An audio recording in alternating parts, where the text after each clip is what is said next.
Good morning, everybody. Brock and Salk show here on Seattle Sports on 710, seattlesports.com, the Seattle Sports app, and, of course, all the podcast platforms out there as well. I should say the Seattle Sports application today. It is, after all, a formal Friday and a fan Friday and a football Friday, all, of course, powered by the Snoqualmie Casino and Hotel. Then you can listen on 97.3 HD2 or on YouTube. You can watch. You could probably see me sweating today. Seasonal shots yesterday, and now I'm fading on me. So I'm going to do the best I can. We're gonna power through today because it's a huge day. You're a champ. I thank you, Maura. I appreciate that. It's a huge day. We got Seahawks Rams this weekend, and yesterday we found out that the world is as it is supposed to be. Lyle, I think I might need my computer turned up. Let's try that again. There we go. Yes. When in doubt, New York wins, as you might expect. Aaron Judge was named as the MVP of the American League. And I'm ready to rant. I'm ready to tell you about how all the New York, Boston, Tampa, Baltimore, Toronto writers, everybody from the East Coast got together because, after all, New York is special.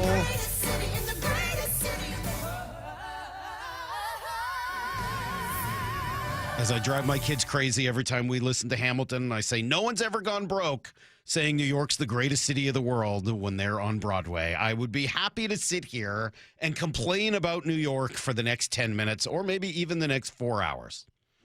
Here's the problem. I can't do it. I can't do it.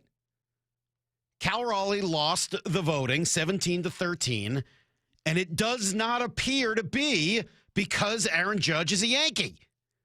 I'm shocked by this, but I will not sit here and spin narrative to you when the facts don't back it up. So I'm upset for Cal. I think it stinks. I think he should have been the MVP. And so, I have a whole rant written. I mean, I'm happy to read it to you if you want. I just don't think it's real. Right? I mean, I could give you the whole rant about New York, and there's nothing you could do about it. And the Northeast is going to be the Northeast, especially in baseball when, the Northeast is where baseball is kind of centered in this country. But it's not true. The evidence says that there were 30 votes cast, okay? 10 from the AL East, 10 from the AL Central, and 10 from the AL West. That's how the votes get cast. There's nobody from the National League who votes on this. So you can't complain about Philadelphia or the Mets writers or anything like that. Washington, D.C., Atlanta, they don't factor in. So you get the 15 markets that make up the American League. And yes, San Francisco still counts for the A's. I don't know why, but that's how it works. And they all vote. Well, the East, the American League East, the voting was split 5-5. Split 5-5. Like, I'd like to get mad. I'd like to tell you it's ridiculous. The two Baltimore writers both voted for Cal.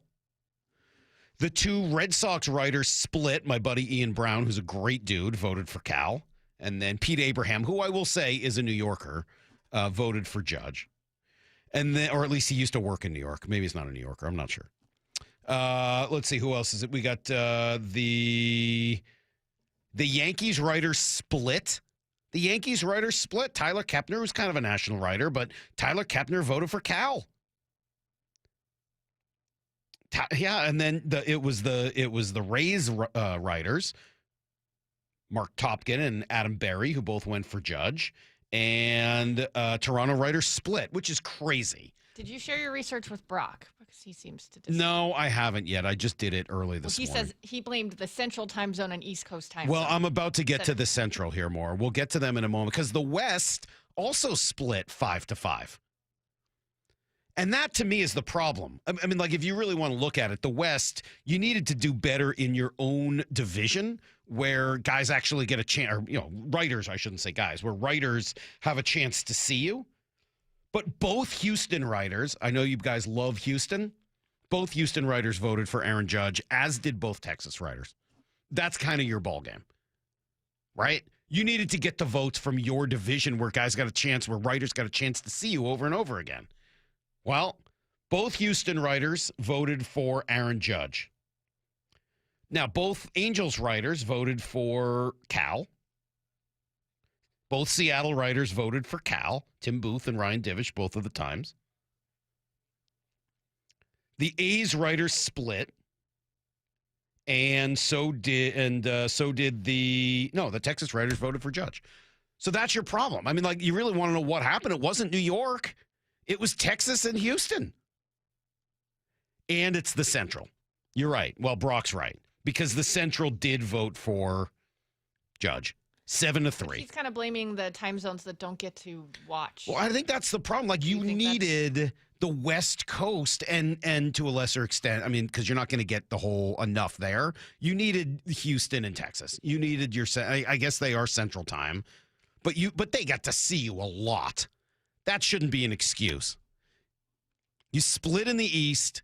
You split in the West, which is really a loss. I feel like now I'm like Wolf Blitzer, or what's his name on CNN, who shows up every 4 years. Huh? John King. John King, thank you. Now, if you look in here, we go here to Talladega County, not like zooming in on a map. But don't you think you needed to win the Texas, or at least split in Texas? You lost 4-0 in Texas.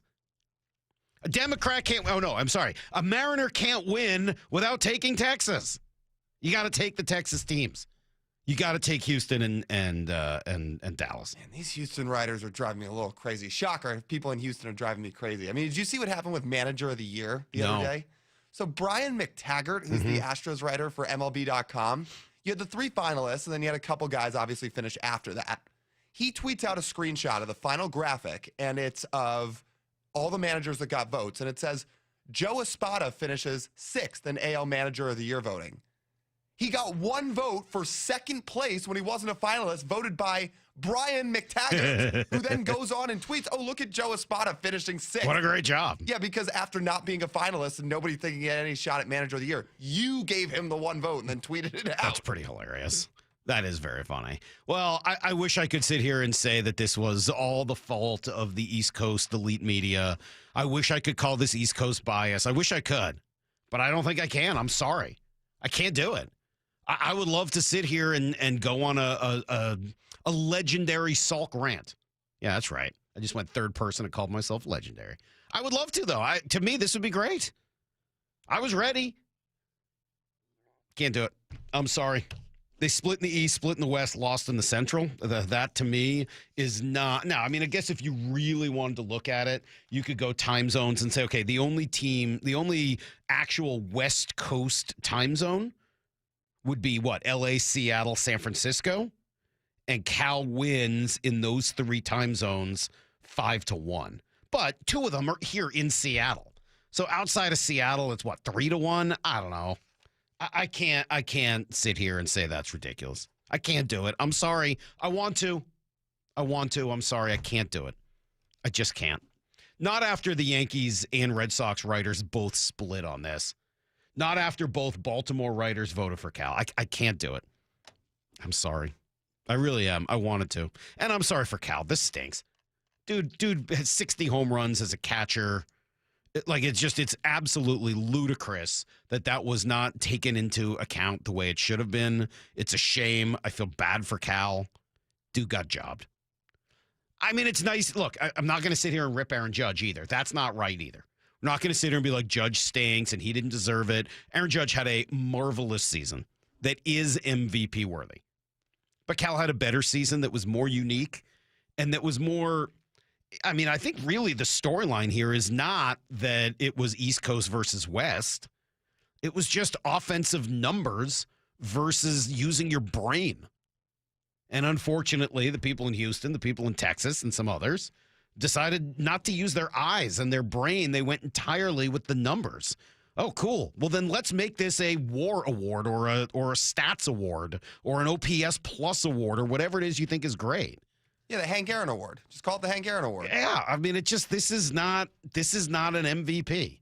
Cal is the most valuable player in the league this year, the most valuable player. And to see him not win is a bummer, even if it's not because of New York East Coast Yankee bias. If you want to get on New York a little bit, shocker, there are Yankee fans after Aaron Judge winning actually mad about not the result. Oh, sorry, not about Judge winning. They're mad that it was close. No, so now well, they have that's something new to ridiculous. complain about. That is truly disgusting. They're calling it a stain on the sport. Well, that it was that's this close. Well, there is a stain on the sport that did occur yesterday, I will say. It has nothing to do with who won the award. I'm not going to get to it until 7 o'clock, so you guys are going to have to stick around. But there was a stain on the sport yesterday. Baseball should be ashamed of itself. Absolutely. This might be worse than the betting scandal. We'll get to it at 7. We'll give you everything you need to know next. Congratulations to the 2025 American League MVP, Cal. Hold up, what? He didn't win? Aaron freaking Judge, really? These national doofuses, I freaking swear. I mean, what the actual? He's our MVP. The modern-day Bambino. Congratulations on a historic season, Cal. Cal Raleigh stands alone. From a grateful city and the home of the Mariners, Seattle Sports. So my mother is thinking of switching from Verizon to Pure Talk, but she's worried the deal sounds too good to be true. Michael, she said, how can those Pure Talk people offer me the same basic service as Verizon for so much less money? I said, Ma, go ask Google how much Verizon spends on advertising and promotions. A few seconds later, my mother said, oh my goodness, $12 billion a year? That must be a typo. I'll tell you what I told my mom.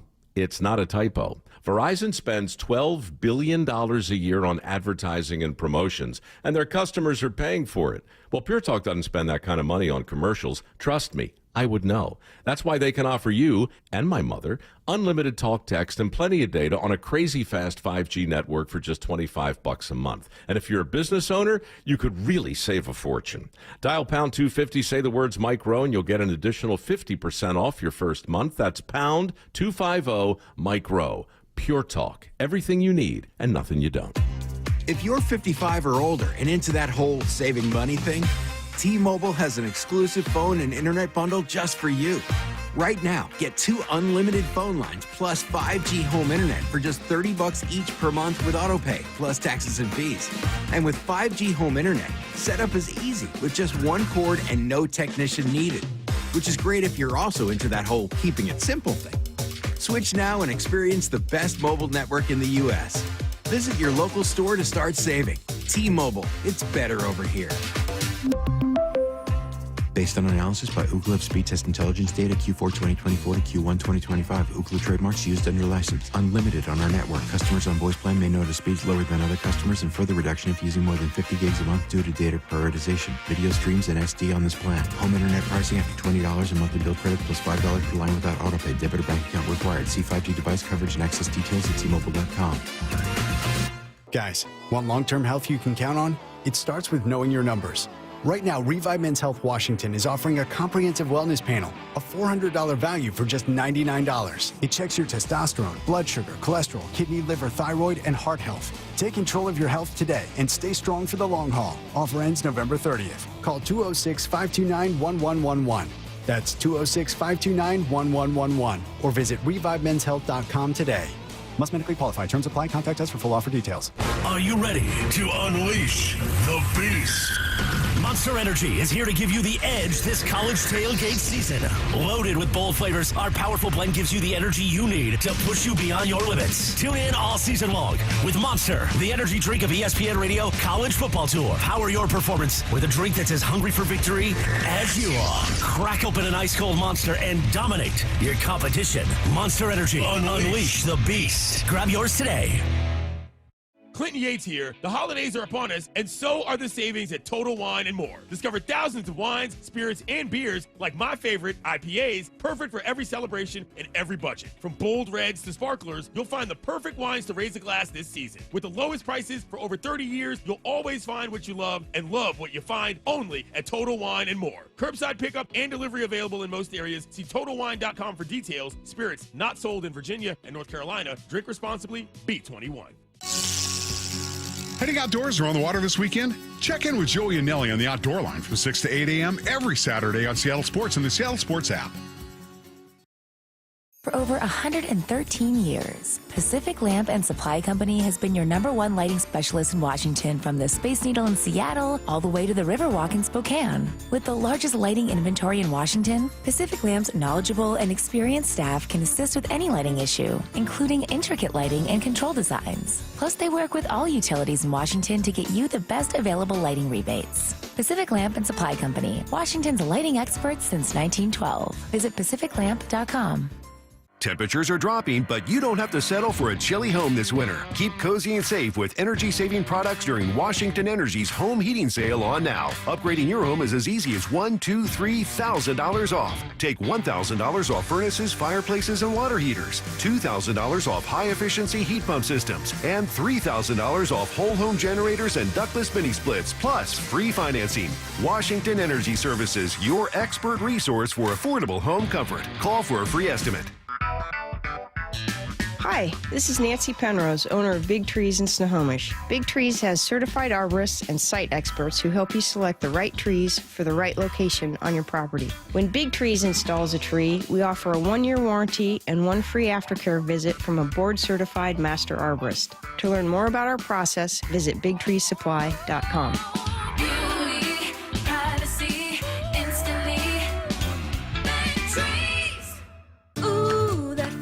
Quantum fiber internet loves that face. That's Jamila. Hey, Jamila. She's thinking outside the box from inside the box. Quantum fiber Wi-Fi keeps her meeting game strong. From the back door to the front lawn. Rushing all of her video calls. Back to back video calls. Quantum fiber internet blowing the soxies of all those people in all those boxes. Yay to you. Switch today at quantumfiber.com. Additional pods may be needed to achieve Wi-Fi coverage in some locations. Limited availability. Service in select locations only.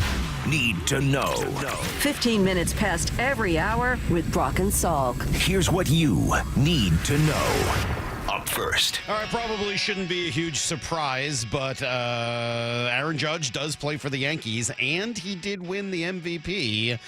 It can be hard to tell the difference sometimes, I know. But he did. Right fielder took 17 of the 30 first-place votes. Cal Raleigh received the other 13. Yeah, I would love to say that this was all about New York, but it wasn't. You look at the voting, and honestly, I blame Houston and I blame Texas as the two places where Aaron Judge swept. That's 4 votes right there. You flip those, and Cal wins this going away. Instead, it was Aaron Judge with what was an MVP-worthy season, and he did shout out Cal Raleigh. Well, first off, just congrats to Cal Raleigh, Jose Ramirez, everybody out there, man. They had 2 incredible seasons. It's always fun playing against those 2, especially when we play Seattle, man.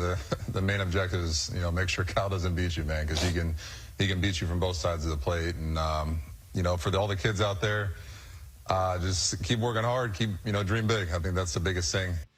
Yeah, no one else, fortunately, received a first or second place vote. I remember I was a little worried yesterday. We'd get like some random writer who voted one of these guys 4th or something like that. They received between them every single first and second place vote. Jose Ramirez came in 3rd, Bobby Witt 4th, Tarek Skubal 5th, and actually Julio Rodriguez 6th. Incredible, considering what a miserable first couple of months he had once again. If Julio could ever put this together for a full 6-month season, he's going to be very, very close to winning an MVP, if not absolutely winning one. So congratulations, I guess, to Aaron Judge. It's a huge bummer. It does kind of tick me off. Cal, talking beforehand, did sort of state his case. Yeah, I mean, it's challenging for sure, having two swings to take care of and trying to, obviously manage all the workload and the staff that comes with it. So I think, first of all, obviously the defensive side always comes first, managing games, managing,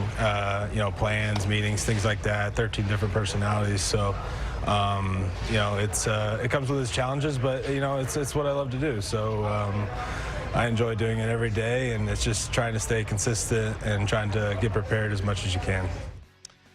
I mean, I think he's stating a pretty good case for himself. Unfortunately, not enough for the voters. Shohei Ohtani, unanimous winner in the NL. M's did lose another coach yesterday. Bullpen coach Tony Arnerich, good dude, by the way, also headed to Cleveland to become the bench coach. So that is another person headed out the door for the Guardians. Here's the second thing you need to know. All right, game of the year so far. Seahawks Rams meeting Sunday in L.A. Both teams 7-2, tied atop the NFC West. Booger McFarland pumped. I think this is going to be a really good game. First of all, two really good teams, two physical teams. I think you got to look at the Seattle Seahawks defensive line against the L.A. Rams offensive line. I think Seattle's defensive line is the best in football. When you talk about DeMarcus Lawrence, Leonard Williams, they are physical. They set the line of scrimmage. They get after the opposing offensive line like no other in the National Football League. And I can't wait to watch them go against Matthew Stafford, who's playing MVP football. But in order for him to have time, his offensive line is going to have to block. So if you're watching this game, don't follow the ball. Watch the Rams offensive line against the Seattle Seahawks defensive line. That'll be must-see TV. Yeah, I would think it will. And honestly, it may be exactly the same on the other side of it as well. This game sure feels like one that is going to be decided in the trenches. Seahawks have been getting quite a lot more national recognition here over the last week or so. Sam Darnold knows, don't pay any attention to that. It's just understanding who we are, who I am as a person, understanding the guys in the locker room, and the coaching staff. We're all working so hard every single week. We enjoy when we do get a win, we enjoy it on Monday, but, it's on to the next, Monday night, really, Tuesday, and we're focused on next week. Well, focused right now on Sunday. A little bit of a mixed bag on the injury report yesterday. Josh Jobe, full participant. He's working his way back from a concussion, so that's good news. Unfortunately, Torrey Horton downgraded to a non-participant, so hard to imagine he's going to be back this week. And no other real changes as Ernest Jones remained a partial participant. Here's the third thing you need to know. Stevenson now back again for Tolvanen. They're moving across for Dunn. Tolvanen a one-timer. He scores! That's hockey, baby! It sure is. Great call, of course, from John Forsland on the Kraken Hockey Network. Good win for the Kraken last night. They twice battled back before finally winning 5-3. Capo Caco got it started. Then Vince Dunn. You heard Ellie Tolvanen tying it up at 3. And then the captain, Jordan Eberle, had the game winner and an empty netter just to put it away. They will host San Jose tomorrow. Nice to see Philip Grubauer actually in net last night and get a win. Watch out for the Patriots, man. They have looked really, really good. They're doing some similar things, but That's obviously not it. Let's, no, that's dead. We got a dead cut. Anyway, if I played it, you'd hear Trevion Henderson scoring his second touchdown of the night in the second quarter as the Patriots win their 8th straight game to get to 9-2. They beat the Jets handily last night.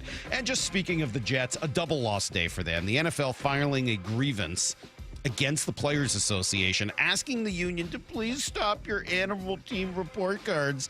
It violates the collective bargaining agreement by airing public criticism of teams. What a freaking joke. Hey, any guesses as to who led this movement? Why, yes, it was Woody Johnson of the Jets.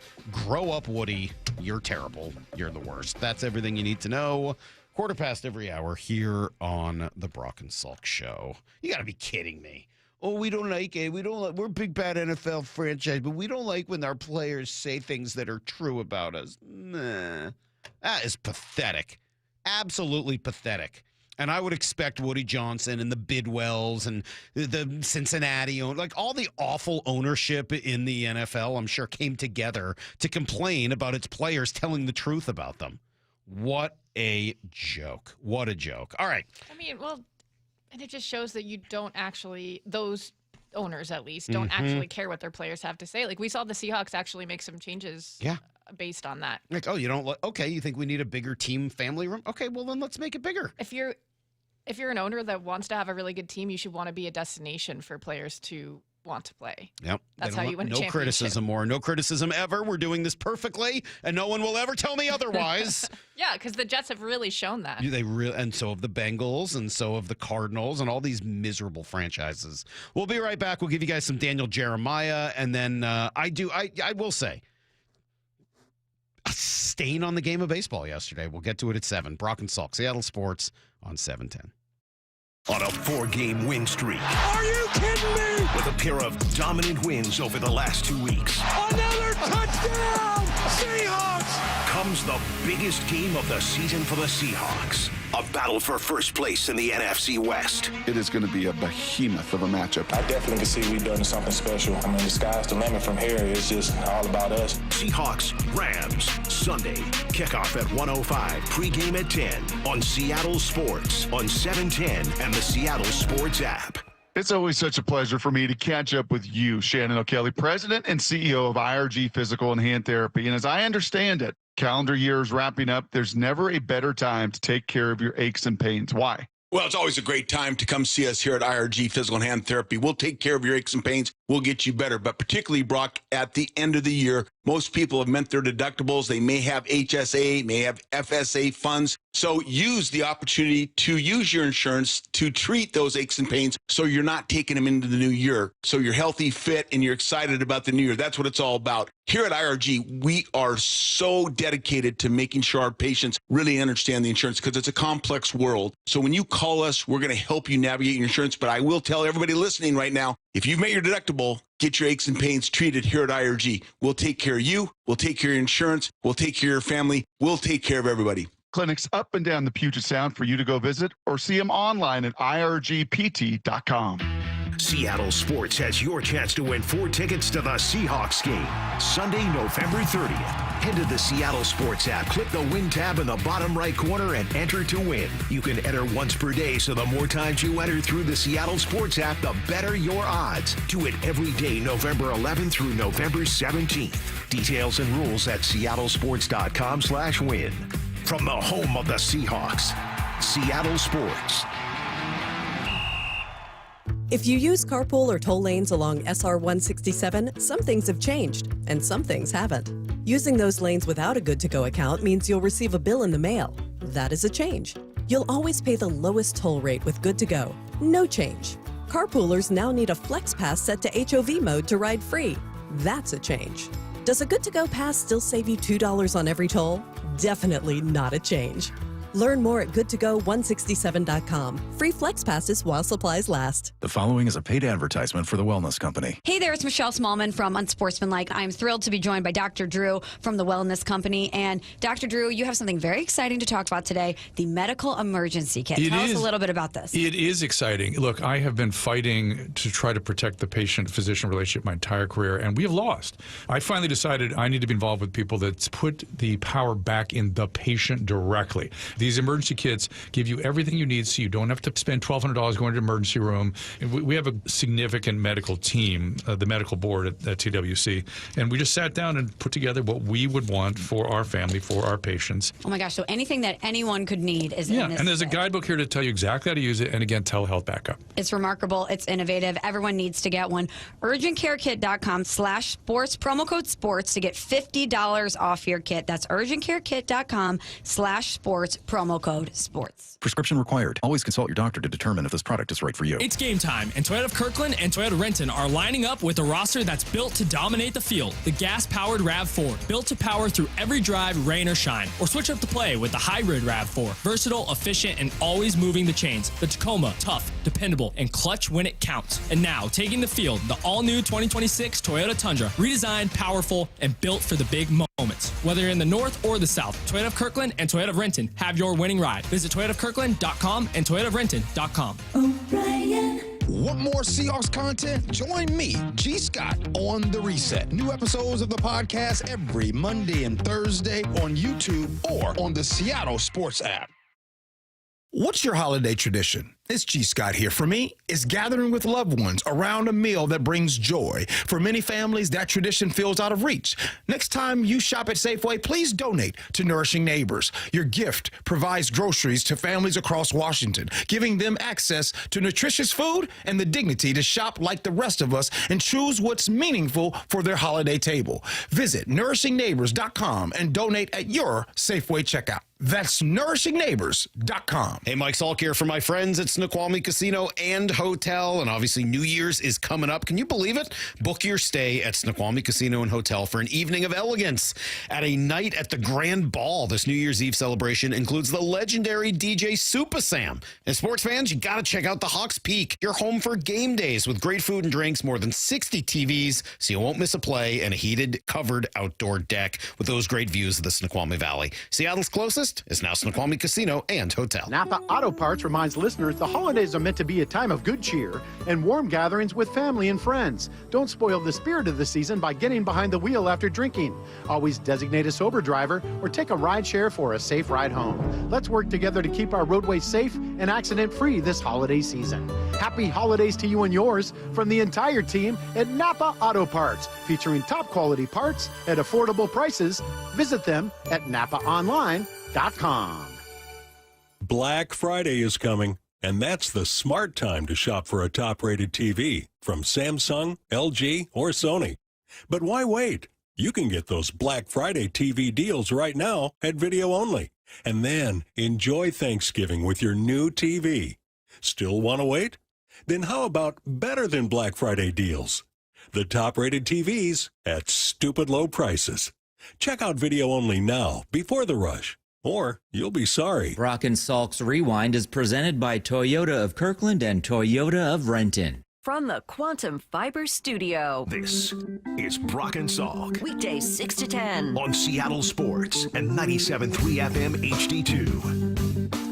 A couple days late today for Daniel Jeremiah, but that's okay because we are just building up to what could be one of the great games of the season. Obviously, Seahawks and Rams, and Daniel Jeremiah joining us right now. DJ, good morning. How are you? I'm doing great, man. I want to see get your honest opinion from two of my friends here. So my eyes are starting to go a little bit. Sure. And so I asked my wife, can you just give me some readers so I can use those? And I've never felt more like Sally Jesse Raphael. I know they're blue and not red, but I don't think I can pull that off. I think I just have to go blind. I say go down low on the nose. That's what I've been doing, is the low on the nose thing, so that you can see normally up top and then you look low at the paper. So that's kind of become my thing now. What do you think?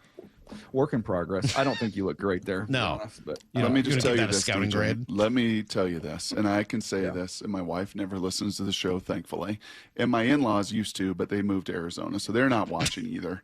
They got me because my grandma wears the readers, because Grandpa wears them. They click behind the neck, so they're constantly like a necklace. And so they got those for me for Christmas because I'll have my readers, and I'm like, over my dead body. Might as well throw those in the trash right now. I will never stoop to that level. Because then it's not just a vanity of, okay, I wear my readers. But then it's like my memory too. It's like, oh, your memory sucks, so you got to wear these things around your neck and your eyes suck. You got to just throw readers all around your house. Have one in every room. Whenever you're in there, you just pick them up, and that's how you get old. Daniel, I think Brock might be 2 weeks away from life alert around his neck based off of that. DJ brought you, of course, by Marquee Data. How was your week? I know that there's only certain things you can say, but how was your week? Yeah, that's a magical place. If you ever get a chance to go to the Masters, I would highly encourage people to do it just to see the grounds. There's very few places that you can personally, I was just kind of in awe. Like, you just kind of look around and it's just breathtakingly beautiful. It was a magical place, and I did better than I expected. So I'll leave you with that. But it was a really cool experience. Have you talked to Joel Klatt since? No, I want to do that in person. I want to feel that reaction. I don't want to just hear it over the phone. He was really mad. I mean, he was on with us, and he was like furious. Like, his eyes popped out of his head. He was not pleased at all when he heard about it. Did you see his face? I sent a picture, I think, I don't know if you were included on it. He was like, his face was Eminem with Musburger and Herbie in the booth when Eminem came on and had that look like. Yeah. When we told him, he was perplexed. Yeah, he was upset. I'm looking forward to that in person. Yeah, I'm going to share that with him. I might exaggerate a little bit just to get a better reaction. How hard is it to blow out 3 teams in 9 games?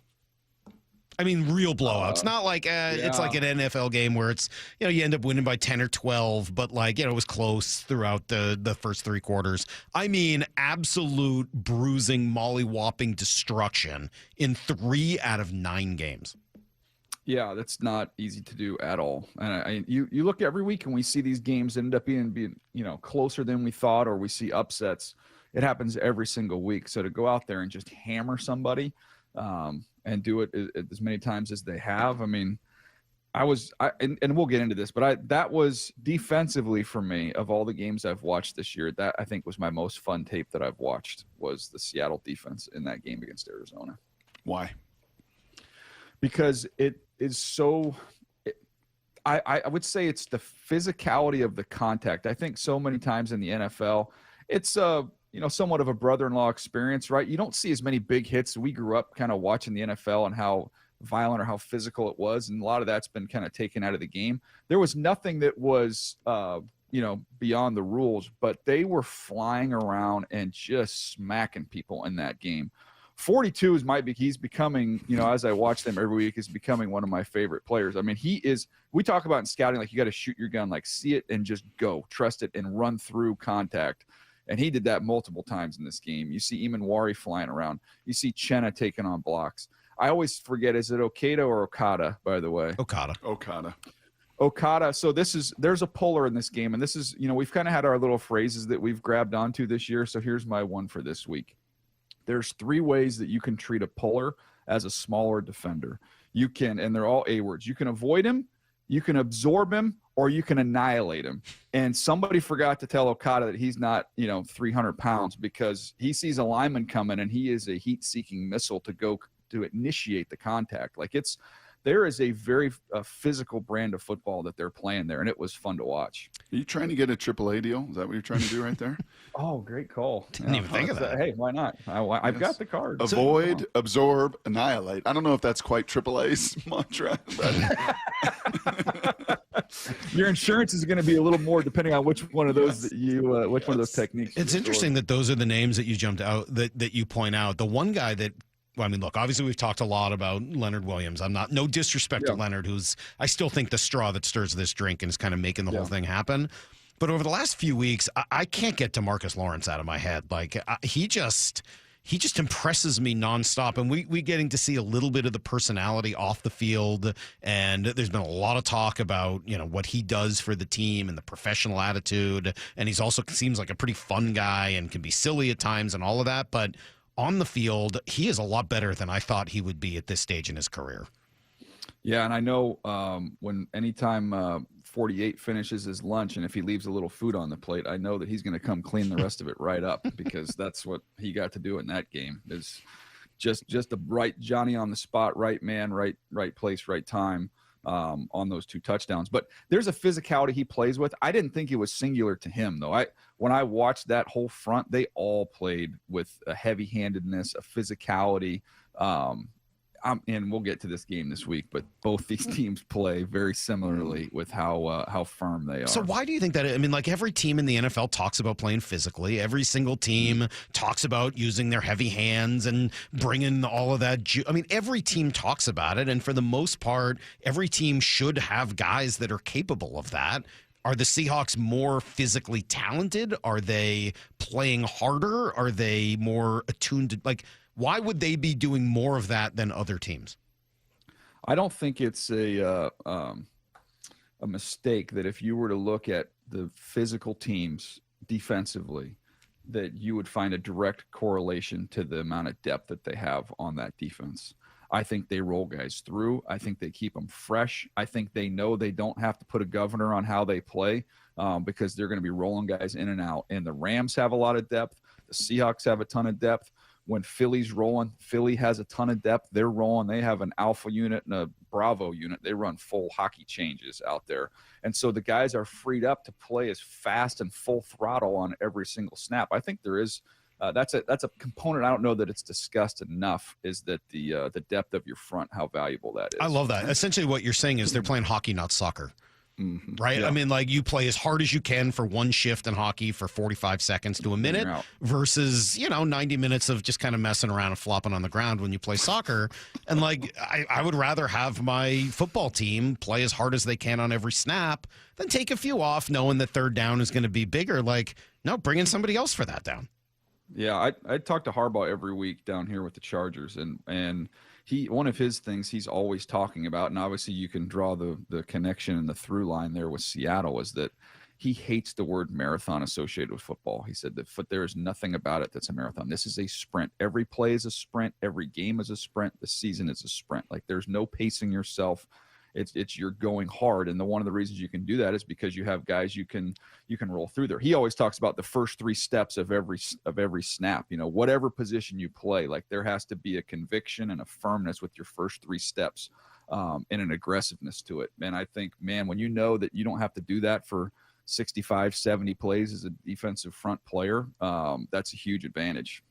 How long did it take in your conversations with Jim for you to not fill in the pauses? Oh yeah, probably a month, probably four interviews. I just lay back and let him go. Yes. My favorite thing, though, I'll be honest with you, when we first started doing these, because we had to do them once a week. I know you guys do it with Coach McDonald, but yes. I just figured out, okay, I got to change my motive, because we're doing an interview for the pregame show, and so the initial thought was, you know, who's playing, how do you slow this part of this team down? This is their strength. This is our strength, you know, like really game centric analysis. And then I realized that you're not going to really get anywhere with that. So I've been able to, you know, and money is the same thing. Like, I just want to have an interesting conversation with him. And like, one of my favorite conversations, I was like, Coach, you use boxing analogies all the time. How did you fall in love with boxing? Or what do you, and we talked for 5 straight minutes on the boxing and the similarities with football and the footwork and being able to throw jabs, and that's what sets things up, and then to set up a headshot. Like, he went on this long, great conversation there. But you got to definitely change your motives when you go into those. Who was the player a few years ago, DJ, coming out of Clemson that was characterized as positionless? And he went to Arizona, and I was like, oh, man, that guy's like 6'3", he's 240, he's a linebacker, he's a safety, he's an edge, he's all these things, and the career never materialized. And I bring that up because right now we're 9 games in, about 5 games, because Nick missed 4 with an injury, and we're watching Eman Wari play linebacker, play big nickel. Coaches talked about playing a little safety and doing all of these things. I guess the question is, I think it was Simmons was the last name, is in some way Isaiah Simmons. Isaiah Simmons. I was trying to look that up. Yep. Isaiah Simmons. In some way, why do I have a little nervousness about Nick Eman Wari doing all of these things, and wearing all of these different hats, and maybe like, whoa, calm down. Very different players versus, you know, what you're seeing from, again, just 5 games in. Should I have a nervousness? So I can tell you right now that the nice thing that they have going there is that they have a clear blueprint to follow, because I've seen every game that Derwin James has played in the NFL, and I saw him early on come on the scene and play down in the box majority of the time and have a tremendous success, Pro Bowls, All Pros early on, got paid. And then, you know, different coaching staffs come through, and it's like, well, man, he can do so many things. And it was we're going to go week to week, and we're going to play him high, and then he's going to play, you know, as a nickel, and then he's going to play dime linebacker, and he could do all these different things. And you saw the impact start to diminish a little bit when he was spread so thin. And now these last couple of years with Jesse Minter in there, they've really got him focusing on, for the most part, being the big nickel, you know, spending a lot of time down in there in the box, and asking less of him and getting more of him. So I always think it's hard when you have a player like I would imagine when Lamar Jackson came into the NFL, you know, obviously he was incredible, but there was no blueprint really for that. Even, you know, you could go with the athletic quarterbacks we've seen in this league. He was unlike anything. So you're having to create something without anything to go off of. I think there's a clear blueprint for them to follow. Okay, then compare and contrast Derwin James, who you see every week and have for years, and you saw and scouted out of college. Compare and contrast him with Eman Wari. I think they have very similar physical traits in terms of the size, the speed, the athleticism. I think they both play with tremendous energy. I like them both as blitzers. I think Derwin has a little better instinctive feel for the game. That would be kind of the one difference. And Derwin, to me, you can line Derwin up over Kelsey and let him cover him from snap one to the end of the game, and he's very, very comfortable in man coverage. I would say Eamon Warrior's a little bit behind in that regard, but I think he's very impactful when he's down low and he's around the action. Is he and the rest of this Seahawks team, are they built to try to stop this Rams team? Yeah, I mean, look, if Stafford's in a groove and humming, I don't know that anybody's, built to stop him when he's locked in like he has been. I mean, I went through all his stuff the other day, and if you had a tournament, if you had a horse tournament with quarterbacks and just said you got to make, throw, and the guy behind you's got to make the same throw, he would win hands down going away, because he can make every single throw from every arm angle, the touch that he has, the ability to drive the football. I think he's the most gifted thrower in the league, and you pair him up with McVay, who's as good as it gets. It's a very, very tough challenge, but I think your best shot is you've got to get into the wide receivers, you've got to be physical, and you've got to disrupt some of that timing. And if he beats you on the second play, if he beats you on some of the extended stuff, you live with it, but don't let him get in that rhythm, in that flow, back foot ball gone. I guess I also then sort of mean, we keep hearing about how the Rams are using 13 personnel, right? Yeah. And all the tight ends and throwing out of these big, heavy position groups, not unlike what the Seahawks have done. Are the Seahawks, with guys like Eamon Warrior and a few others, not just him, and then the ability to get to the passer with just 4, is that the antidote for that kind of an offense? It's always going to be that. If you can stop the run with less, that's going to be the key. And I think they have as good a shot of anybody to do that, because of not only the point of attack players they have, but again, to reference where we were earlier, keeping those guys fresh and rolling them through. I don't think they have to load up to stop the run, maybe as much as some other teams might have to. But then on the other side of it, what will the Rams do? Because we keep hearing, the Seahawks are throwing out a heavy personnel, and that's where the explosive plays come from. And Sheil Kapati was on the station yesterday saying that as well. At some point, aren't teams going to say, all right, well, we're going to have to shut down this explosive passing game, so you're going to have to run on us? Will the Seahawks be able to do that if that's the direction the Rams go? Yeah, I think you're going to kind of see more of that, which is, what's happened. And I'm sure you've talked to a bazillion folks. Everybody's seeing the same tape and saying the same things. But, they're trying to get you in single high looks to throw the football. So they're doing that with heavy personnel, and then they're getting more opportunities to throw the ball. And I think what you're going to see is teams that are, just going to say, okay, well, it's going to be a slow death. We're going to still stay with our 2 high looks, and maybe we can get to that from, being down and then getting out. But we're going to stay with that kind of umbrella lid coverage. And if you want to, we'll take our chances with a little bit lighter box against the run, and you're going to have to run us out of that before we're going to sit there and give you those favorable single high looks that you want. I think that's kind of where we're headed with that whole thing. Where are the Rams most vulnerable in this matchup? Seahawks personnel, either in any phase of it, take special teams out. We know that's not been great for the Rams. Where are they offensively, defensively, to your tape's eye, the most vulnerable? It's a good question. I still think you can get to them a little bit on the edge with your rush. I think you could be a little susceptible to some power out there. So, I think that to me is going to be a real firm rush plan off the edge. And then the other side of the ball, to the perimeter. I think the more the game's played in the middle of the field might be to your detriment. I think you want to get this thing out to the perimeter. Yeah, I think Baldy kind of talked about their corners. If there is maybe a matchup if Horton is healthy and can go, and Cooper in is savvy, and obviously JSN doing what he's doing to everybody, is there an opportunity to maybe speed-wise pick on those corners? I think it's speed-wise, and I just think you're just getting out there and making them tackle. That to me is make them tackle your athletes out in space, out in the perimeter.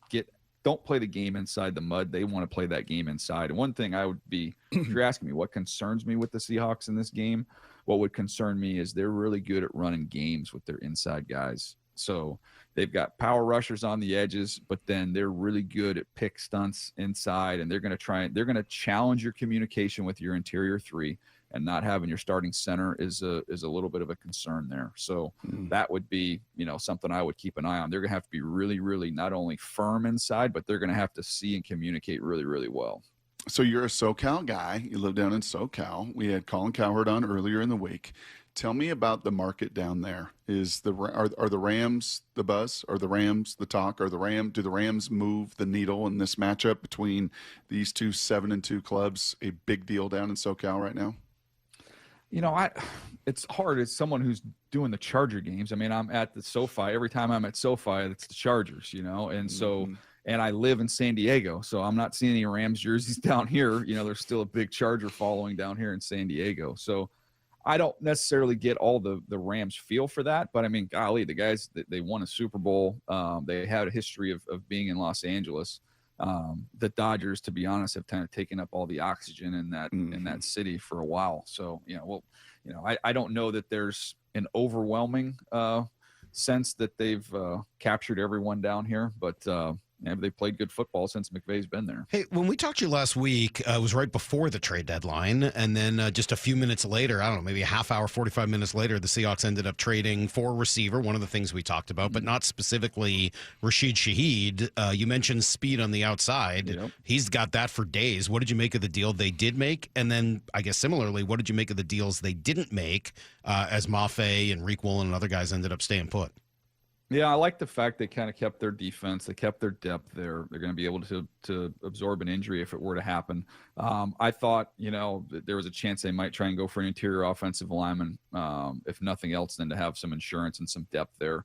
But I thought, you go get speed, and I thought they were smart in how they got him the ball early. You flip him a reverse, you put him in the backfield. Like, you can do a lot of different things with him as he's getting up to speed, so to speak, no pun intended, on the offense. And I think he's a great complement, and that's why we were stressing that, wanting some speed. So I thought you guys were going to come out the chutes and hit me on the Bradford situation, by the way. He had a good game. After all that conversation, he went out and he played like his best game. Baldy did a whole breakdown. You see Baldy's breakdown? He was on with us this week too. No, I kind of want to clarify that. Like, there's no player that has all strengths. There's no player that has, all weaknesses. But I mean, that was a perfect game for him. It was 35-0 before he finished taping his ankles. And then they were able to go out there and run the living heck out of the football, which is what he is at his absolute best at. So, I mean, that was an example of, okay, this is where he's at his best. And we had a game that played out that way. That's awesome. I still have, and it's not trying to be offensive or mean, but there's some concern. You get into a game where you're going to throw it 45 times. He's, of that offensive line, he's the least athletic. For every 2 steps that you see Zabel take, he takes 1. Like, he just doesn't have that same type of foot quickness. So when you see, that type of game, that's just my only concern for an offense that's been absolutely humming. But again, the guy's tough. He's physical. You get in a run game, he is going to play really well, and he did. Well, this will be a great test based on what you said there and the speed they have and the movement they have and everything that they do defensively. This will be for him, and now a new guy next to him, and Olu. Well, not new, but they played together, and he's been around. He too is kind of a power guy, and the strength is his run. So this will be an awesome test for them. Lastly, a year ago, it wasn't in that building because of the fires. It was played in Arizona, but it was 9 sacks on Sam Darnold. The last time he played this team, he was bruised, battered, hammered, season over, time in Minnesota over because of those 9 sacks to the Rams. Does that play any role? Is that in the back of his mind in any way come snap one Sunday? I think he's happy with the current health and status of the tackles he's got right now versus where they were health-wise in that game last year. So I don't think there'll be much carryover. New team, new offense. They also have ways where if they are getting pressure, they've got run after catch options, and they just added a new one at the trade deadline where they're going to be able to get the ball out of there. The great Daniel Jeremiah, who joins us weekly, usually on Tuesdays, and he'll be back on Tuesday next week. 206, very excited about DJ. Says, thank God you had DJ on, Brock. Every time I turn on your station to hear you, Salk has something stupid to say, and then I turn you off. Clearly, Salt has never played soccer the way he talks about it. Very ignorant, in my opinion. If I got him on a soccer field, he'd be crying to his mama in like 5 minutes. He has no idea what the game is about, wouldn't last trying to play it. I played soccer. How dare you? I played soccer until about 1st or 2nd grade, like all kids do, and then I grew up and started playing real sports. Oh. Soccer is a wonderful way to learn how to play sports, to run around when you're little, kick the ball around back and forth in a big hive and move all around the field. And then you grow up and you start playing real sports like basketball and baseball and football or even hockey or some other great sports that are out there. No, I played soccer, and then I graduated when I was 8 to real sports. That's all. It worked out very well for me. All right. I said that there is a true stain on the game of baseball. It really is. I wanted to complain about one thing, but I can't. So I guess I'll be forced to complain about something else next on Brock and Salk. Congratulations to the 2025 American League MVP, Cal. Hold up, what? He didn't win? Aaron freaking Judge, really? These national doofuses, I freaking swear. I mean, what the actual? He's our MVP. The modern-day Bambino. Congratulations on a historic season, Cal. Cal Raleigh stands alone. From a grateful city and the home of the Mariners, Seattle Sports. For over 113 years, Pacific Lamp and Supply Company has been your #1 lighting specialist in Washington, from the Space Needle in Seattle all the way to the Riverwalk in Spokane. With the largest lighting inventory in Washington, Pacific Lamp's knowledgeable and experienced staff can assist with any lighting issue, including intricate lighting and control designs. Plus, they work with all utilities in Washington to get you the best available lighting rebates. Pacific Lamp and Supply Company, Washington's lighting experts since 1912. Visit pacificlamp.com. Too many breakup songs getting you down? Put a little bossa nova in the playlist. Sometimes a different way is the better way. Like the SR 509 Expressway near SeaTac. Get a good-to-go pass to save $2 every time you use it, and on other toll roads in Washington. You're listening to Leaf Filter Radio, and the guru of gutter protection himself, Chris Cunahan, is here to take your most pressing leaf-related questions and bring you a special Black Friday offer. Hey, everybody, Chris here. I understand we have Ron on the line. Ron, where are you calling from? Uh-oh. Ron, are you calling from a ladder? Well, I was. I wanted to ask Chris what I need to do to get my gutters ready to have leaf filter installed. Oh, Ron, you don't have to do anything. A Leaf Filter Trusted Pro will come out and clean out your gutters, realign and seal your gutters, and install Leaf Filter, America's #1 gutter protection system. So I didn't need to get on this ladder? Ron, Leaf Filter Trusted Pros are in your neighborhood and ready to help. Just visit leaffilter.com/deal to schedule your free gutter inspection and get up to 30% off. Thank goodness. What was that site? That's leaffilter.com/deal. And now, as a special Black Friday offer, you can get a free gutter inspection, plus up to 35% off. This is our best offer of the season. Unlock it now at leaffilter.com/deal. See representative for warranty details. Okay, I have to tell you, I was just looking on eBay, where I go for all kinds of things I love, and there it was. That hologram trading card. One of the rarest. The last one I needed for my set. Shiny like the designer handbag of my dreams. One of a kind. eBay had it, and now everyone's asking, ooh, where'd you get your windshield wipers? eBay has all the parts that fit my car. No more annoying, just beautiful. Millions of finds, each with a story. eBay. Things people love. How do you stay humble when you're America's #1 wiper blade? That's what we're currently dealing with at Rain-X. Is it even possible to humble brag when you bully Mother Nature like we do? Do we sound too conceited if we keep repeating how Rain-X is the #1 brand of wiper blades in America? No, we'll take a lesson from our wipers and just keep doing our job with humility. As America's #1 wiper blade. Rain-X. Outsmart the elements. Seattle Sports has your chance to win 4 tickets to the Seahawks game, Sunday, November 30th. Head to the Seattle Sports app, click the Win tab in the bottom right corner, and enter to win. You can enter once per day, so the more times you enter through the Seattle Sports app, the better your odds. Do it every day, November 11th through November 17th. Details and rules at seattlesports.com/win. From the home of the Seahawks, Seattle Sports. It's about grit. Leonard Williams drags him down. Running through whatever gets in your way. The handoff to Charbonnet. Stiff arms a man, turns, first down. Oh my goodness, what a blast! Fighting for every yard. The handoff to Walker. He breaks a tackle, comes back to the near side, stumbles across the 10, breaks the tackle. Touchdown, Seahawks! And a drive that never ends. Celebrating 50 seasons of Seahawks football. Visit Seahawks.com/tickets today. Guys, it's time to know your numbers and what they mean. And right now, Revive Men's Health is offering a $400 comprehensive wellness panel for just $99. Free if you start treatment. Offer ends November 30th. Book today at ReviveMen'sHealth.com. Must medically qualify. Terms apply. Contact us for full offer details. Are you ready to unleash the beast? Monster Energy is here to give you the edge this college tailgate season.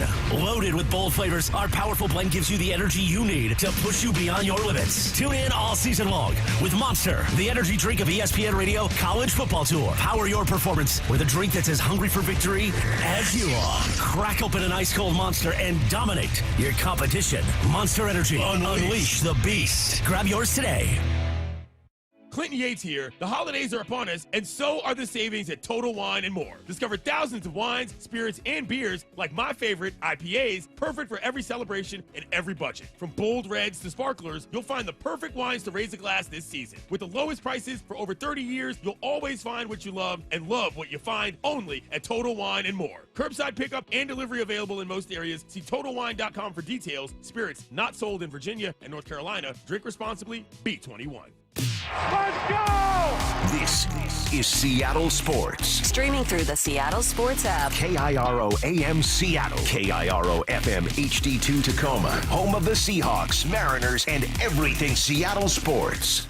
Give me a freaking auto! From the Quantum Fiber Studio, this is Brock and Salk on Seattle Sports. I don't read the internet, guys. Take the bull by the hands. And Brooke you are.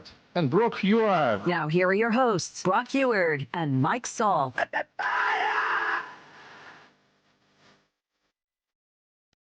Oh, that's so nice. Salk's hate for soccer might be the top five reason I keep listening to the show. Thank you, 206. I appreciate you. It's glad to know we're on the same page. Oh, is that the DJ? Yeah. You're just talking about how I hate soccer. Well, somebody said I never played. I'm like, of course I played until I was like, 8. And then, like all kids, I grew up and started playing real sports. Like you probably weren't good, though, right? I was okay. I was okay. I was about as good as I was at it. I mean, no one's bad at soccer. Like you just have to run around and kick the ball in a hive. It wasn't that hard, especially when you're that age. All right, Brock, since I know Lyle loves Shakespeare, we learned that this week for sure.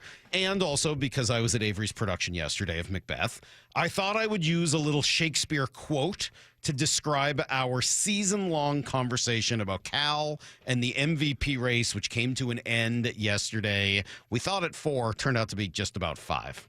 And I thought the quote from Shakespeare, from Macbeth, Lyle, that would fit best is, "Life is a tale told by an idiot, full of sound and fury, signifying nothing." Because that's kind of what this entire debate ended up being. We spent a lot of time debating and talking about it over and over. And as it turns out, Brock, it was all a waste of time. Yep. Because, of course, when all was said and done, who won it? Aaron Judge, the Yankee. Here's the problem. When did he know? When did he know, Salk? Did he know when Bob Nightingale was on the couch? Did he know when Don Mattingly was the one that was announcing it? When did you officially know? Weeks ago. In fact, I always knew because there was never a chance. But here's the problem, Brock. I'm not going to rant and rave about the whole Yankee New York East Coast media thing today because I looked at the actual votes, and that's not really the story. I wish it was. Believe me, I'd be happy. It's not. It's not. That's not the story. Well, you're going to include Central Time Zone with East Coast Time Zone? Well, no. What I'm going to say... Because I will. Because the people that watched on the West Coast, you know what he hit? 8:33. He hit 8:33 with the people that actually watched on our time zones in the West Coast. Don't you have to take out the Seattle people, right? I mean, like, take the Seattle people out and then look at you're really then he just hit talking 750. All right. I mean, it's just like it's ridiculous. That's one vote. I mean, it's a joke. It's 7-24 in the Central and East time zone. It's 5-6 out west. People that could watch him play, people that had their eyes on it, people that saw what he did, people that put into perspective the offense and the defense and everything else. I do. I do. When it's that overwhelming, if it was 3 of 6 and whatever on the West Coast, and he loses 17-10 or 20-10. Man. Yeah, I totally disagree. Well, great. We can agree to disagree. The AL West split 5-5. The AL East split 5-5. The Central went 7-3. You lost both votes. I mean, the problem to me is not the Central and the East. The problem is that Houston and Texas both voted entirely for Aaron Judge. The Yankees media split. The Red Sox media split. The Orioles media voted for Cal. All the big East Coast teams, they all voted fairly. Honestly, the biggest problem is that your in-division rivals, Rangers and Astros, both voted 100% for Aaron Judge. That's a problem. Yep. I mean, if those split, then it's even. And if you win 75% of those, Cal wins. I'm sorry. I don't look at this and say that this is an East Coast media thing. It's not. It really isn't. The East Coast split. It was the Central and it was the West. It's people that can watch the games. Okay, Central Time Zone is still, they start at 9:10 Central Time. I think it's adorable. You think any of these guys watch any of the games, even on the East Coast. They vote based on the numbers and based on what they saw when those teams came in. The Rangers and Astros media folks got every opportunity to see Cal. Mm-hmm. They were not hurting for opportunities to see Cal Raleigh. And they decided 4-0 to vote for Aaron Judge. That, to me, is the story. So is that a bias then? Is that those teams and those markets bias for I don't think Cal so. Raleigh? No, I just think that at the end of the day, more people voted on numbers. They didn't look at the full picture. They voted on numbers.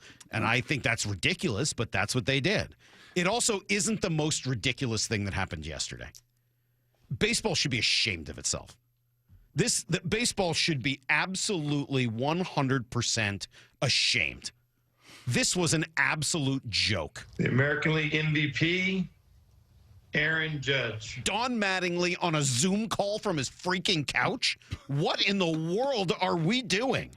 What a low-budget, low-rent, low-class, garbage way of giving out the one thing that was drawing some level of intrigue and interest all year long. Any award that they care so little about, that they have Don Mattingly on his freaking couch giving the award on Zoom, wearing whatever he happens to have on that day.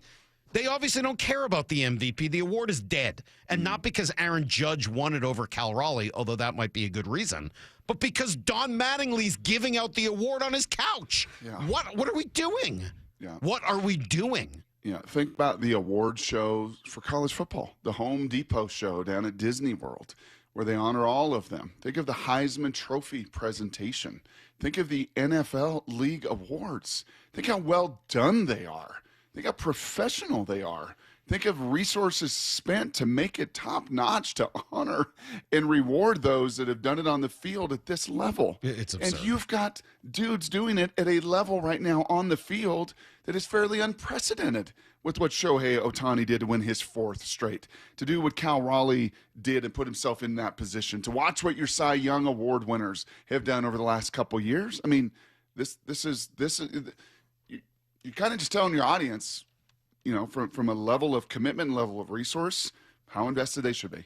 If you're not invested to do it well, right? It's like one of those things. If no one's there, if no one's invested, why should I invest my time and my energy into this? Yeah, that's a bad look. Yeah, in a couple of years, it's going to be good. They're going to have Frank Thomas from his pool. He's just going to be on a lounger at his pool being like, and the AL winner is some Yankee. And then they'll just move on. Nugenics, text Nugenics. Exactly, yeah. Here's Cal Ripken on his Barca lounger as he does the little thing where you pull the whole seat back like it's a gun, and it's a stick shift, and you go flying backwards with your feet coming up with the automatic ottoman. Yeah, here's Cal Ripken Jr. announcing the AL MVP while trying to keep his eyes open. What an absolutely ridiculous joke that whole thing is. Why couldn't they do the award show with all of them in one place at one time? God forbid, bro. Why, we got to spread it out over 4 days to do the Rookie of the Year, do the manager, the entire game. MVP, Everyone is together at the GM meetings, and they're like, "No, we're gonna have Don Mattingly from his couch." Oh my God! Can you believe how ridiculous that is? I don't mean to. That to me, honestly, more offensive and a bigger embarrassment than Aaron Judge winning the MVP. That is so insane. Yep. I'm waiting for that, the person who turned into a cat on his Zoom call to give out the MVP in a couple of years. Or Mattingly's son have his shirt off, walk behind the couch. Dad, where's the beers? Son, I'm honoring the MVP right now. It is so ridiculous. And poor Adnan Virk's in the middle of this whole thing. He's like, and now we go to Don Mattingly's living room. Poor Poor Adnan. I love that guy. I was just texting with him over the weekend because the Tri-Cities team that we were watching had a guy named Verk on their team. He scored a big goal, and I sent him a picture, and Adnan went out and bought himself the jersey while we were texting. This poor guy is just like, hey, time to go under the covers where Dave Winfield, like, it's absurd. Well, it's I'll tell you so what's ridiculous. tough. I'll tell you what's absurd is, and also why it stings that much more, is the reality of doing that again, of hitting 60 bombs Yeah, it's not gonna again. happen. I mean, it's just, it may never happen again in the history of baseball, and that's still just not good enough. And I get it. Aaron Judge's numbers, OPS and his WAR and his WRC plus and all that are outrageous. He's a tremendous hitter. He's the best American League hitter, and there's no debate about that. But you are not going to convince me, even after this vote, that he was more valuable to his team than the season that Cal Raleigh had. We go now to Joe Torre's bathroom where he's in the middle of shaving to announce this year's Cy Young Award. What? What are we doing? We'll come back with everything you need to know next. On a 4-game win streak. Are you kidding me? With a pair of dominant wins over the last 2 weeks. Another touchdown! Seahawks! Comes the biggest game of the season for the Seahawks. A battle for first place in the NFC West. It is going to be a behemoth of a matchup. I definitely can see we building something special. I mean, the sky's the limit from here. It's just all about us. Seahawks Rams Sunday.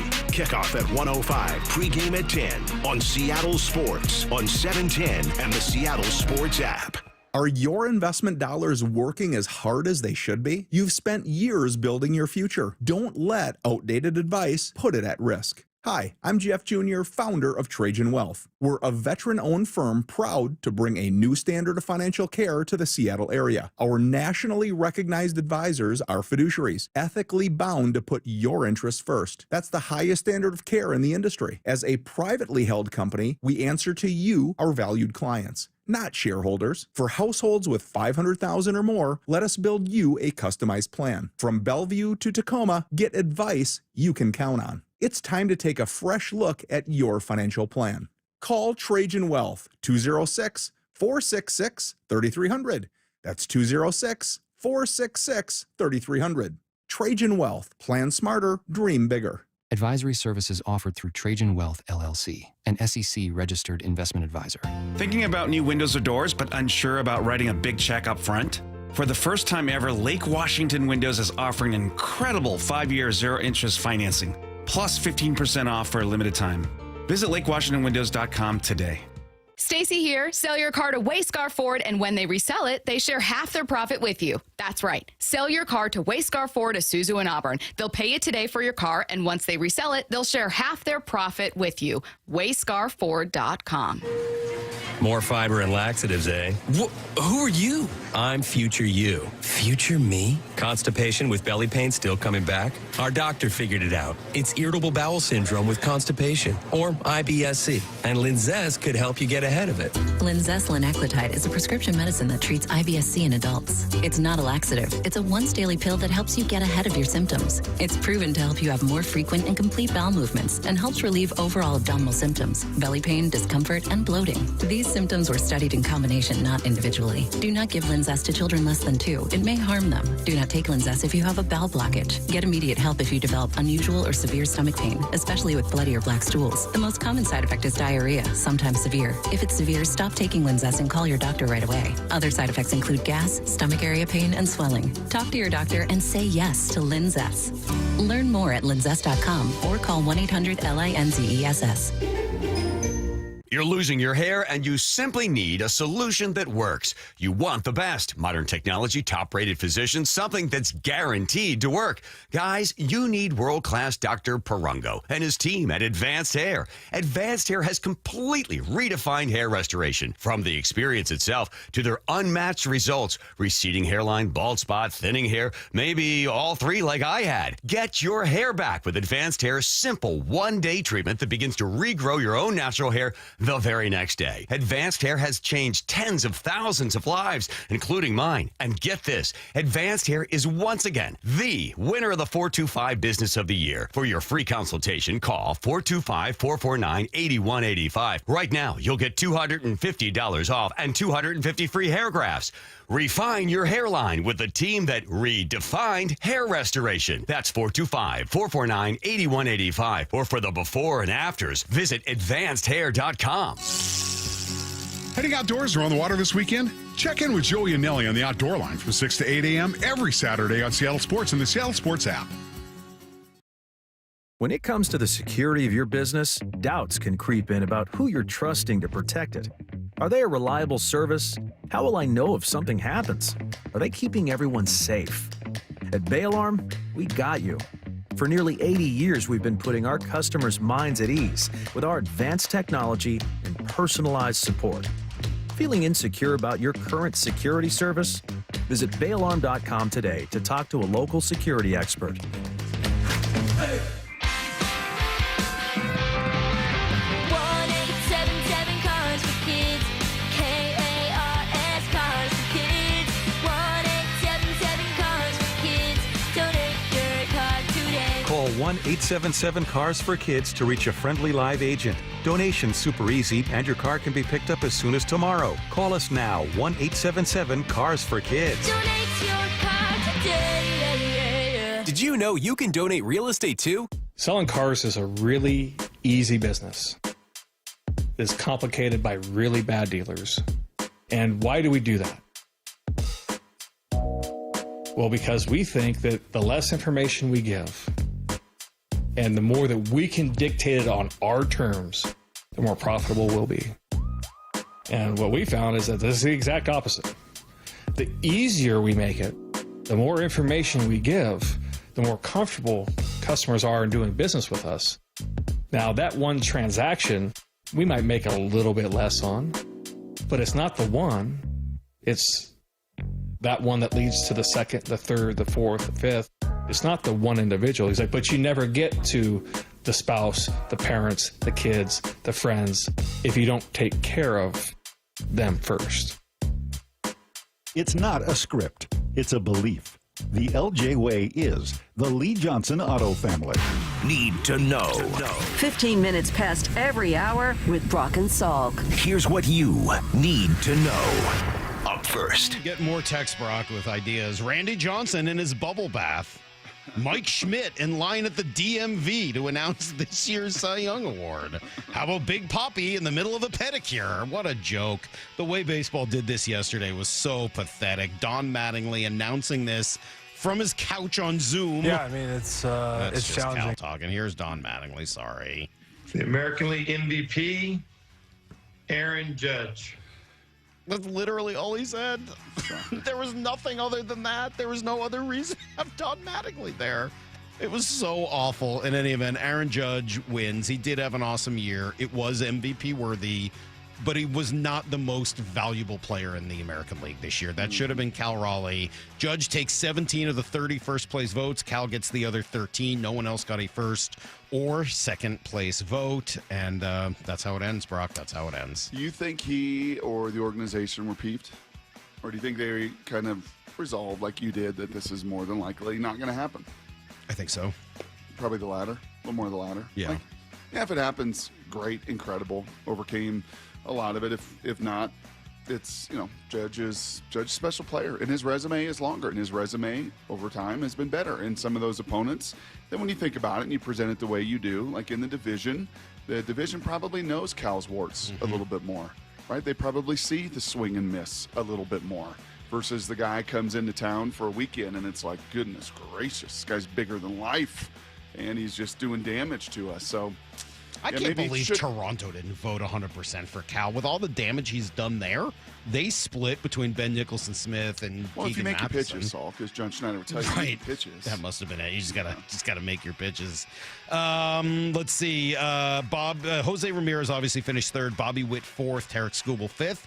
And Julio. How about Julio coming in sixth place? To have the second and sixth best player in all of baseball. Huh. Makes sense that you were, a couple innings away from going to the World Series. Shohei Ohtani, not a huge surprise, was the unanimous winner in the National League. And the Mariners did lose another coach yesterday. Bullpen coach Tony Arnerich going to head to Cleveland as well to become the bench coach there. Pretty cool promotion for a pretty good dude. So that is the latest and greatest from Mariner World. Here's the second thing you need to know. And then we get, Brock, to what could be the game of the year so far. Seahawks Rams Sunday in LA, both teams 7-2, tied atop the NFC West. I think Booger McFarland gets this right. So I think this is going to be a really good game. First of all, two really good teams, two physical teams. I think you got to look at the Seattle Seahawks defensive line against the LA Rams offensive line. I think Seattle's defensive line is the best in football. When you talk about DeMarcus Lawrence, Leonard Williams, they are physical. They set the line of scrimmage. They get after the opposing offensive line like no other in the National Football League. And I can't wait to watch them go against Matthew Stafford, who's playing MVP football. But in order for him to have time, his offensive line is going to have to block. So if you're watching this game, don't follow the ball. Watch the Rams offensive line against the Seattle Seahawks defensive line. That'll be must-see TV.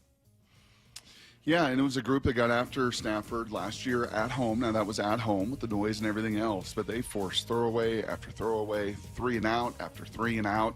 Did not have a whole ton of answers, and that was last year's D-line, where Byron Murphy's not playing at this level, where there wasn't Uchenna Nwosu, where there wasn't DeMarcus Lawrence. I think to Booger's point, you could make a real sound argument. This is the best defensive line rotation, hockey line rotation in all the NFL, and they've got to dent the pocket, Salk. They got to influence it, and you got to see Stafford. Just like they're going to say the same thing. You got to make Darnold shaky. You got to make him move. You got to make him a little frantic in that pocket. You got to do the same on your side. Yeah, DJ, we asked him yesterday, where can the Seahawks attack? Where are those weaknesses? I still think you can get to them a little bit on the edge with your rush. I think you could be a little susceptible to some power out there. So, I think that to me is going to be a real firm rush plan off the edge. And then the other side of the ball, to the perimeter. I think the more the game's played in the middle of the field might be to your detriment. I think you want to get this thing out to the perimeter. We'll go into a little bit more depth here on this game and what it looks like coming up in about 10 minutes. Bit of a mixed bag in the injury report yesterday. The good news, Josh Jobe, full participant as he gets his way back from a concussion. I would assume that's good news and encouraging for him to play this weekend. Unfortunately, Torrey Horton downgraded, non-participant yesterday. Hard to imagine he will return. No other changes, though. Ernest Jones remained a partial participant. Here's the third thing you need to know. Really good win for the Kraken yesterday, Brock. They twice battled back from being down. Let's see. It was first Vince Dunn getting them to a 2-2. Adam Larson, here's Vince Dunn. Power move, Winterton off sticks, Dunn. He scores! Vince Dunn. Magical hands out in front. He does have pretty good hands. Kakko, Dunn, Tolvanen had the first 3. Eberle had the game winner and then an empty netter as well. So they win over a pretty good Winnipeg team and will host San Jose tomorrow. You ready to watch out for the Patriots yet? Because they look pretty good. Lineman to the outside and cutting through and going all the way to the end zone is Travion Henderson. 2 touchdowns for him. They're putting something together, huh? With Rabel and Drake May. Yeah, They've won Drake May 8 straight games. Comfortable, too. Right? You kind of look at him compared to his second-year peers, and it's fairly remarkable from one year to the next, right? Everybody crowned Jaden as kind of the savior and going to be the next great one. Caleb struggled a year ago, and here Caleb's got to go, and Drake's got to go, and Bo has really regressed in year 2. Penix is complaining about not being coached and reaching out to his high school coaches for feedback. It's just the league, man. So topsy-turvy, but Drake I know phenomenal. that Penix thing. Did you actually listen to it? I did. I didn't think it was that bad.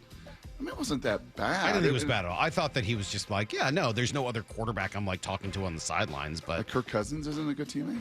Well, I'm not surprised that Kirk Cousins, who wants out of there and has been pretty bitter about the whole thing, isn't like helping him minute to minute. I don't think that's how he's been.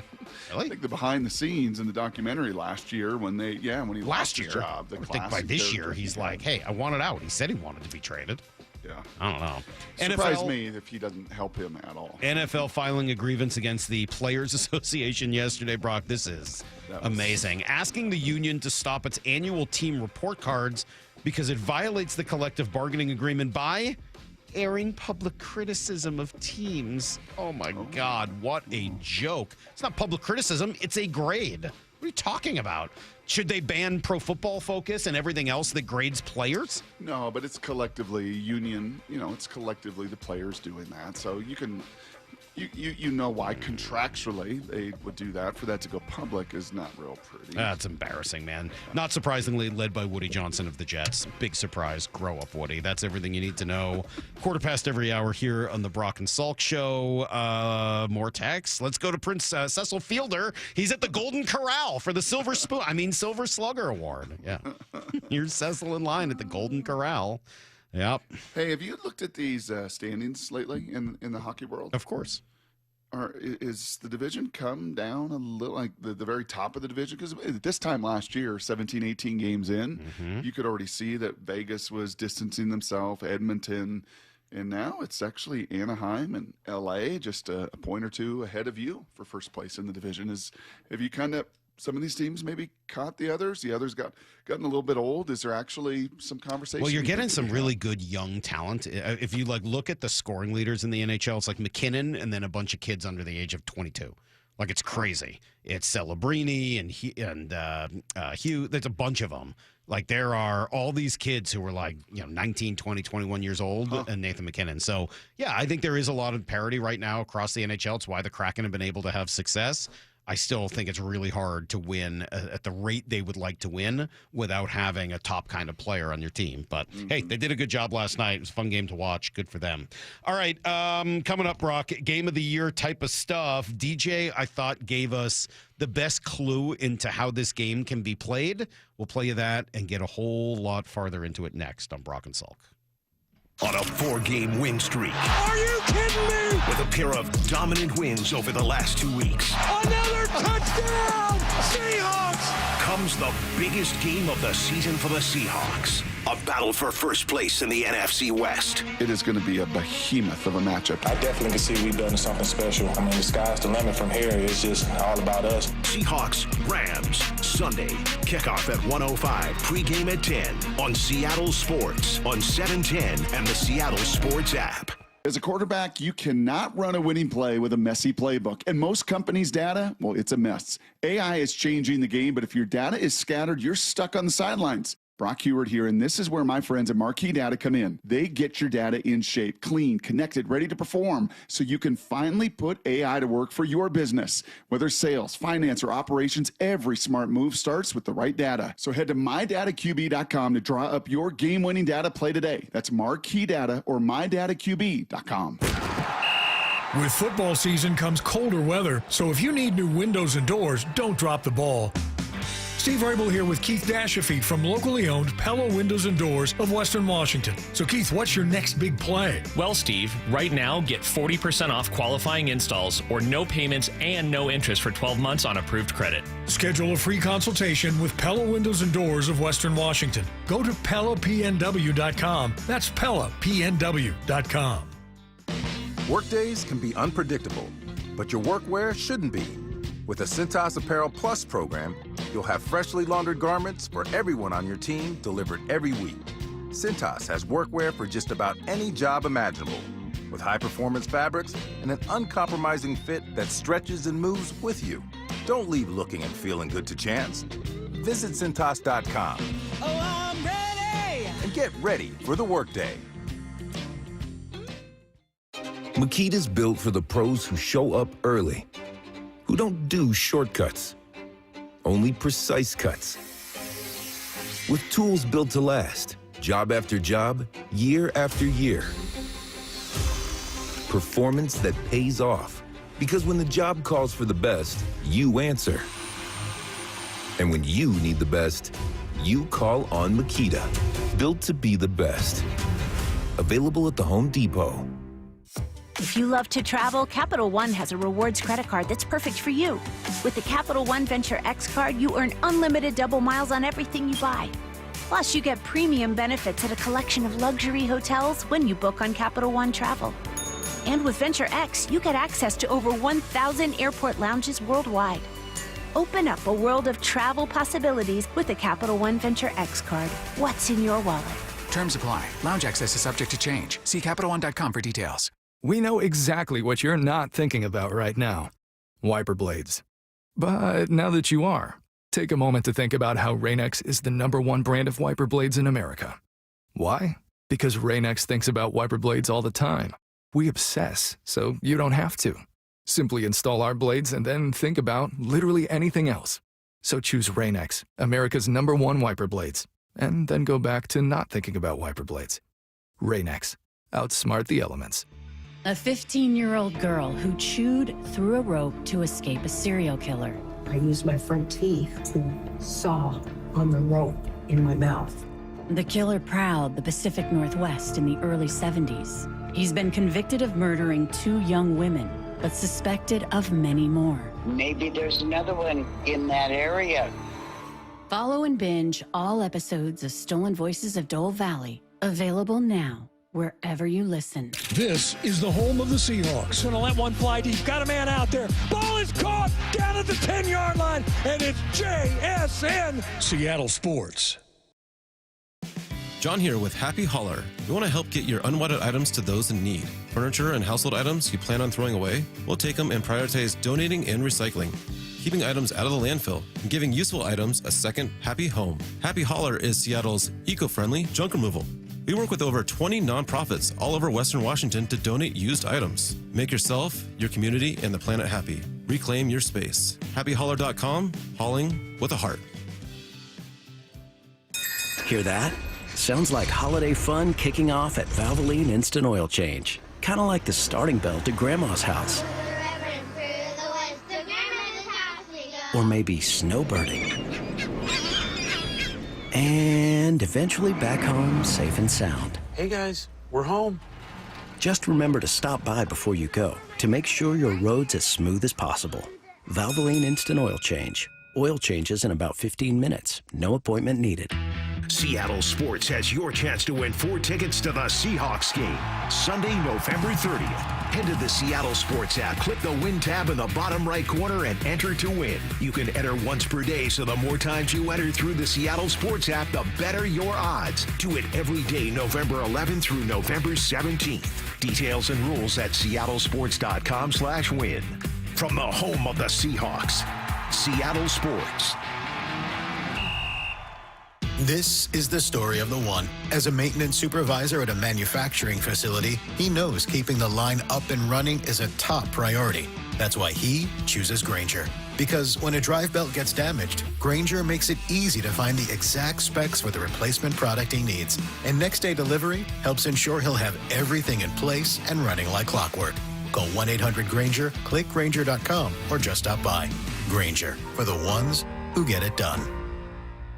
This hour of the Brock and Salk Show is powered by Star Rentals, preferred supplier to the West's best contractors. From the Quantum Fiber Studio. This is Brock and Salk. Weekdays 6 to 10. On Seattle Sports and 97.3 FM HD2. Played the old game yesterday, Brock, of the Seahawks win if, the Rams win if, and I don't know, I guess I may be done playing this game. Like, it feels like there's just so many different variables, and especially when you get these two teams that look as similar as they do. I don't know. I put it together, but then was like, I mean, the opposite could be true, too. Like, I was like, the Seahawks win if they run and stop the run. Okay.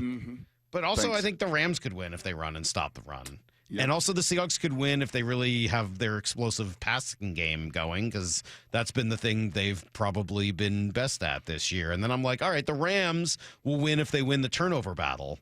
Like, yeah, all right, but doesn't everyone almost always win if they win the turnover? Like, I don't know. Like, whoever comes to play, like whoever gets to play their game better, I think is going to win this game, because the teams seem to be that similarly built. Yeah, so when you're this closely resembled and you've got the kind of talent dispersed amongst the roster, I think, yeah, to your point, the team that dictates And then, well, the way they're going to dictate is kind of, again, very similar. 4-man rush for the Rams. They sacked the quarterback 27 times this year. The Seahawks second in the league with 32 sacks, right? Like they would love to live in simulated pressures and bring 4 and keep the big plays in front of them and not let Puka and Devontae go off. Well, guess what the Rams want to do? They want to rush 4 and get to Sam and not let JS in and not let Shaheed and not let Kupp get going. I mean, really, this is, and I don't think this is a situation, and maybe you can correct me if you see it differently, Salk, and we've seen some things differently the first half hour of the show. I don't get the sense that John Schneider, when Pete said to him, "Hey, Johnny, here you go, man, your show," that all of a sudden he tried to build a team to beat the Rams.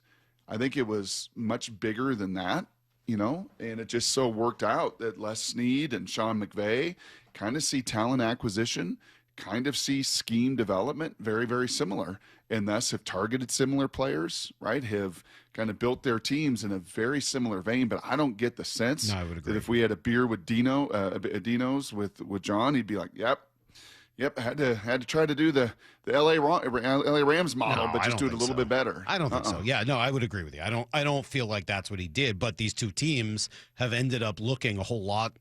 They're not mirror images of each other, but they're pretty close. I mean, they both want to play the game very similarly, and both of them have gone to these heavy personnel kind of situations this year and then forcing you to determine on defense how you want to stop that. I thought this was a great conversation with DJ yesterday saying, all right, well, what happens when teams decide we're done? We're going to have to shut down this passing game and force you to run the ball against us. Yeah, I think you're going to kind of see more of that, which is, what's happened, and I'm sure you've talked to a bazillion folks, everybody's seeing the same tape and saying the same things, but, they're trying to get you in single high looks to throw the football, so they're doing that with heavy personnel, and then they're getting more opportunities to throw the ball. And I think what you're going to see is teams that are, just going to say, okay, well, it's going to be a slow death. We're going to still stay with our 2 high looks, and maybe we can get to that from, being down and then getting out. But we're going to stay with that kind of umbrella lid coverage. And if you want to, we'll take our chances with a little bit lighter box against the run, and you're going to have to run us out of that before we're going to sit there and give you those favorable single high looks that you want. I think that's kind of where we're headed with that whole thing. So if that is what happens, if both these teams say, all right, we're just not going to let you, beat us over the top with the passing game. I don't care what personnel you're in. We are going to keep our safeties and our corners and everybody out on the field, and we're not going to go heavy to try to match up with all of your tight ends and all. No, you're going to have to run through us in order to do it. If both teams play that game, who does it benefit? Well, then it really comes down to the patience of the play caller, I think, offensively.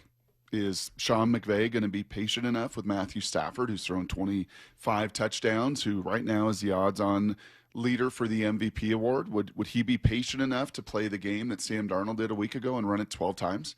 Throw it 12 times and run it 48 times? Can Clint Kubiak and Sam Darnold and this offense, can they similarly do the same and 3 yards and take 3 yards and take 4 yards, and on 3rd and 4 be willing to run it? If you get to 4th and 1, can you too?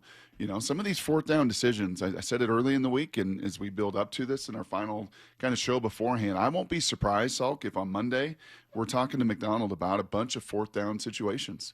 And how are you going to play this game? Because how are they going to play it? Because the one distinct difference, just look at these numbers defensively. Seattle's giving up 216 passing yards a game. The Rams are giving up 216 passing yards a game. I mean, exactly the same. The Seahawks are giving up 91 rushing yards a game. The Rams are giving up 97 rushing yards a game.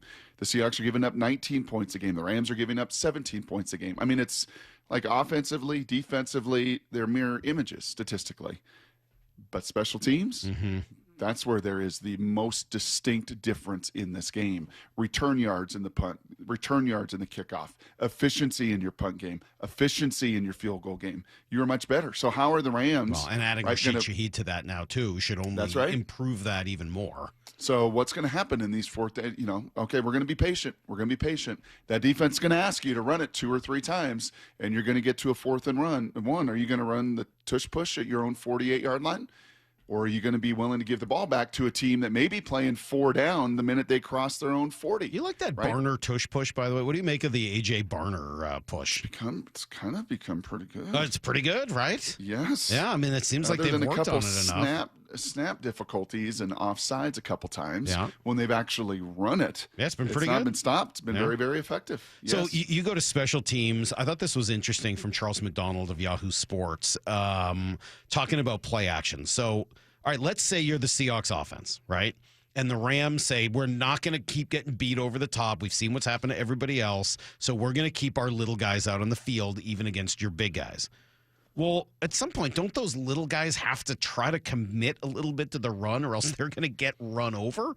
I wonder if it could have a backfire effect. And then if that's the case, this becomes a really crucial stat. The Seahawks are getting so much out of this play action game that maybe you just don't need to be calling it all that much when you're generating this much out of it.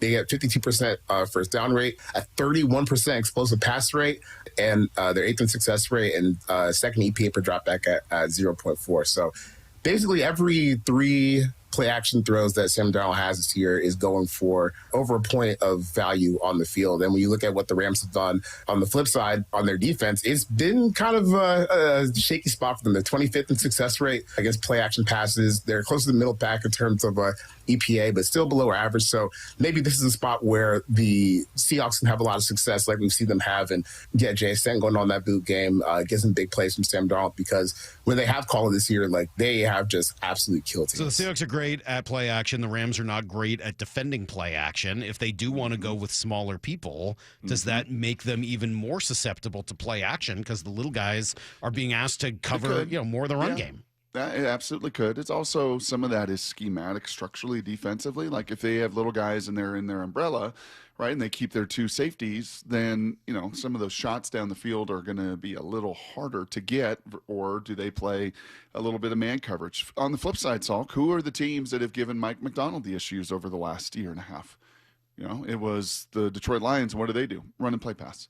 It was Stafford and even Garoppolo last year in the final game, pretty efficient. What do? They like to run and play pass, right? The Bills last year were unbelievably effective run and play pass. Green Bay, run and play pass. Once again, you just go through these things like, yeah, that could be a problem. Oh, it's going to be a problem for them. Yep, that could be a problem. Oh, it's going to be a problem for them. Yet again, another amazing X factor in this, and it'd be interesting to see where the Rams had Nick Emanwari on their draft board. My hunch is they probably really liked Nick Emanwari, like they really like Byron Murphy, because I think Nick Emanwari, as we've talked about this week, is one of those X factors. He runs like a little guy, but he's 225 pounds. And he can erase some of these things, and then his ability to pressure and his ability to cover these tight ends and run with Ferguson and run with Higbee and then have the size of it's a contested play, Salk, to knock that down. And that is not something you had in this matchup last year. I will admit, just kind of going through this, Brock, it does have a little of this feel. Only a great fool would reach for what he was given. I'm not a great fool, so I can clearly not choose the wine in front of you. But you must have known I was not a great fool. You would have counted on it. So I can clearly not choose the wine in front of me. It does have a bit of that, of a whole Vizzini arguing with himself, right? Like, I can clearly not choose the wine in front of me. Yeah, I don't know how this game goes. I think, then simply put, Salk, then if we can go into all these nitty-gritty numbers and all this level of detail and all this scheme, what the vast majority do, kind of like this Aaron Judge, Cal Raleigh vote, like just keep it simple. The vast majority would say, yeah, I trust Stafford more than Darnold. Yeah. And I get that, and I understand that point of view, but is that truly what this game ends up coming down to? Or do you look at who's up front? Is this a game that ends up coming down to the trenches instead? That's what Maurice Jones-Drew said in L.A. They put a lot of resources and invested a lot of money into that defensive line and draft capital. Yeah. Guess who else has done the same thing? The Rams on both sides, right? So it's time for you to then now show why you're getting paid or why you were selected at a certain position. And this is that game for. This is championship games aren't about the guys on the outside. It's not about the running back. It's really not about the quarterback. Say it loud. You win championship games because of the interior. If you look at the Eagles last year, the reason the Eagles won was because their defensive line dominated down the stretch. Yeah. Offensive line did. They were able to run the football. Their offensive line did as well. So when you're in a championship game, it's all about the guys up front. The guys that don't get all the written about, those are the guys that have to win those games. So to me, control the line of scrimmage. Yep, and the Seahawks won a Super Bowl for a multitude of reasons, but that front was an enormous part of it. Seahawks lose a lead, a 2-touchdown lead to Tom Brady in that Super Bowl, and Cliff Avrill's concussion, I'll stand on that to this day, played an enormous role in that, because had he been able to continue to wreak the havoc and do what they were doing in that game, then it may not have come down to a fourth or a run pass decision at the goal line at the end of it. So, yeah, and their group, and we've seen the Rams, right? And this quarterback saw that Rams group last year. I'll get to it here in Blue 88 in a second, what Sam's got to do against it. But we've seen this Rams group. That Rams defensive line really got after Geno in both of these games last year. You had a hard time blocking them. Can your group do it better this year? No, this kind of scared me yesterday. Better, right? Kind of scared me a little yesterday when, we asked DJ the question about what can the Seahawks take advantage of, and then he flipped it around and said, well, I think what the Rams do as well as anybody, maybe better than anybody, is run those games in their interior defensive line against Olu, against Bradford. That movement is not necessarily their greatest How did you strength. feel about the Calais Campbell Gray Zabel conversation? I have a story with that. So let me play, and then you can tell your story. We got about a minute and a half before Blue 88, but this was mic'd up Calais Campbell and Gray Zabel talking on the field, and you can hear Calais saying to Gray that he's got some holes in his game, and Gray's like, yeah, whatever, man. You didn't do anything against me. Well, I study your pass rush. I'm about to kill you. What? We ain't getting opportunities, though. One-on-one. You went against me all the time. What are you talking about? No. All right, talk to me. What did you study? How would you have beat me? Let's say that. Because you're a big outside hand puncher. See, no, but I like funneling everything to my inside. I'm a righty puncher, You're always my hand, inside hand. Throw it wide. Work an inside move. Catch it. Over here, yeah. I stayed on it. I would have got you. Hey, come on, you had your opportunity. Come on, I got 115 now. I got you. You ain't getting 116 on me, though. Is so good. Is that normal, Brock? So you sent that, right? Yeah. I don't know, 2 o'clock in the afternoon or something. And I was just walking into our coaches' meeting. Okay. Or just a coach's lounge before practice. And guess who's sitting in there? Ben Hamilton. Guess what he played? Left guard for 10 years in the NFL, including with the Seahawks. Guess who else was in that room? Travis Kershke played 12 years in the NFL with Pittsburgh and Detroit as a D lineman. Okay. And I said, oh, this is great. Let me play this sound for you guys. This is so awesome. Does this go on? Did you guys find yourself in this position? So I played that sound for him. And Kershke's like, what? What is he doing?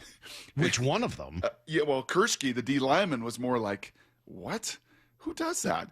And then Ben was like, you know what? I played against Calais Campbell, left guard, Seahawks, against the Cardinals, and that dude loved to chatter like that. So it was much more unique for a D lineman to have that kind of chatter. But even 10 years ago, Calais was doing that and talking and talking and talking. And Ben's like, well, you just shut up, And then, of course, they get into the whole, like, man, this guy talked and that guy talked. And I tell him, stop talking to him. Stop pissing him off. I'm the one that's got to block him, and all that fun conversation we've heard through the years. But it does seem like they're sort of giving each other like their own tells and strengths. Like, I don't know. I can't, like, just shut your mouth. Like, I don't know. Like, don't tell him what you like to do. Let him figure all that out. Hey, guess what? Gray ain't going to see Calais again. Calais is probably going to retire. So good on the rookie to get a little intel. Maybe that's a good point. I'll tell you where you're definitely not going to see him is in the playoffs. Let's do Blue 88. This is Brock and Salk's Blue 88, powered by Xfinity. We're going to go red, right, tight, close, sprint left, G, U corner, halfback, flat, on one. Ready? Brock Heward tackles 3 football questions as only he can. Blue 88. Now here's your hosts, Brock Heward and Mike Salk. All right, Sam Darnold meeting with the media yesterday. Brock, what'd you hear? Yeah, let me hear these 2 cuts. And the first one, let's see, which one I want to play first. Give me cut 13 as he talked about the difference between this Rams group that he studied for a playoff game last year and this Rams group that he's watched 9 games of.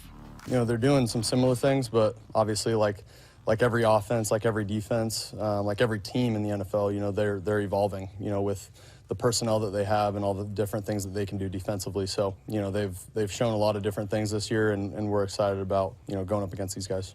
Yeah, been pretty multiple in their personnel and in the development of all of that. And then this is the key, and this is the key for both QBs. When asked about, the biggest takeaway from that rugged 9-sack performance in the playoffs, Sam said this. Having answers. I think that's the biggest thing and I feel like I had opportunities to get the ball out, and I didn't in that game. And, I just feel like having answers for certain looks and being able to just go through my progressions, go through my reads and trust my feet and my eyes. Yep, and those eyes and feet have been tied together terrifically and on the national stage. And this is going to be a big, big, big one for a narrative changer if Sam continues to play with great poise and efficiency and completions and, that yards per attempt at 9.9. That will be the single most challenging thing for him in this matchup because of both the clock that the Rams make you play against, the multiplicity of that defense. Do I expect him to have 9.9 yards attempt? The outrageous number that he has right now leading the league? No, I don't. Because I think he will be hyper-focused on getting the ball out, on having those checkdowns, on knowing where my outlets are, on knowing where my hots are. A few of the mistakes this year have been what? Right? Including, that interception at the end of the Buccaneers game when he was like, yeah, it hit off a helmet, but I really could have flipped the protection. I could have got that ball out. Like, it is going to be, whatever the number of plays is, 55, 60, 65, it is going to be a mentally exhausting game for Sam. He's going to be like managing a World's or an ALCS Game 7. His mind is going to be hyper focused in this one because every single play, to his point, he's got to make sure he's got the answers. So if it ends better. Question number 2. I think we all like the Rashid Shaheed trade, Brock. How can it get even better over the rest of this season? Yeah, I think you referenced this earlier. Looking at the Seahawks special teams in the return game, very positive. I think they're top 10 in both kickoff return average and punt return average, much better than the Rams. But that is an area where this dude loves. When you're an undrafted guy from Weber State, you never lose that chip on your shoulder. You just don't. And he knew coming into the league that special teams is where he was going to initially make his mark, and then the rest of the stuff and the receiving and all of that can come. He's got an opportunity to take this trade from good to great in that phase.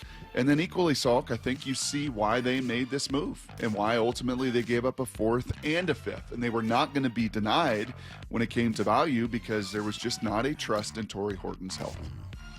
There was some stuff there, I think, in the preseason and some injury stuff that was like, I'd like to see you kind of ramp up and go. And and by no means am I calling him soft. By no means am I speculating on anything other than that this guy's had an injury history, came off of a devastating injury just a season ago. And to think that he was going to be available for all 17 or 15 or maybe even 10, unrealistic. So this was not just tremendous fire insurance. This is a guy that can be blazing on the field, and we may see that Sunday. All right, question number 3. Take the quarterback out of it. If you could sprinkle a little pixie dust, Brock, on one Seahawk and get him to play his best game of the season on Sunday, who would it be? I think it's Ken Walker. If Ken Walker has a 150-yard day, and he's capable of doing it because he's capable of taking one 75 yards to the house, right? And that's just, we've not seen that game this year. And some of it's split and carry. Some of it is the scheme. Some of it's all the heavy stuff. Some of it's the resources people have thrown defensively. It's stopping the run, and there's many explanations for it. But if you give me one guy, we've seen JSN blow up. We've seen take Sam off of it. Like, if Ken Walker has one of those days where it's like, oh my gosh, what a run. What a run. Oh, they stunted right into that run. Instead of being a -2, it's a +3, right? What a run. If he's got 7, 8, 9 of those suckers, or he catches a check down because guess what? Sam's getting to his answers. And you know what? Here's a screen, and here's an answer, and here's an answer, and it's getting the ball to Ken in space and making people miss. And yeah, I'd love to see Ken Walker just have an unbelievable game on Sunday. That'd go a long way to winning. All right, that is today's Blue 88. Of course, we do that every morning at 7:45. G. Scott's going to come by at 8:30, and we'll have open phone lines at 9:30 today. I guess we could ask G about this. Brock says the 253. Did you cut down that humongous Christmas tree in the backyard of one of your shorts or in the background rather of one of your shorts yesterday? It was lit up and beautifully proportioned. My favorite kind. So you already got the Christmas tree up. Yeah, we already got it up. Haley got hers up real early, and I think Molly felt some. Just a little jealous or a little competition? Just a little. Is that going to live till Christmas? Does feel like that's a long way for it to live. Like, Don't what worry happens if about it starts to dry out? Don't worry about it. Well, I'm a little worried about Well, it. whoever Why? posted your video yesterday on Seattle Sports Twitter, they also posted a poll about whether it was too early. Oh, really? See this? No, I did not. What did it say? Early or right on time were the two options. It's at 68% early. 68% early. Yeah. Maybe a little early. Hey, we're up too. Brock, we're up this year too. You're already up? We're already up and at 'em. A couple days ago. We a lot of changes in the Salk household this year because we're going to be away for Christmas, so a little bit of a shorter season. Okay. So we went early Christmas tree for us also, and we went fake tree this year. Avery's allergies to the tree, we finally succumbed to the tree allergies, right? And now we've gone fake tree, which I don't like as much, I'll be honest, but it's a lot easier. Yeah. Yeah, and didn't you have an animal in the tree or some kind of other We did have issues? a bird fly into the tree one year, I think. That was suboptimal. Sure. Bird going into the tree. Wendell once knocked down the tree too. That was not a great moment for poor Wendell. He was terrified afterwards. He's like shaking in the corner. Mr. Christmas though, is Mr. Christmas? You feeling Mr. Christmas yet? That doesn't happen until after Thanksgiving. Yeah, I the tree personally can be up, but really Mr. Christmas isn't coming until after Thanksgiving. Yeah, I won't, and I'm not like playing Christmas music or anything. You gotta get to Thanksgiving for That's me. right. That's right. In order to do that, but I am, we're going to be in Copenhagen for Christmas, so I'm kind of curious to see what that looks like. The whole crew? Yeah. Really? Yeah, we're going to be in Copenhagen for Christmas. Well, looking to see like with the way the Seahawks schedule was this year, we could actually get away. Hey, Lyle, do you know where Copenhagen is the capital of what country in Europe? I've never been to Europe. Copenhagen. You don't need to have been to Europe to know what country it's the capital of. What country is Copenhagen in? You tell me. You literally don't know. They make good chew. Chew? Lyle, never change. Never, ever, ever, ever change. I can tell you Paris. Okay. What country is Paris in? Well, that would be England? France. It's in France. That'd Okay. be London. Yeah. Spain is Barcelona. Okay. And you haven't been to I these think places? capital of Spain is Madrid, It's but Madrid. Oh, it's Madrid? yeah, All right. I'm pretty sure that's that's Madrid. Close enough. Copenhagen's in Denmark. That would be Denmark. We were looking for. I don't think I'm ever going to be going to Denmark. What do you call people from Denmark? I don't know. You don't know what you call someone from Denmark? From Denmark? Danes? Danish? Nothing? Okay. Oh my God. Let's Brock, move it along. I don't know what to do. I'm truly horrified at what's happening in this room right now.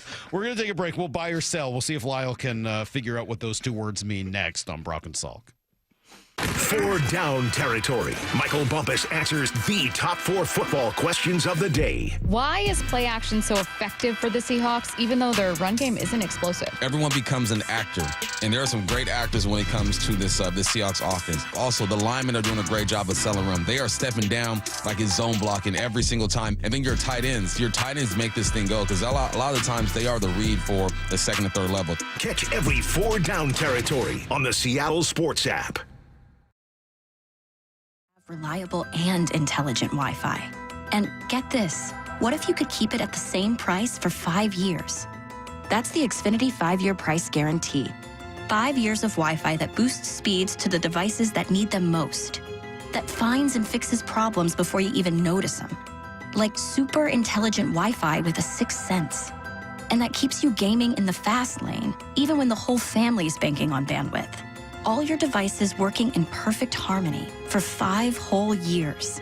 And here's the best part. No annual contracts, no hidden fees, and our best equipment included. Hey, let's face it, a lot can change in 5 years. Kids grow taller, dreams grow bigger. But your Wi-Fi? It would stay reliable and the price would stay put. The Xfinity 5-year price guarantee. Lock in your price and unlock the possibilities. Xfinity. Imagine that. Select plans only. Restrictions apply. Lowe's knows pros want more. Join My Lowe's Pro Rewards for free to get $20 off your first qualifying purchase of $100 or more just for signing up. Plus, enjoy free standard shipping and more ways to save on your next job.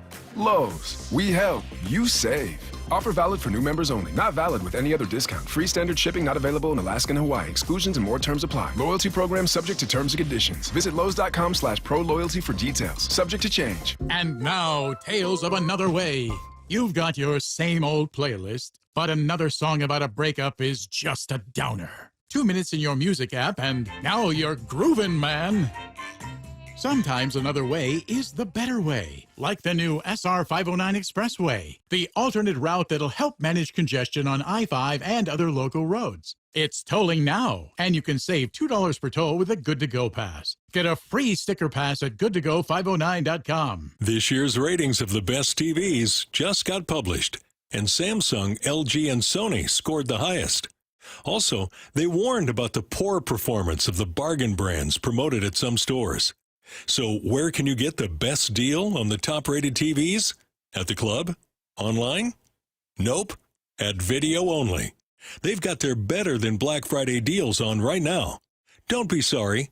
Check out Video Only before you buy. If you're one of the millions of Americans behind on your taxes, if you're afraid to open your mail because IRS collection letters could be coming, listen carefully. The IRS is cracking down, taking paychecks, freezing bank accounts, revoking passports. That's a fact. But here's what most people don't know. There are official tax relief programs designed to help struggling taxpayers. Programs that could save you thousands if you qualify. No one knows these programs better than the experts at Optima Tax Relief. Optima's award-winning team will fight to protect your paycheck, your passport, and your property. Their tax attorneys and licensed tax professionals will work tirelessly to get you the best deal possible with the IRS. Every day, penalties and interest keep piling up, so don't wait. Call Optima now for a free consultation. Call 800-783-8055. That's 800-783-8055. 800-783-8055. Optima Tax Relief.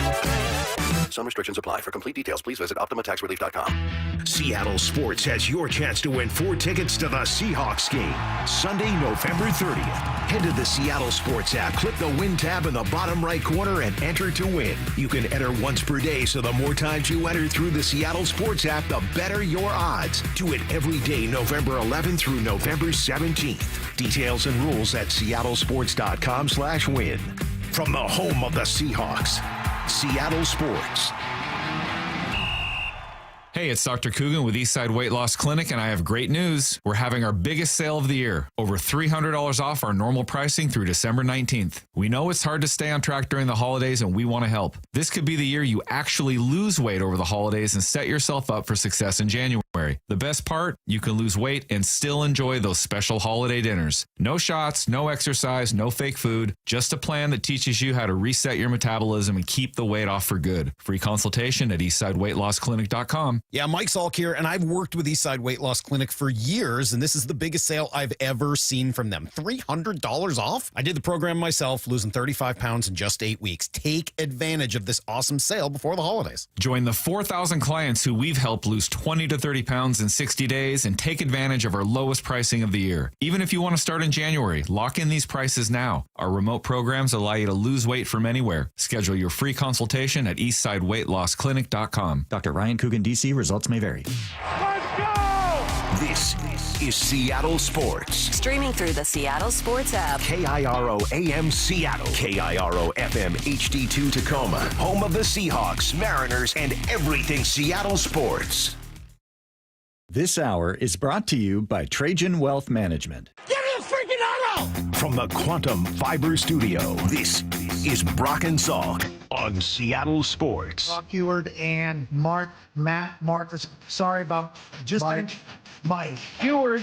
Not exactly Joe Cat there in the pocket. Now here are your hosts, Brock Heward and Mike Salk. There's a lot of Lyle texts here, Brock. You might imagine. Oh my God, Lyle, dude. This is the 206. Lyle, you're truly a special part of the show. Oh, I forgot to say it yesterday. I'm going to out him here, but it's fine. Oh. TJ knew less Shakespeare than I did. He couldn't name one Shakespeare play? He did one Shakespeare play when he was in middle school. Okay. And other than that, I forget which one. He said, and I quote, "I forgot Romeo and Juliet was a Shakespeare play." Come on, man. 206 says, I'm my telling you, people 7th grader is supposed to eventually attend Lake Washington High School. I am now seriously rethinking that decision. Yeah, I don't blame you. I'm horrified. Again, how did they let you graduate? That's what I don't understand. They're not supposed to let you graduate if you don't know anything. Saw cum laude. He had the string around his neck. Yeah. He was cum laude. Because if you fill out your homework the period before it's due and just turn it in, you can get by. Let's do buy or sell.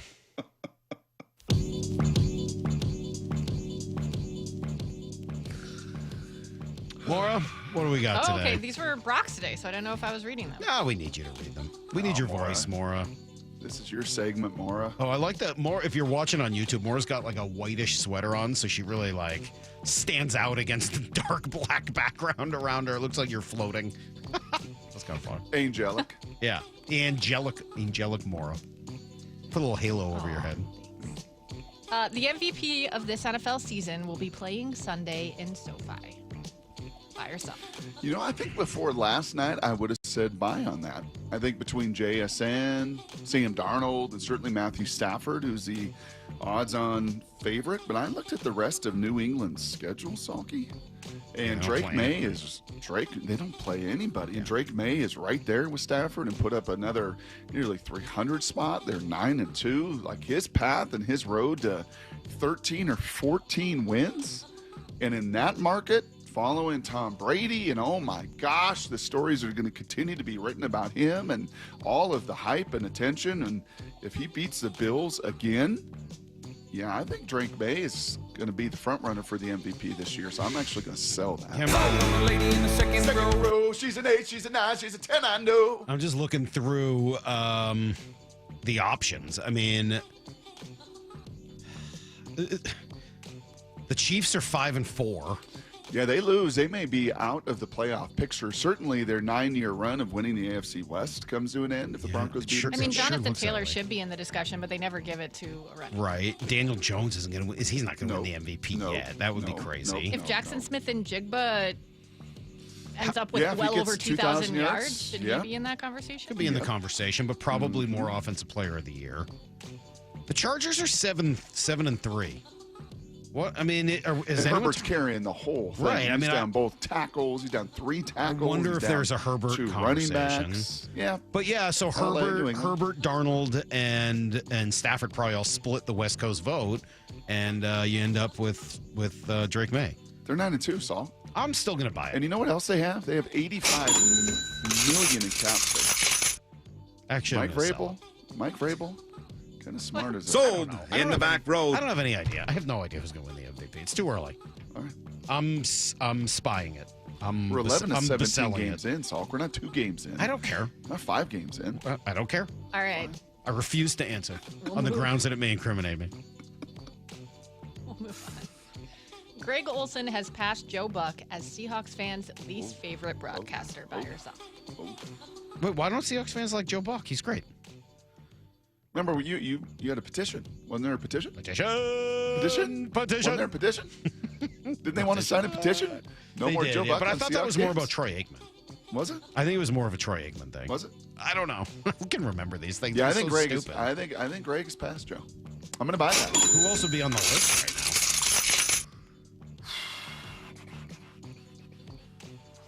now? No Not one. many, Right? I don't think. I mean, it's not going to be Mark Sanchez. No.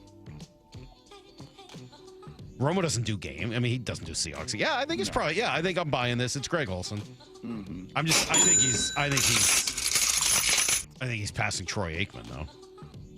He's so good as an actual in-game analyst. Especially, he is by far the best non-quarterback analyst, seeing the game from so many different perspectives. And that's sometimes harder to do when you play different positions. But he's on game day, man. He is excellent. Excellent. Clint Kubiak will be the offensive coordinator of the Seahawks in 2026. I'm going to buy it. I think it's going to take.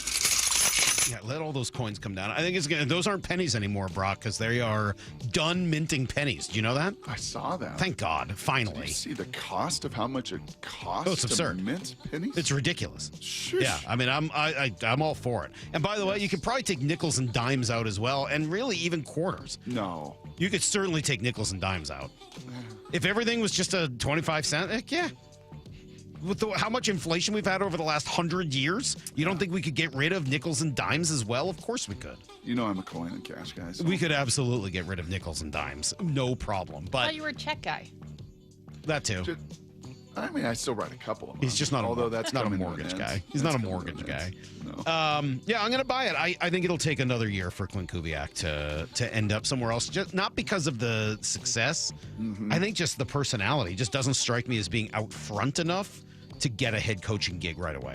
Yeah, I think I'm going to buy this as well, and I'll add one more layer to it because I think the Mike McDaniels, the Brian Daboll, the success that. Oh gosh, what's our fella in New England now? Clayton's Josh old favorite. McDaniels? Yeah, Joshy boy. The success of a Joshy boy, I think is or going. lack thereof. No, as an offensive coordinator, not as a head coach. Got it.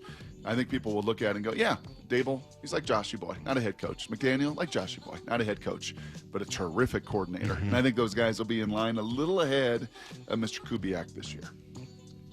253 wants to know if Lyle knows what a penny is. Lyle, do you know what a penny is? I don't have to anymore. I think they just canceled all of them. You think? We're just He talking. hasn't even been listening to We this were segment. literally just talking about Oh that. yeah, good point. Well, then I already knew. I often thought, What were you doing? Well, we So- just had a whole conversation about canceling the penny. I was looking at baseball numbers. Trying Don't to- worry about it. What were you Trying to- doing? Trying He's to looking at these respond to a Japanese few texters infielders. about So this you're whole just thing. responding to the texters instead of listening and participating in the show? Trying to be for the people. Uh-huh. What about us? Don't So we I come often first? wondered. No, I yeah, often you- wondered. that's Could there your be point. a character? Could there ever be a character on the show like Boy Howdy? Yeah. Could there ever be somebody that fills those very small shoes of his? Very wide, but very small. Could there ever be anybody that does it? We're getting some of it. And Lyle's getting really darn close.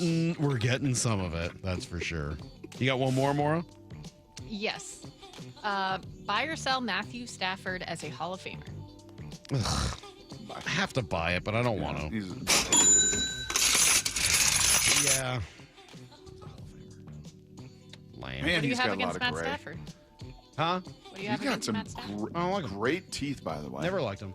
Have you noticed his Don't teeth? like him. Don't like his wife. Don't like his family. His wife's you know- annoying. Never liked I'll him. give you that. Yeah, Have just you never liked him. noticed his teeth? His veneer game, on point.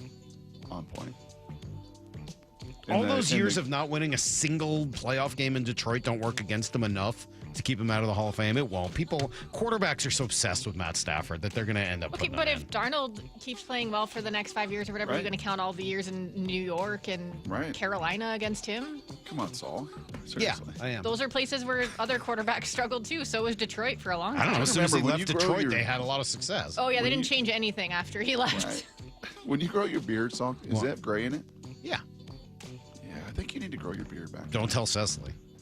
Well, she's becoming a hockey. Maybe like when hockey playoffs come. She does not like it. It's okay. Tell Cess that this one happens in hockey playoffs. By the Grow out way, the beard. with the manager of the year announcements the other night, Dan Wilson got rid of the mustache.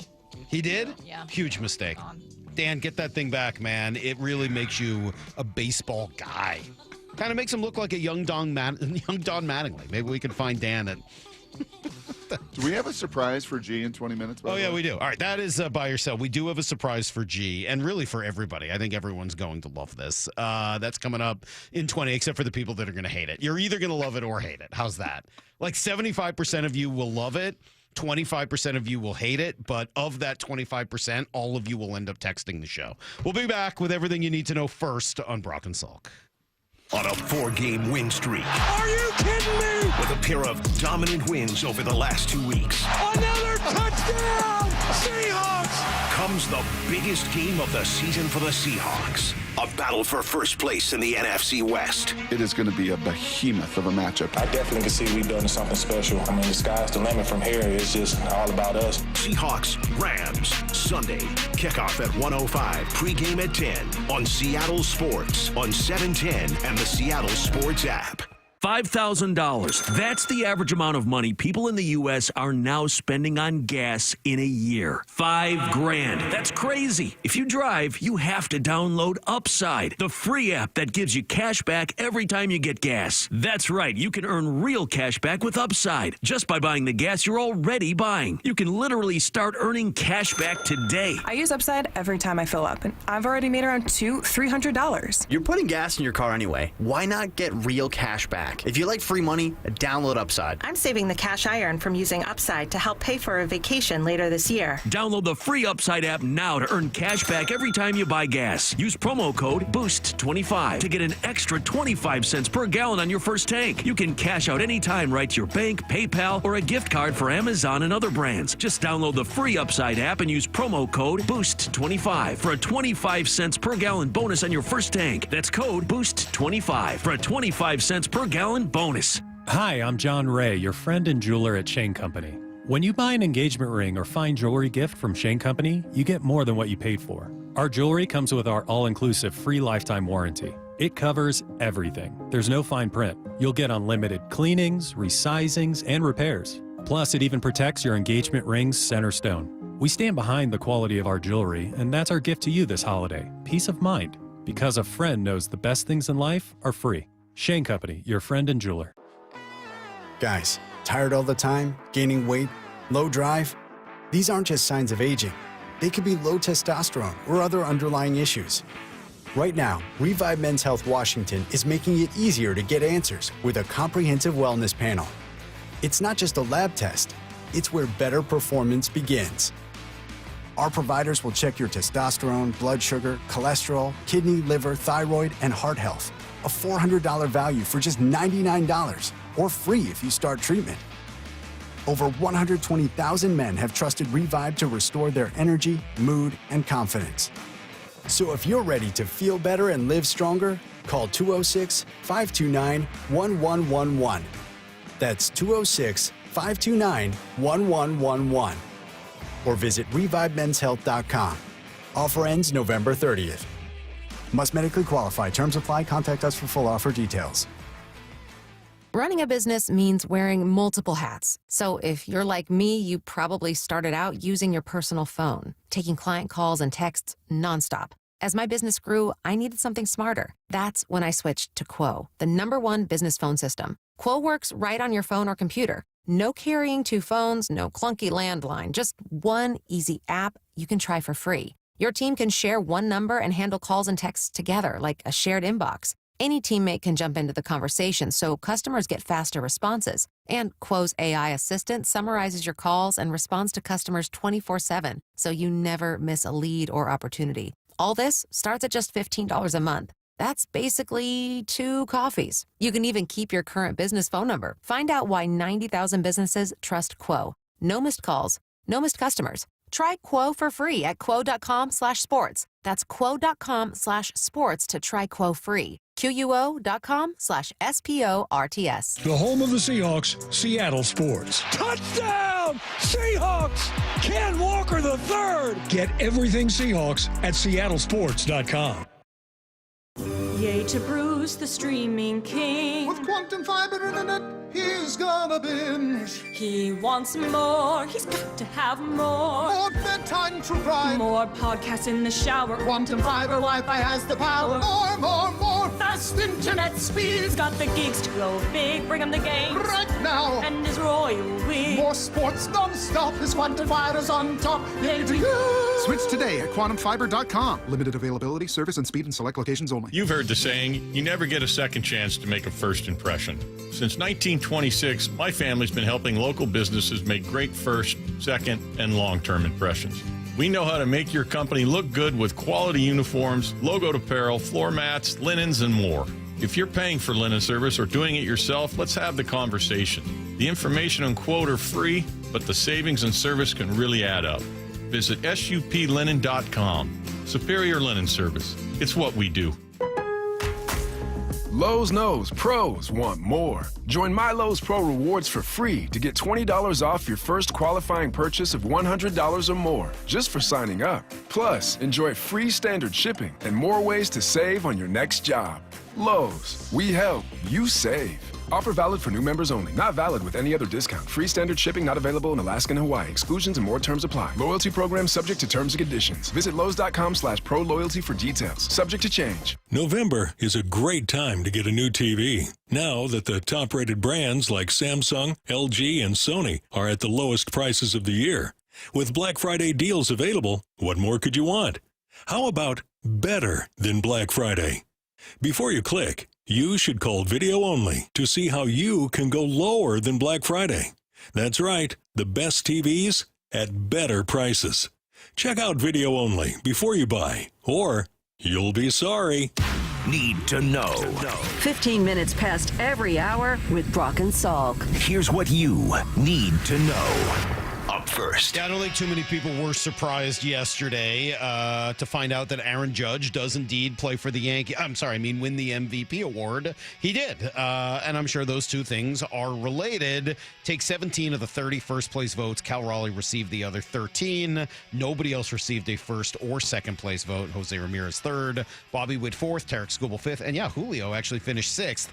All of that being said, the AL East voted 5-5. The NL West voted 5-5. It came down to a couple of votes in the Central. I don't know. That makes it really hard, Brock, for me to sit here and just claim East Coast bias, especially when it's like Kansas City. I mean, I know maybe they don't get as much of a chance to see them, but both the Houston I don't like and East the Coast Texas. bias. I used that in my tweet last night. That's easy. I think it's just exposure bias.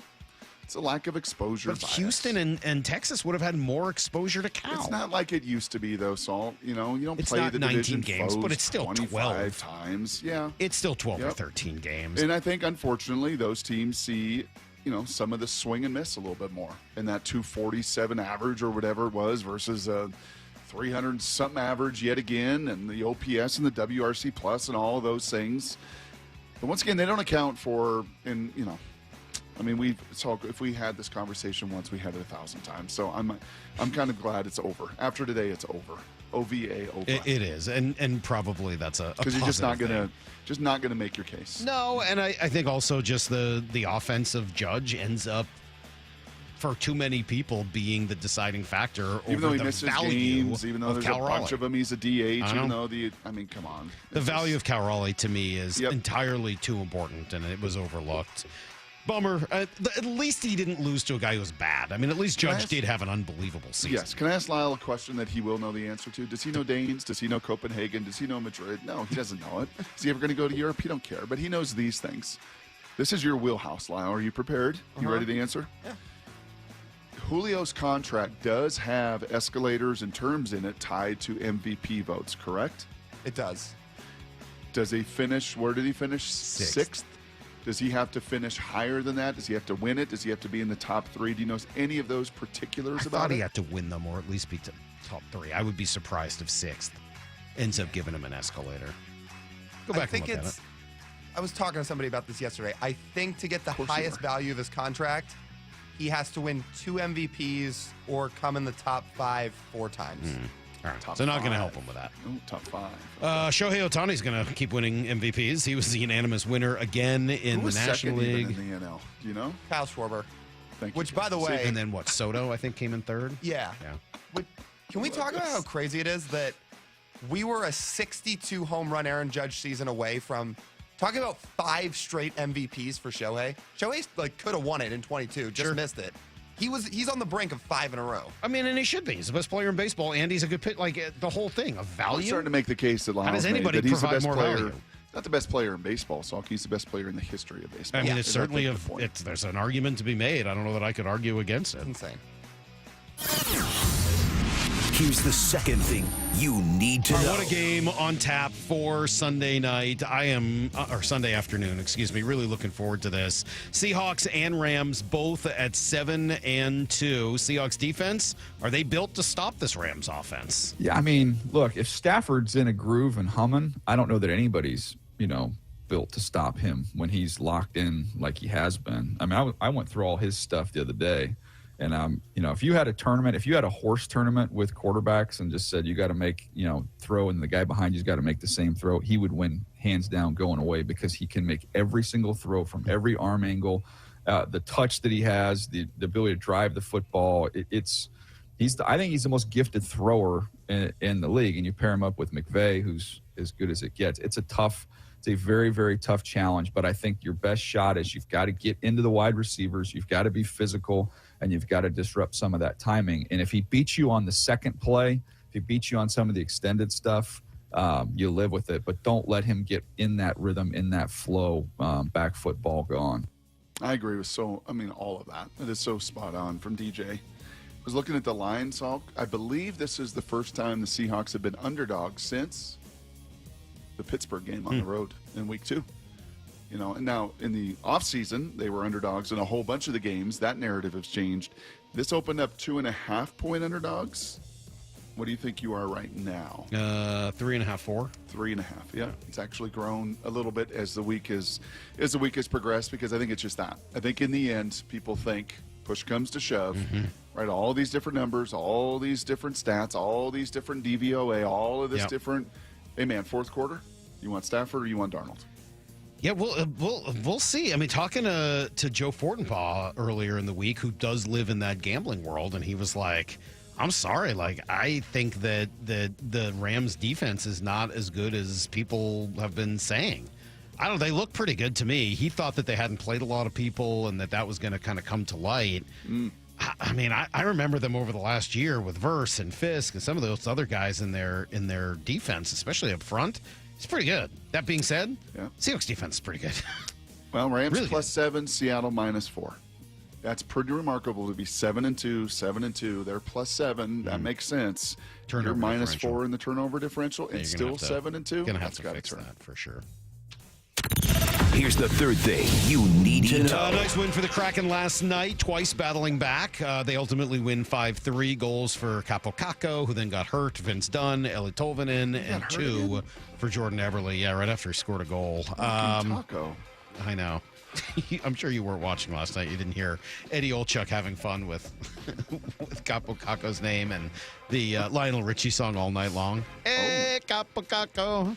Yeah, it was something. They got San Jose tomorrow night. Patriots win last night as well. They're now 9-2, and the NFL owners are very mad because the players are saying mean things about them, and it's terrible, and Woody Johnson of the Jets needs to sue. What a doofus. What a doofus. What a doofus. All right, that's everything you need to know. What? Am I wrong? You agree with the owners, don't you? You must have been the worst person on your team. I don't agree with the owners. You must have been the worst person in your union. Nope. Because you're just not wired to be in a union. You're wired to agree with management. No. You are. No. You know you are. You know you are. No. I can't even believe you're arguing with me. You are so wired to be the guy in the back being like, I kind of think they're right. So if there were 1,500 players in the players union, my standing was like player 1499. Still, maybe ahead of just some of the kickers. Still, I'm willing to bet that you were in general more in agreement with the owners than with the players. Honestly, none of that was really a big deal 30 years ago. You just didn't have these gazillions of dollars. True. It just wasn't that. It was more of like, what are my $10,000 dues going for?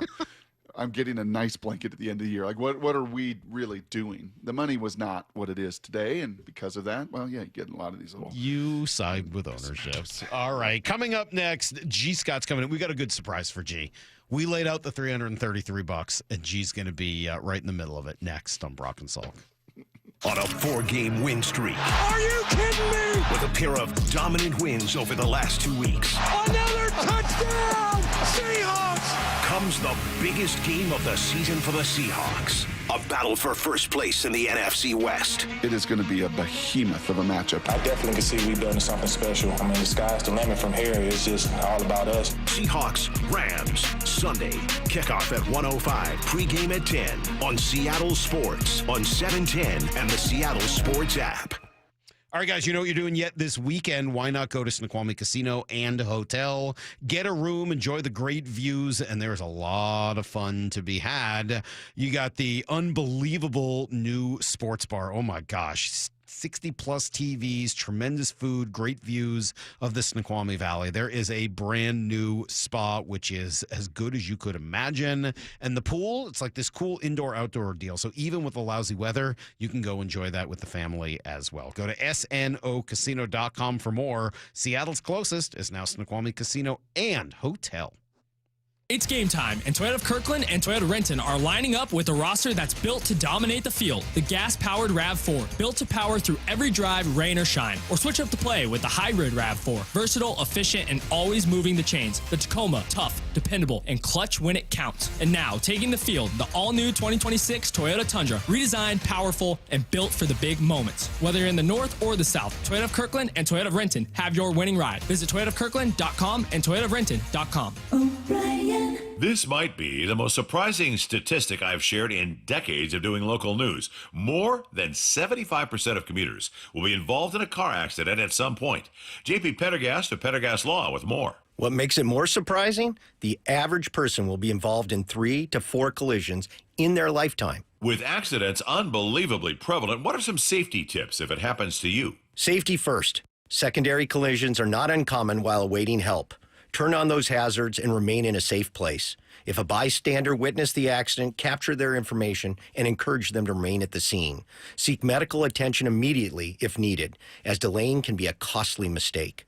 Lastly, remember that statements made to police and insurance adjusters can affect your case. Collisions are more common than we'd like to think. If you find yourself in one, follow these helpful tips and then call my friends at Pendergast Law. If you or a loved one's injured in a car accident, call Pendergast Law. We can help. PendergastLaw.com. And now, Tales of Another Way. You've got your same old playlist, but another song about a breakup is just a downer. 2 minutes in your music app, and now you're groovin', man.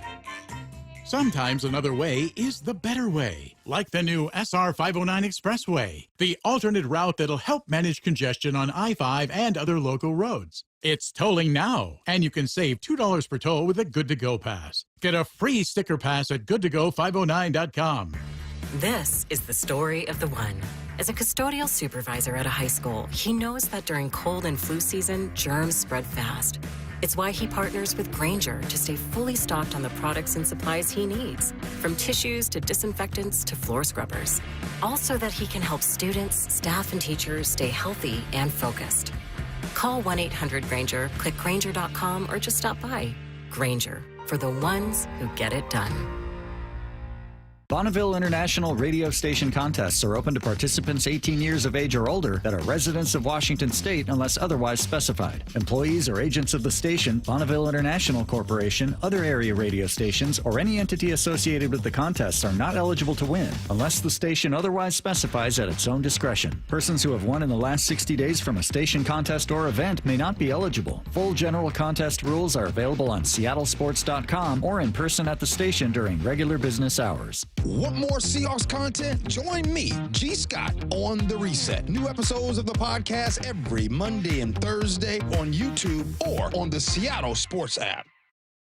Hey, it's Tim Hunter, former Seattle radio goofball here with 2 words that aren't funny. Prostate cancer. Get your annual checkup. Keep an eye on that PSA number. And if you hear those 2 words like I did, talk to the folks at Swedish Cyberknife. 5 treatments, minimally invasive and technologically advanced over the other options. If you're a friend, and I consider you one, I'd highly recommend Swedish Cyberknife. We are so lucky to have them right here in town. Do your research, but definitely visit swedish.org/Cyberknife prostate. Dave Wyman here, and we've been fortunate to hear from 2 Swedish Cyberknife patients this year, Andy Ryder and Tim Hunter. Both heard about Cyberknife from our radio ads and completed successful treatment, raving about their experiences. Tim was impressed that treatment only took 5 days. Andy hosted a large international delegation the week after his treatment. If you, a friend, or a family member is diagnosed with prostate cancer, consider treatment with Swedish Cyberknife here in Seattle. Go to swedish.org/Cyberknife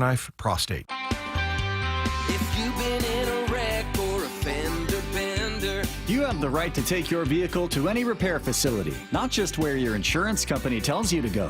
Accurate Auto Body has been family owned and operated since 1994, and they work for you, not your insurance company. With over 25 years of auto repair work, they'll exceed your expectations. we meet by accident, fixing every last dent. At Accurate Auto Body, all their work is performed by certified technicians, only using OEM parts to guarantee the safety of you and your family. For the best in auto body collision repair and customer service, give them a call at 425-883-2450 or AccurateAutoBodyWA.com. Your insurance company may not love them, but you will, because We meet by accident, fixing every last dent. Accurate Auto Body. From the Quantum Fiber Studio. This is Brock and Salk. Weekdays 6 to 10. On Seattle Sports and 97.3 FM HD2. Oh, man, I missed this last week. I was out, headed to beautiful Kennewick, and I missed a chance to hang out with G. Scott in studio, Brock. And so here he is today, giving the people what they want, the host of the G and Ursula Show, the host of The Reset on our Seattle Sports YouTube page, G. Scott. Hey, good morning, everybody. Hey, by the way, yes, The Reset on YouTube. Make sure y'all go and subscribe. Yeah. In the next week or so, I got another big guest coming on the show. Yeah, I just wait till you get there. All right. But make sure you like and big subscribe. in terms of like name recognition or big in Yeah. terms of like weight? Don't talk about nobody's weight. Hey, real quick, first of all, Brock, you look good this morning, brother. Thanks, you buddy. look nice and young, my boy. Yeah. Listen, It's playoffs. Brock, Playoff nights, I got to tell you, and I got to be very transparent because, look, for some reason, when I go out and about, people don't know that I do anything else but the Brock and Salk show. So the thing is I come on this show, I keep it all the way a buck with y'all, keep it 100 with you, right? But full transparency, I walked in this morning, and Mike Salk pulls me to the side because you guys were like, gee, why were you so subdued? Why weren't you bringing it to us, giving the people what they want? Mike Salk pulled me to the side. And he says, G, I just want you to know that you got to be on your best behavior today. Yeah. And I'm like, what? Yeah. He's like, yeah, bro, you need to chill. There's people, you know what I'm saying, that's listening and everything. So I just want to tell the people that I'm not going to give it to you today. Because, You're not going to keep it a buck today. No, because Boss Lady and all them, because they want me to be on my best behavior. Oh, that's terrible. All right, well, let me ask you. We got a surprise for you, though, G. You do? Yeah, so I don't know. Maybe you caught this yesterday or 2 days ago. This came out. I saw it on the social media channels. As you know, Russell Wilson is no longer starting. He's no longer even the backup. He's now the third quarterback in New York. And when he found out that news, he thought it would be the appropriate time to do this. What's up, guys? Russell Wilson here. I'm super excited about doing something I've been wanting to do for years. You guys have been asking for. Inspirational videos about faith, life, sports, anything you guys need, come your way. Unlimited videos on Cameo. Let's So there's go. unlimited videos that you can get on Cameo. And as it turns out, G, they only cost $333. That's before tax. I paid for it. It's before tax. Oh, it's before tax. Yeah, a couple more bucks. My with bad. taxes. I didn't realize it ended up costing that much more with And credit card tax. fees and different things. So it really goes up and up and up. Well, in any event, so that is the cost. Yeah. We had a debate here. Were we willing to pony up that kind of money in order to, have Russ leave us a little video? And we debated it yesterday, and ultimately this is what we got. Lyle threw in $3, Salk threw in 30, and I threw in the 300. 300 plus. What did Mara throw in? Nothing. This is what we got. She's a sound hound. She don't need to do that. More rolled it into the system, and this is what we got. What's up, Seattle? Russell Wilson here. Miss you guys, but I wanted to let you all know. I wanted to check in and remind everybody that I hope you're living life like it's like it's fourth and goal, and just to say, ignore the noise. A lot of noise. It just says you're third on the depth chart. Because that's all it is, right? It's just noise, and noise can be the thief of joy, if you let it. But no matter what, you got to believe. Believe you're still first string, because whether you believe you can or can't, you're right. And also, too, greatness doesn't sleep, and neither do I. Greatness is undefeated. Greatness is unlimited. Yes, I miss you guys. I miss the good times. So let's get this dub on Sunday, baby. Go Hawks. Well, I can't I can't give you guys what I really think about this because before I just want to do a disclaimer. If there's anybody that's listening to this show, we believe in community. We believe in doing right by people, and we want to make sure that we love all people. Just in case there's anybody that's listening and wants to know how this show What happened to G? Listen, man. Can I happened? ask? Hey, man, He's been neutered. Mike Salk. By who? I'm trying to help you out. Salk, what'd you do? I didn't do anything. I went boss lady, and all the bosses that know that let me I ask you a believe question. in. Look, listen, and if Russ Would you really, stop? If he wants to charge $333, if he wants to be unlimited, right? If he wants to do that, listen, there's a lot of things that happen when people lose their damn job, right? Who am I to judge when you lose your job? Right. Look here, there was a time when my daddy, when he got ready to retire, he went and got him a little small job working at the school. And then some of his things that he did was a little strange too. Now, am I allowed to say what he did? Probably not, because people are listening. Anyways, so when people lose their job, say the best thing that should happen is Russ, but y'all give that man a first string job because he gonna start getting unlimitedly weird. You know what I'm saying? Huh? Do you think that was Russ? Hell no. Oh, okay. I wasn't sure if you actually bought that was Russ. But do you know who that was? Who did that? Is that Lyle? That's our guy Justin downstairs. Pretty good. Justin Barnes? Yes. Oh, he's pretty Isn't good. that unbelievable? Wow. Yeah, a lot of people thought it was AI. It's not AI. That's Justin Barnes doing Russ. What Justin, that's pretty good. What Justin did real well is the cadence. The cadence is ideal. The cadence was Russ. What's up, and Seattle? He even Russell got the Wilson. also too. He always said, and also too as well, which all mean the same thing. He and Clayton both. What's up, Seattle? Russell Wilson here. Miss you guys. But that guys is so perfect. I miss you guys. The guys. It's perfect. The guys is perfect. It's pretty hilarious. That's Hey, pretty. G, G, why are you shook this morning? This is Man, the I'm G shook I know. because let me tell you Because of something. Salk? Bro, I have nothing to do with this. Listen, I love money. I love money, and I want my key card to constantly work. So when I get the folks telling me, "Hey G," soon as I walk in, bro, "Hey G, just want to let you know, I got a text message," and boy, they got a text message about me. It wasn't about you. Nobody gets text messages about I'm just saying. Look here, Nobody cares about if you. y'all want me to still, I mean, You're not that important.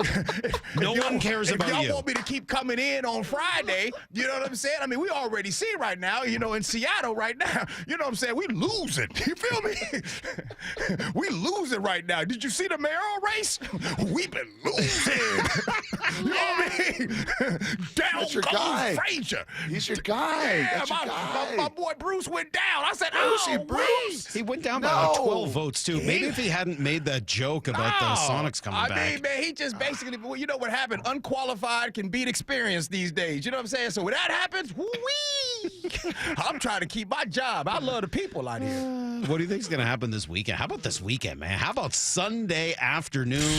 The Fox B team will be in L.A. for the game. Not Brady. No Burkhardt. None of that. No Aaron Andrews, Tom Rinaldi. They got the Fox B team, G, for the 7-2 leaders in the NFC Wait, West. who they got? Who the B Joe team? Davis and Greg Olson. Yeah, and Pam Oliver. Wait a minute. I like Greg. I like Greg. I really do. And shout out to Pam. I got to meet Pam recently. I like Pam. I do too.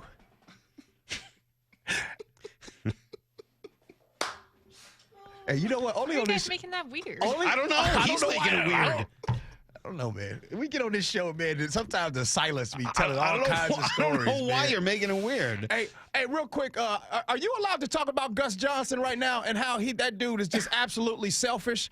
Gus Johnson and his calls at the game. We played that the other day. Brock, what is that? Hey, Gus, get over yourself, bro. I love you to death, man, but you are messing up this game. I don't know if people are allowed to say it, but Gus Johnson, Well, that's people selfish. were saying it in Detroit. That's We played selfish. the sound of that whole thing. It sounds like Gus is coming under a fair amount of criticism for just kind of being over the top with his big call the other day. Yeah, I don't know. Little over the top. A lot over. I mean, he lost his voice, and he's just like. Do you think that's just too much more is more? Yeah, I mean, you got to be too much. I mean, look. That's just more is more. For example, there's no way that you all listening could take me 5 days a week. Yeah. You know what I mean? You In trouble! It's out! Touchdown! Unbelievable! Come on, bro. I don't know. I like it. You can't. Nah.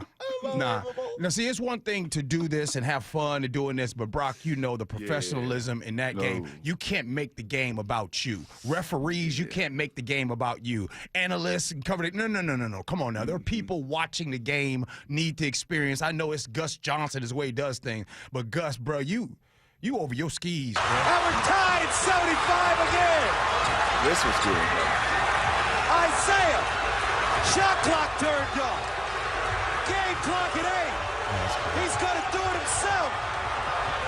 Thomas, shake, crossover, step back. And deposit, Young, safe, and Washington wins it on a last-second J. Cold-blooded. I still think that might be the greatest call I've ever heard of anything. I mean, it's like right on the list, man. That is, because of it, I'm willing to give Gus a break. Because of how great that is. Now, that's 12 years ago. We got to stop giving people a break I'm based giving on him a what break. they did 10-plus years ago. I'm giving him a break. You know what I mean? Like, I'm telling you right now, this weekend, I'm looking forward to this weekend. You think I'm going into this weekend telling my wife, you know what, we did some things 5 years ago? No, it's a fresh new weekend. And I'm coming in this weekend. And by the way, if you listen to me, baby, I'm off work this weekend. All the weekend is all yours. I'm all yours this weekend. All of it? I want Loco Moco on Sunday. That's what I'm having. All of it? What you mean? Well, I heard she had to go to a birthday party, and she invited you to go with her. You gonna go? I'm not gonna go to the birthday party. Listen. I'm not gonna go to the birthday party. But what I am gonna do, I'm gonna be waiting. Right? I'll be waiting. Nighttime birthday party or daytime birthday party on Saturday? Evening time. Evening. Yeah, they're going over to the one of them casinos. Oh, okay. Yeah, I'm gonna be chilling at the house. But like I said, Brock, sometimes the best thing you can do is say, hey, I'll be waiting. So you're not giving all of your time to her. No, but you getting your Loco Moco on Sunday. Loco Moco. Brock, you ain't never had Loco Moco. I sure have, and it's really good. Brock had Loco Moco. Brock lived with all the Samoan all my dudes Poly and- brothers. Yeah. Yes.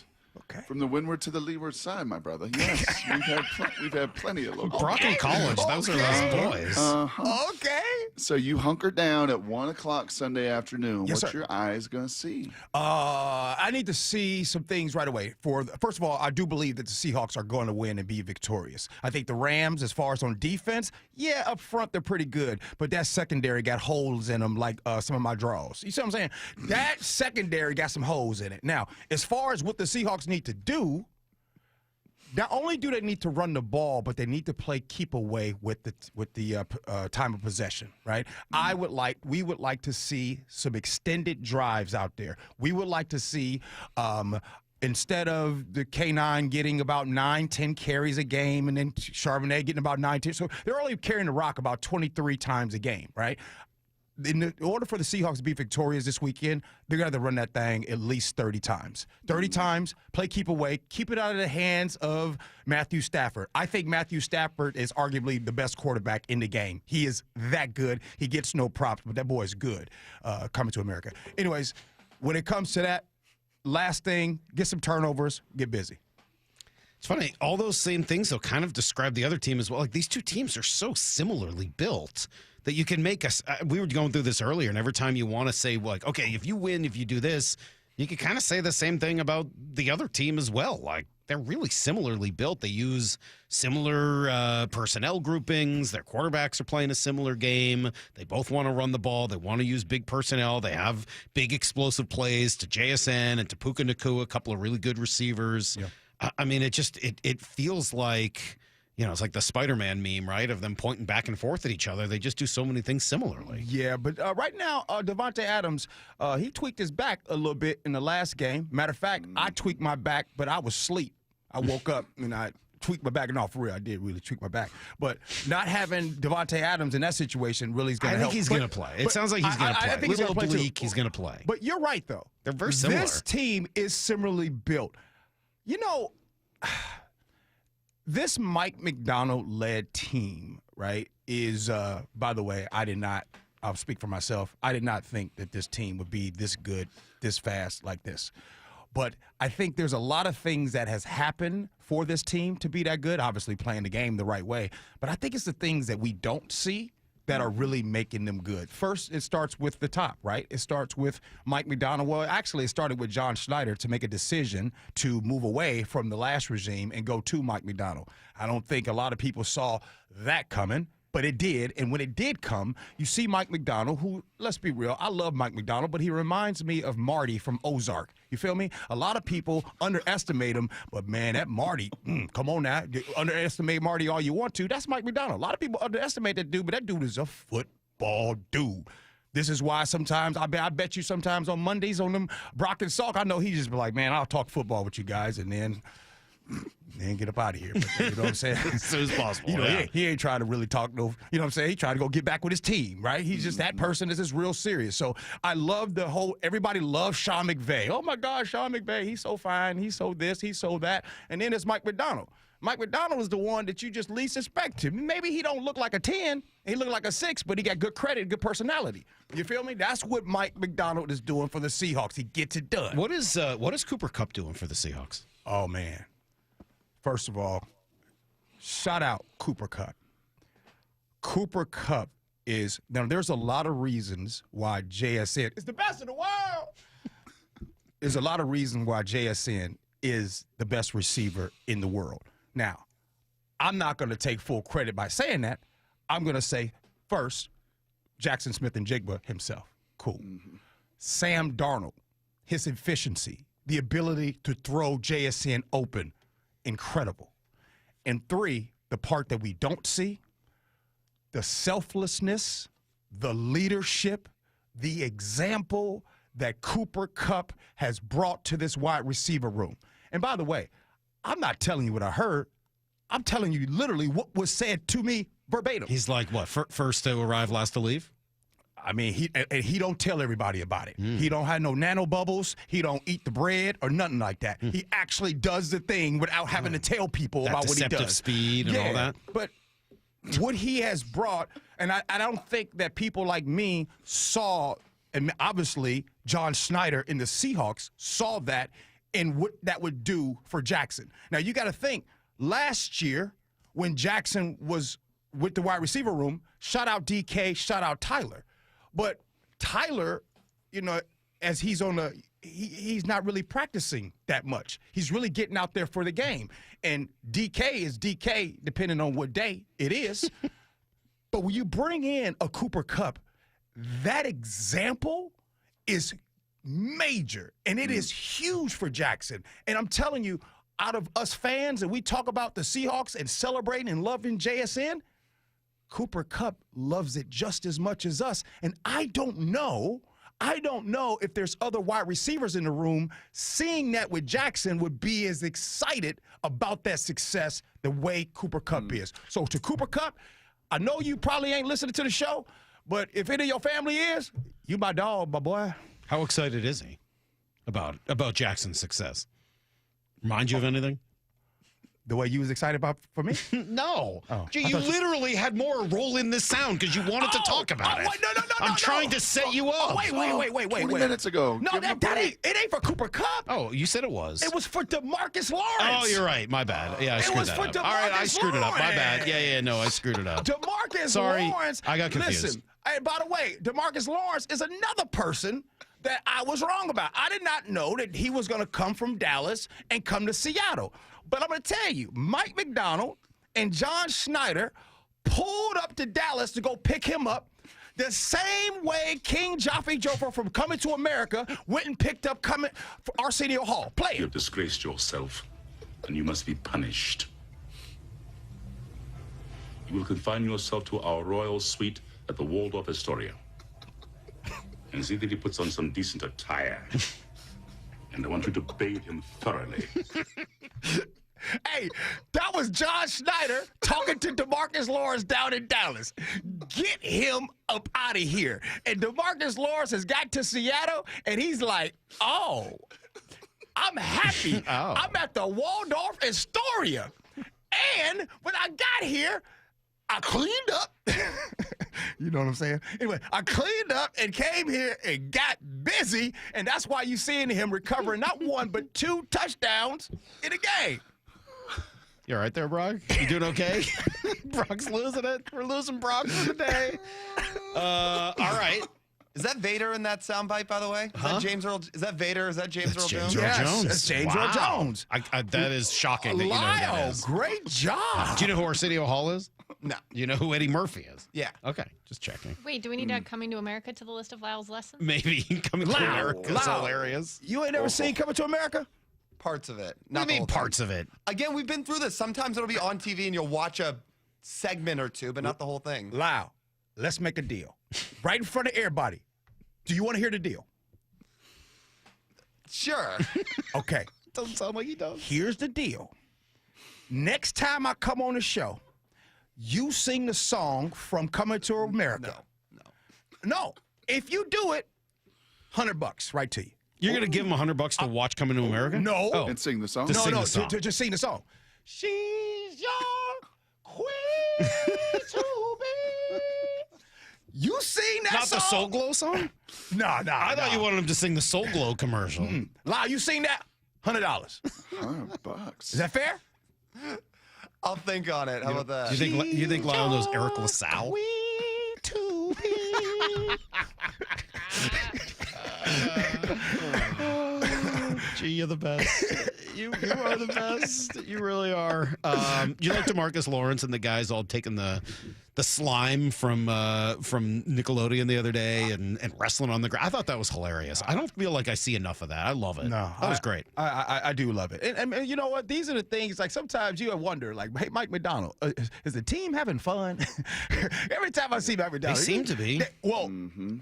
They winning, baby. I know. Winning but cures Mike all. McDonald doesn't seem to be like Mr. Fun Guy, but he's got them all. What he seems to have done is understood that that's not who he is. So he lets them go do that. He introduced, he did the whole, walk and talk thing, go get to know each other, and not just the people in your room, but the people in the other rooms and all that, and get to know each other. And then that tends to lead to people having fun. And it seems like they're doing that, which is awesome. Hey, here's a question I'm going to leave y'all with, because y'all know Brock and them, they about to kick me out in a minute. Who can do more push-ups at once? Mike McDonald or Sean McVay? You feel me? That's a good question. You know what I'm saying? Who can do the most push-ups at once? Sean McVay or Mike McDonald? Here's why I think it's Mike McDonald. Because Mike McDonald reminds me of that person that nobody expected, right? This is why the youngest child is always the best athlete, right? Because nobody was paying attention to the youngest child, but the youngest child was sitting here learning from the mistakes of others. Everybody's sitting here, oh, Sean McVay, oh, he's an offensive guru. Sean McVay, he can do no wrong. And meanwhile, Mike McDonald just chilling. You know what I'm saying? They're like, okay. Just let it shine through. Just let your silky smooth. Just let it shine through. Just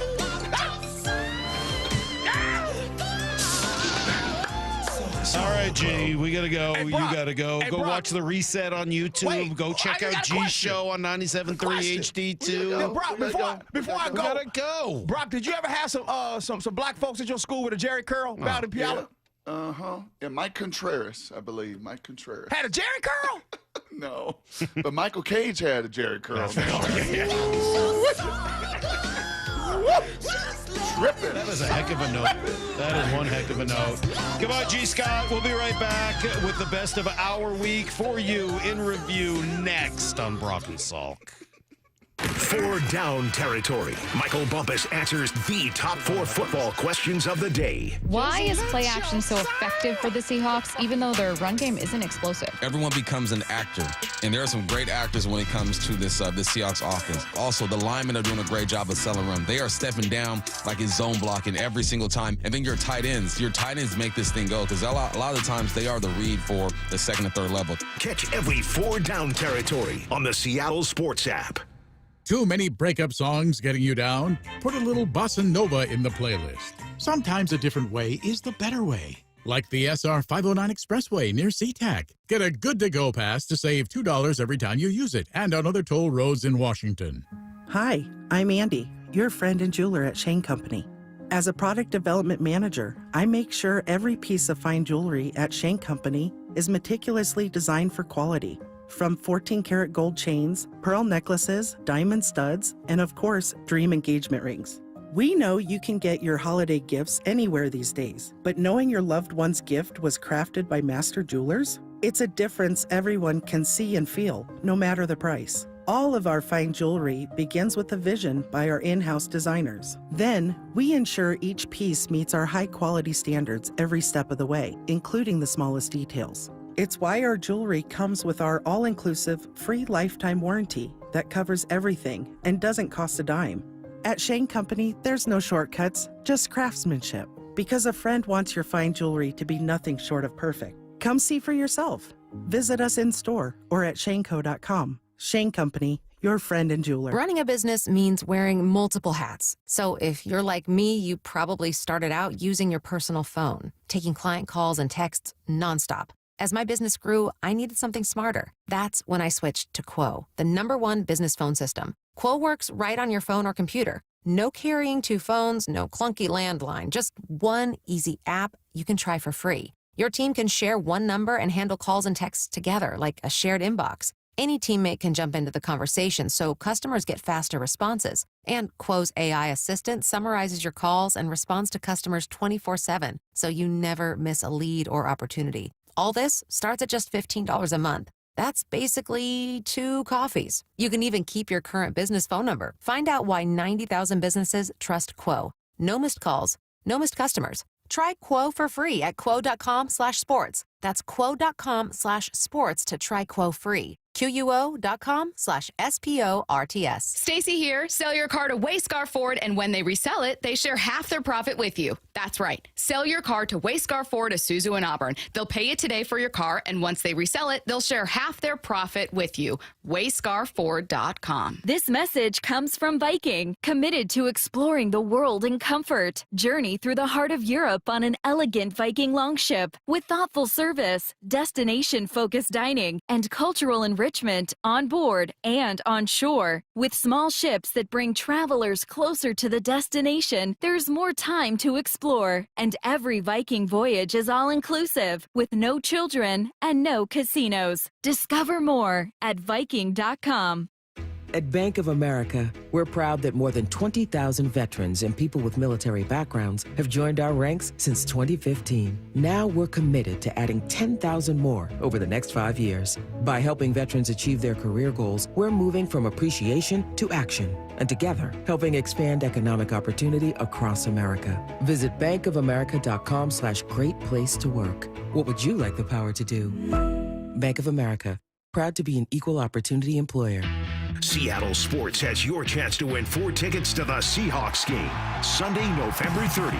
Head to the Seattle Sports app, click the Win tab in the bottom right corner, and enter to win. You can enter once per day, so the more times you enter through the Seattle Sports app, the better your odds. Do it every day, November 11th through November 17th. Details and rules at seattlesports.com/win. From the home of the Seahawks, Seattle Sports.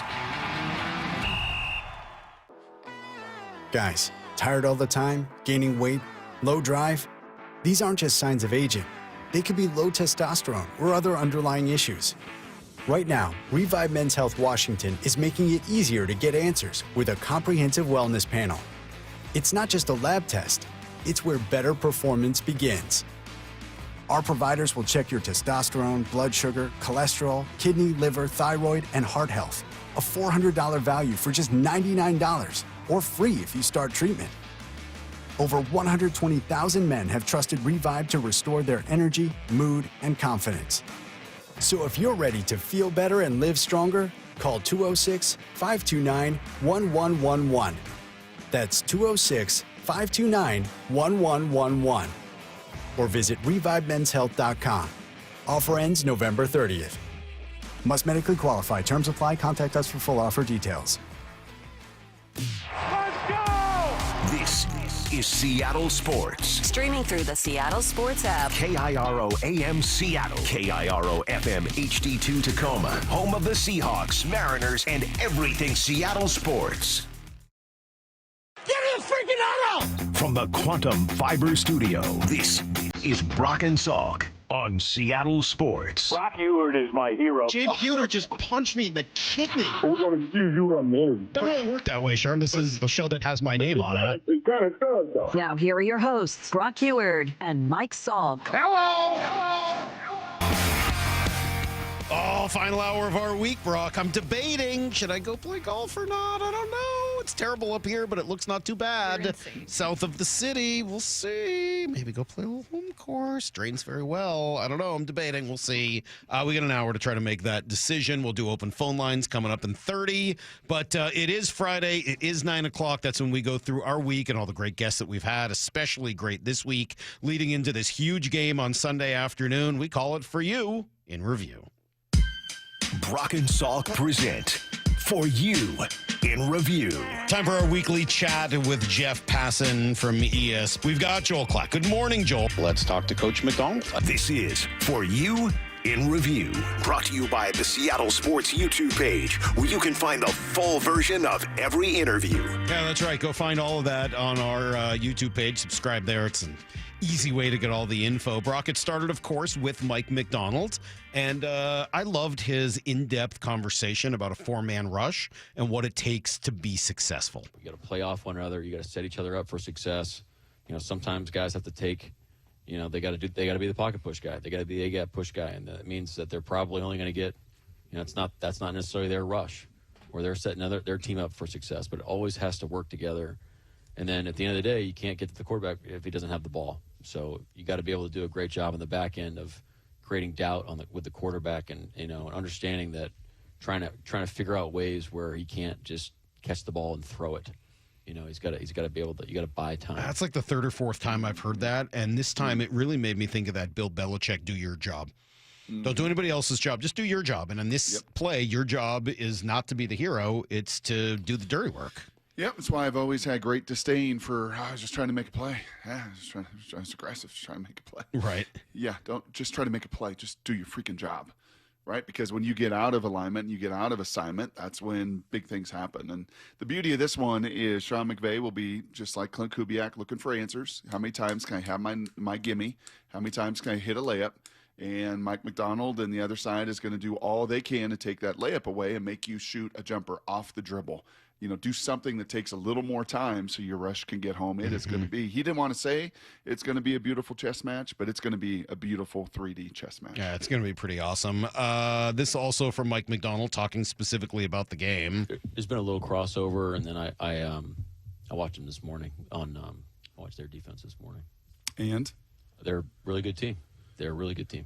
I haven't watched special teams yet, but from what I've been seeing on just stat-wise on offense and understanding how they operate, it seems like they're going a little bit bigger personnels, which will be interesting as we dive in. And then defensively, they're doing a lot of same principles that we feel like drives part of our defense, is rush and coverage working together and dialing up, opportunistic blitzes and doing a good job attacking the ball. So they're a good team. Big personnel, Brock. That's going to be the story of the day, and who's able to have that success. Do you think Greg Olson will be talking about that at all? I do. I think that's going to be a pretty big thing for Greg Olson. I already can't wait. Here is Colin Cowherd, who joined us on Tuesday. You know, Pete and John Snyder were in a bad place a few years ago, a really bad place. And Snyder almost left, I think, 5 years ago to run Detroit, came back. John's always been one of the great talent evaluators in the NFL and has been for a long time. But when Paul Allen died, there was a power void upstairs, and Pete was popular, and he won a Super Bowl. And the truth is, now it's John's team. How big a deal do you think that is? Oh, I've kind of heard from folks after that as well. There was not this big power struggle. There was not any of this vitriol between them. It was a matter of John wanting to have say, and we've talked about this for a lot. John wanting to have say in how the construction of the coaching staff was put together, because Pete got a lot of opportunities to do that, like over and over and over and over and over again, and a bunch of them did not work out. And I think that's what really came into play. You said this, Salk, very, very well, like 3-4 years ago. Had Pete hired Mike McDonald to be the defensive coordinator and not Clint Hurt, this story could be entirely different. Yep. But he didn't, and that didn't happen. And instead, they went and got Mr. McDonald. By the way, speaking of talent and acquisition and all of that, as we sit here today on the precipice of this matchup, who's got more sacks this season, Salk? Jared Verse or Byron Murphy? Ooh. I mean, I'm guessing based on how you said it, it's Byron Murphy? He sure does. That's crazy. How about that? How about those apples? How about Especially a year ago, after the incredible start that Verse had. He's got 4, and he's been solid. And we know sacks don't tell the whole story and Right. pressures and everything else. Because sometimes you just have to be the push guy. Yep, he got 4. Byron got 5. Byron outplaying him this year. Pretty amazing. All right, Joe Fortenbaugh of ESPN joined me early on Wednesday morning, and he is really high on the Seahawks. I find myself on the Seahawks catching those points. I see this as a coin flip game, and if you're going to tell me it's a 50-50 game, but I'm catching 3.5, I'm good with it. You're also going to give me the team that's the best in the business on the road this year. Thank you very much. And on top of that, and this is the one story I don't think is being covered enough because it's really only analytics nerds that pay attention to this, the Rams defense is not as good as the numbers indicate. They spent 3 or 4 weeks beating up on nobody, padding the stats, and then Mac Jones and the Niners hung a number on them last week. So I want to keep that in mind. I think Seattle's offense has more success moving the ball in this game than the Rams offense. I thought that was kind of interesting for all the conversation. The Rams do have the better defense in terms of numbers, but maybe that's not all it's cracked up to be. A couple points better in the scoring column, but not in, a bunch of the DVOA or the run defense or the rushing per attempt defense. And, just looking at their personnel and the Seahawks personnel, Salk, you would take mostly Seahawk personnel. Yeah, I think you're right. Our playground game of which 11 would you take? You take Leonard Williams, you take Murphy, you take Ernest Jones, you would take Emanwari, you would take Spoon, you would take more Seahawks in that matchup than you would Rams defenders. Well, we ended up asking Brian Baldinger, which did he like better, the Seahawks offense or the Seahawks defense? If I had to choose, just because I'm a big Leonard Williams fan, and I remember a couple years ago he was thinking about retiring, and he's as good as anybody in this business right now. So I guess I'll say defense. I'm a Mike McDaniel fan, Leslie Frazier, Leonard Williams. I like the big guys. I'll say the defense, and it's kind of a shallow reason, but Big Cat's he's a diver. He can hold his breath longer than me. I'm jealous. So I'll go defense. Obviously, he meant Mike McDonald, but where would you go with that answer, Brock? Offense or defense? Yeah, I think I'd go defense. Me too. Yeah, I just don't think you've got a hole defensively like you kind of have in some spots at times offensively. And then in the interior of that offensive line, that's going to be a real key in this match. Especially if the defense was full. And we're not even seeing this right now with Jaron Reed or with Julian Love. I mean, Correct. And both those guys likely to be back or at least could be back before the end of the year. Yeah, this thing is as good as it's been. It's still not even hitting on all of the cylinders. Let's be very clear. Both. Well, I know Jaron Reed will. Are we sure on Julian Love? Yes. I'm okay. Good. Sure. I mean, because that would be huge. Kyle Brandt. I said that Joe Fortenbaugh was high on the Seahawks. No one was higher or first on the Seahawks quite like Kyle Brandt. So you asked him, Brock. Is anyone else buying in? No, not at all. I made the prediction. So Seattle is just annihilating Arizona. Annihilating. Like the game's over in the first quarter. It's shock and awe. It's just bombs going off everywhere. And I'm like, watch. ESPN tomorrow morning will cover this game, and the story will be, should the Cardinals have stuck with Kyler Murray? Because Kyler Murray is reactive, and people talk about him, and it won't be about the Seahawks. It's a perfect storm of Sam Darnold seems kind of milquetoast to people. I don't know why there's such a loathness and talk about this team, but when I see things like Boise State and the Seahawks, even as a guy in media, I'm like, I like it because I'm not operated to just cheer for the Cowboys all the time. I would love, you know what I want to see in the Super Bowl this year? I want to see people's heads explode when it's Sam Darnold versus Daniel Jones and just eat it. Take it. I don't care. I want that. He might be like a top 5 guest we've ever had. Like, I've loved Kyle Brandt. He was hot. He was awesome. Like hot. He was good. Hot. Yes, he was really good. And newest stuff. I mean, it's just not one of these national talking heads at treetops. Like, he watches the games. He's passionate about it.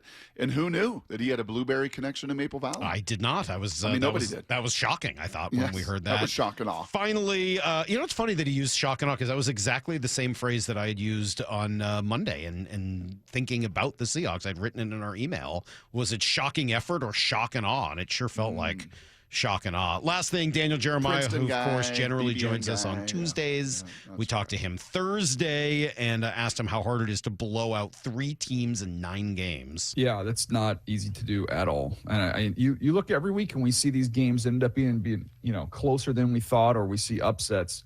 It happens every single week. So to go out there and just hammer somebody and do it as many times as they have, I mean, and we'll get into this, but that was defensively for me, of all the games I've watched this year, that I think was my most fun tape that I've watched, was the Seattle defense in that game against Arizona. It's pretty awesome. And I will say this too, and this, on top of the 4-down calls and decisions that are going to be made and all the stuff that's going to come into play, so I just know it, sense it, and I feel it. That the fact that they have scored 4 opening drive touchdowns out of 9 games plays a big role in that as well. It just gets the ball rolling. Yeah, it allows you to play tempo defense. and confidence and belief and play with a lead. And we just going to step on these guys and step on them early, and hopefully that can continue. 5 of 10 this Sunday down in SoFi. All right, that is for you in review. If you miss any of those interviews throughout the week, first of all, shame on you. But second of all, you can always find them on the Seattle Sports YouTube page. Most of them are on video there, of course, because a lot of our guests now join us on video. All right, we got open phones coming up in 20. We've got everything you need to know next. We're almost done with this week. It's Brock and Salk, Seattle Sports on 710, seattlesports.com. On a 4-game win streak. Are you kidding me? With a pair of dominant wins over the last 2 weeks. Another touchdown! Seahawks! Comes the biggest game of the season for the Seahawks. A battle for first place in the NFC West. It is going to be a behemoth of a matchup. I definitely can see we've done something special. I mean, the sky's the limit from here. It's just all about us. Seahawks Rams Sunday. Kickoff at 1:05. Pregame at 10 on Seattle Sports on 710 and the Seattle Sports app. When it comes to the security of your business, doubts can creep in about who you're trusting to protect it. Are they a reliable service? How will I know if something happens? Are they keeping everyone safe? At Bay Alarm, we got you. For nearly 80 years, we've been putting our customers' minds at ease with our advanced technology and personalized support. Feeling insecure about your current security service? Visit bayalarm.com today to talk to a local security expert. With football season comes colder weather, so if you need new windows and doors, don't drop the ball. Steve Rabel here with Keith Dashafee from locally owned Pella Windows and Doors of Western Washington. So Keith, what's your next big play? Well, Steve, right now get 40% off qualifying installs or no payments and no interest for 12 months on approved credit. Schedule a free consultation with Pella Windows and Doors of Western Washington. Go to PellaPNW.com. That's PellaPNW.com. We meet by accident, fixing every last bit, Accurate Auto Body. If you've been in an auto accident, you have the right to take your vehicle to any repair facility. Accurate Auto Body has been family owned and operated since 1994, and they work for you, not your insurance company. Your insurance company may not love them, but you will, because We meet by accident, fixing every last bit, Accurate Auto Body. If you're 55 or older and into that whole saving money thing, T-Mobile has an exclusive phone and internet bundle just for you. Right now, get 2 unlimited phone lines plus 5G home internet for just $30 each per month with AutoPay, plus taxes and fees. And with 5G home internet, setup is easy with just 1 cord and no technician needed, which is great if you're also into that whole keeping it simple thing. Switch now and experience the best mobile network in the U.S. Visit your local store to start saving. T-Mobile, it's better over here. Based on analysis by Ookla of speed test intelligence data Q4 2024 to Q1 2025, Ookla trademarks used under license. Unlimited on our network. Customers on voice plan may notice speeds lower than other customers and further reduction if using more than 50 gigs a month due to data prioritization. Video streams and SD on this plan. Home internet pricing after $20 a monthly bill credit plus $5 per line without autopay. Debit or bank account required. See 5G device coverage and access details at T-Mobile.com. Hey, Mike Salk here for my friends at Snoqualmie Casino and Hotel. And obviously, New Year's is coming up. Can you believe it? Book your stay at Snoqualmie Casino and Hotel for an evening of elegance at a night at the Grand Ball. This New Year's Eve celebration includes the legendary DJ Super Sam. And sports fans, you got to check out the Hawks Peak. You're home for game days with great food and drinks, more than 60 TVs, so you won't miss a play, and a heated, covered outdoor deck with those great views of the Snoqualmie Valley. Seattle's closest is now Snoqualmie Casino and Hotel. What's your holiday tradition? It's G. Scott here. For me, it's gathering with loved ones around a meal that brings joy. For many families, that tradition feels out of reach. Next time you shop at Safeway, please donate to Nourishing Neighbors. Your gift provides groceries to families across Washington, giving them access to nutritious food and the dignity to shop like the rest of us and choose what's meaningful for their holiday table. Visit nourishingneighbors.com and donate at your Safeway checkout. That's nourishingneighbors.com. Heading outdoors or on the water this weekend? Check in with Joey and Nelly on the Outdoor Line from 6 to 8 a.m. every Saturday on Seattle Sports and the Seattle Sports app. We're unsealing the Vault of Fortune, and that means only one thing: prizes. How many prizes? Who knows? We lost track after $80,000. This is the perfect chance to score yourself a new TV, Hawaiian vacation, or 10 grand in cash. Win this and more every Saturday night starting November 8th. New winners drawn every hour from 6 to 10 p.m. Don't forget, your Reef Rewards card can save you up to 25 cents per gallon at Lummi Bay Market next to Silver Reef. Silver Reef Casino Resort, located off I-5 exit 260. It's game time, and Toyota of Kirkland and Toyota of Renton are lining up with a roster that's built to dominate the field. The gas-powered RAV4, built to power through every drive, rain or shine. Or switch up the play with the hybrid RAV4, versatile, efficient, and always moving the chains. The Tacoma, tough, dependable, and clutch when it counts. And now, taking the field, the all-new 2026 Toyota Tundra, redesigned, powerful, and built for the big moments. Whether you're in the north or the south, Toyota of Kirkland and Toyota of Renton have your winning ride. Visit toyotaofkirkland.com and toyotaofrenton.com. Wow, look at these Black Friday deals on TVs. Samsung, Sony, and LG at the lowest prices of the year, even on their top-rated models. Now we can get that top-rated Samsung we were thinking about, but we'll need to get up early on Friday. These are great deals, but why wait? Video Only has all these deals right now. We can get what we want today, and they're even offering no-interest financing. So we can get these Black Friday deals right now at Video Only and pay it off later? Yep, and many of their prices are better than those flyers. Better than Black Friday? No wonder Video Only got those high scores when they rated TV stores. Let's head over now and beat the crowds. At Video Only, you won't find huge stores with refrigerators or dishwashers, but you will find the best deals on the best TVs, soundbars, and home theater systems. Shop around, but then make sure you visit Video Only, because if you don't, you'll be sorry. In South Center, Bellevue, Linwood, Federal Way, and Tacoma. Video Only. Need to know. 15 minutes past every hour with Brock and Salk. Here's what you need to know. Up first. Well, Brock, not a huge surprise. Aaron Judge is indeed a Yankee. I mean, the MVP of Major League Baseball, at least in the American League this year. Obviously, Shohei won it unanimously in the NL, and Aaron Judge 17-13 over Cal Raleigh. Is it fair? Not really. Is it right? Not really. Is it just kind of based on the numbers and not enough on the actual word value? Yeah, probably. I would say all of those things are true. I thought Cal actually made a pretty legitimate case for himself before this was decided yesterday. Here was Cal on the MLB show. Yeah, I mean, it's challenging for sure, you know, having two swings to take care of and trying to, you know, obviously manage all the workload and the staff that comes with it. So I think, you know, first of all, you know, obviously the defensive side always comes first, you know, managing games, managing, you know, plans, meetings, things like that, 13 different personalities. So, you know, it comes with its challenges, but, you know, it's what I love to do. So I enjoy doing it every day, and it's just trying to stay consistent and trying to get prepared as much as you can.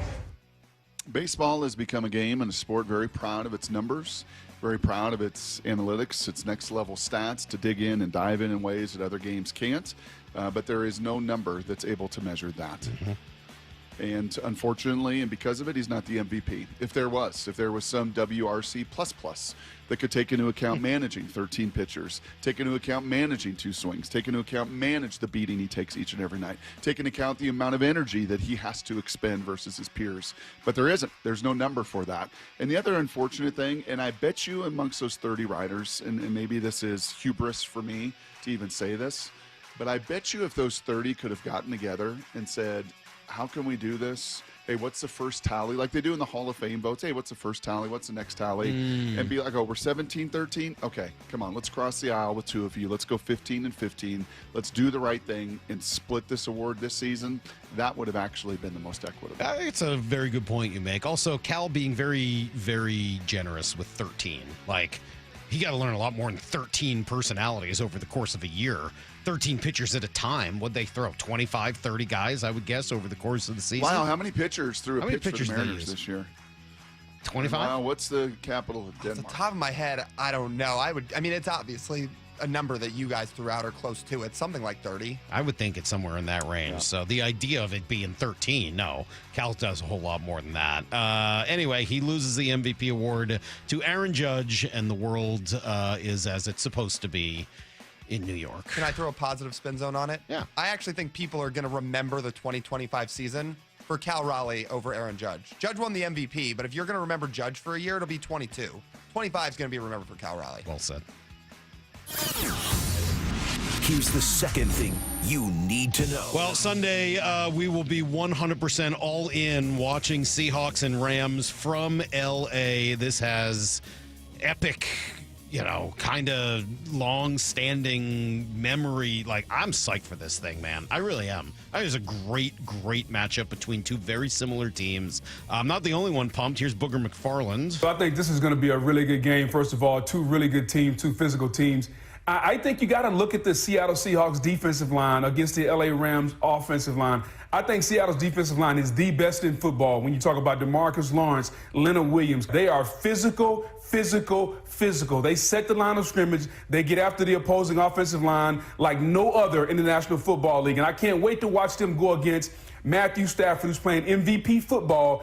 But in order for him to have time, his offensive line is going to have to block. So if you're watching this game, don't follow the ball. Watch the Rams offensive line against the Seattle Seahawks defensive line. That'll be must-see TV. I think Kyle Brandt was right. In fact, Salk, I was watching you as he was giving some analysis, and you kind of gave one of your, kind of thought about that. That's kind of a Princeton smart guy right there, where he said, yeah, everybody's going to make this the biggest deal in the world, but these 2 teams could play 3 times. Yeah, I agree with him on that. I am not calling this like, this game does not decide everything. I just think it's a great first look at these 2 teams together. Yes, and it's a bigger narrative setter for Sam Darnold and Mike McDonald in Seattle than it is LA. But don't you think the second game's going to end up being more important than this one, and then the third game, if they do play, will be even more important than either of those 2? That's right. But as far as the narrative goes, and for whatever narratives are worth with awards and other things, as far as narratives go, this one is bigger for Seattle. Would you rather win this one or the next one? If you could choose to win one of the 2 Rams games, which one would you want to win? Yeah, the one at home. So the next one? Yeah. So this one is less important to you than the next one?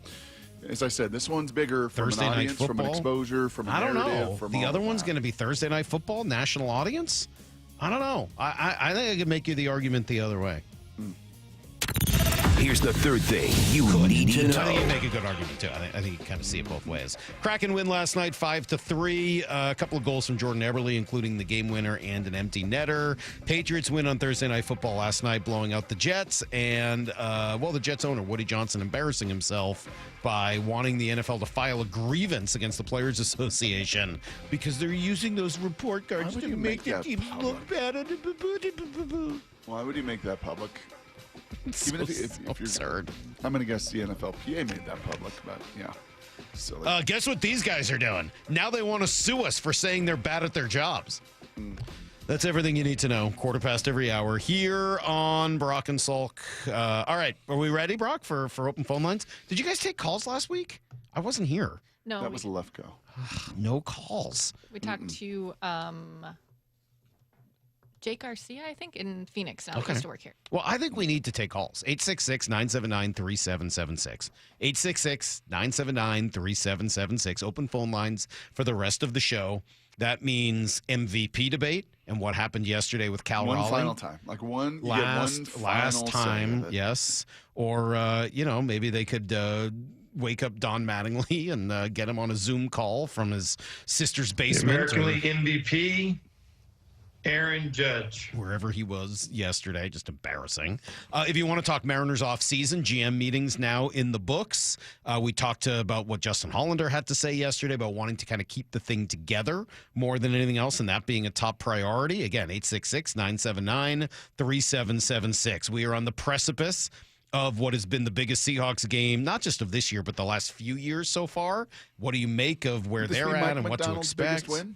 Would this be to date? Would this be Yes. Mike McDonald's biggest? I win? would say so for sure. I mean, I think this is a huge thing and a measuring stick and a statement game. What do you make of this team and where they're at? 866-979-3776. And then anything else that is on your mind today, any other sports betting or, we got the NFL grievances, whatever else what we've talked about over the course. Shakespeare as well. If you just like to make fun of Lyle, that's always a possibility as well. 866-979-3776. Your call's next on Brock and Salk. 4 down territory. Michael Bumpus answers the top 4 football questions of the day. Why is play action so effective for the Seahawks, even though their run game isn't explosive? Everyone becomes an actor, and there are some great actors when it comes to this Seahawks offense. Also, the linemen are doing a great job of selling run. They are stepping down like it's zone blocking every single time. And then your tight ends make this thing go, because a lot of the times they are the read for the second and third level. Catch every 4 down territory on the Seattle Sports app.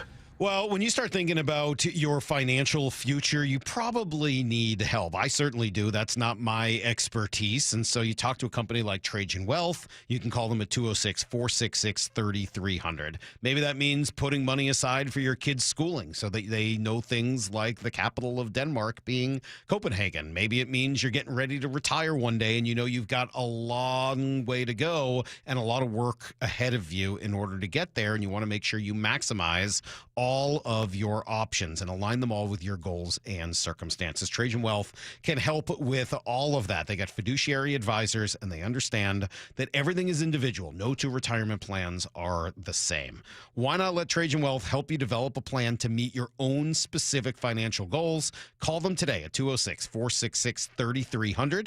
That's 206-466-3300, or go to TrajanWealth.com. Advisory services offered through Trajan Wealth, LLC, an SEC registered investment advisor, paid advertisement.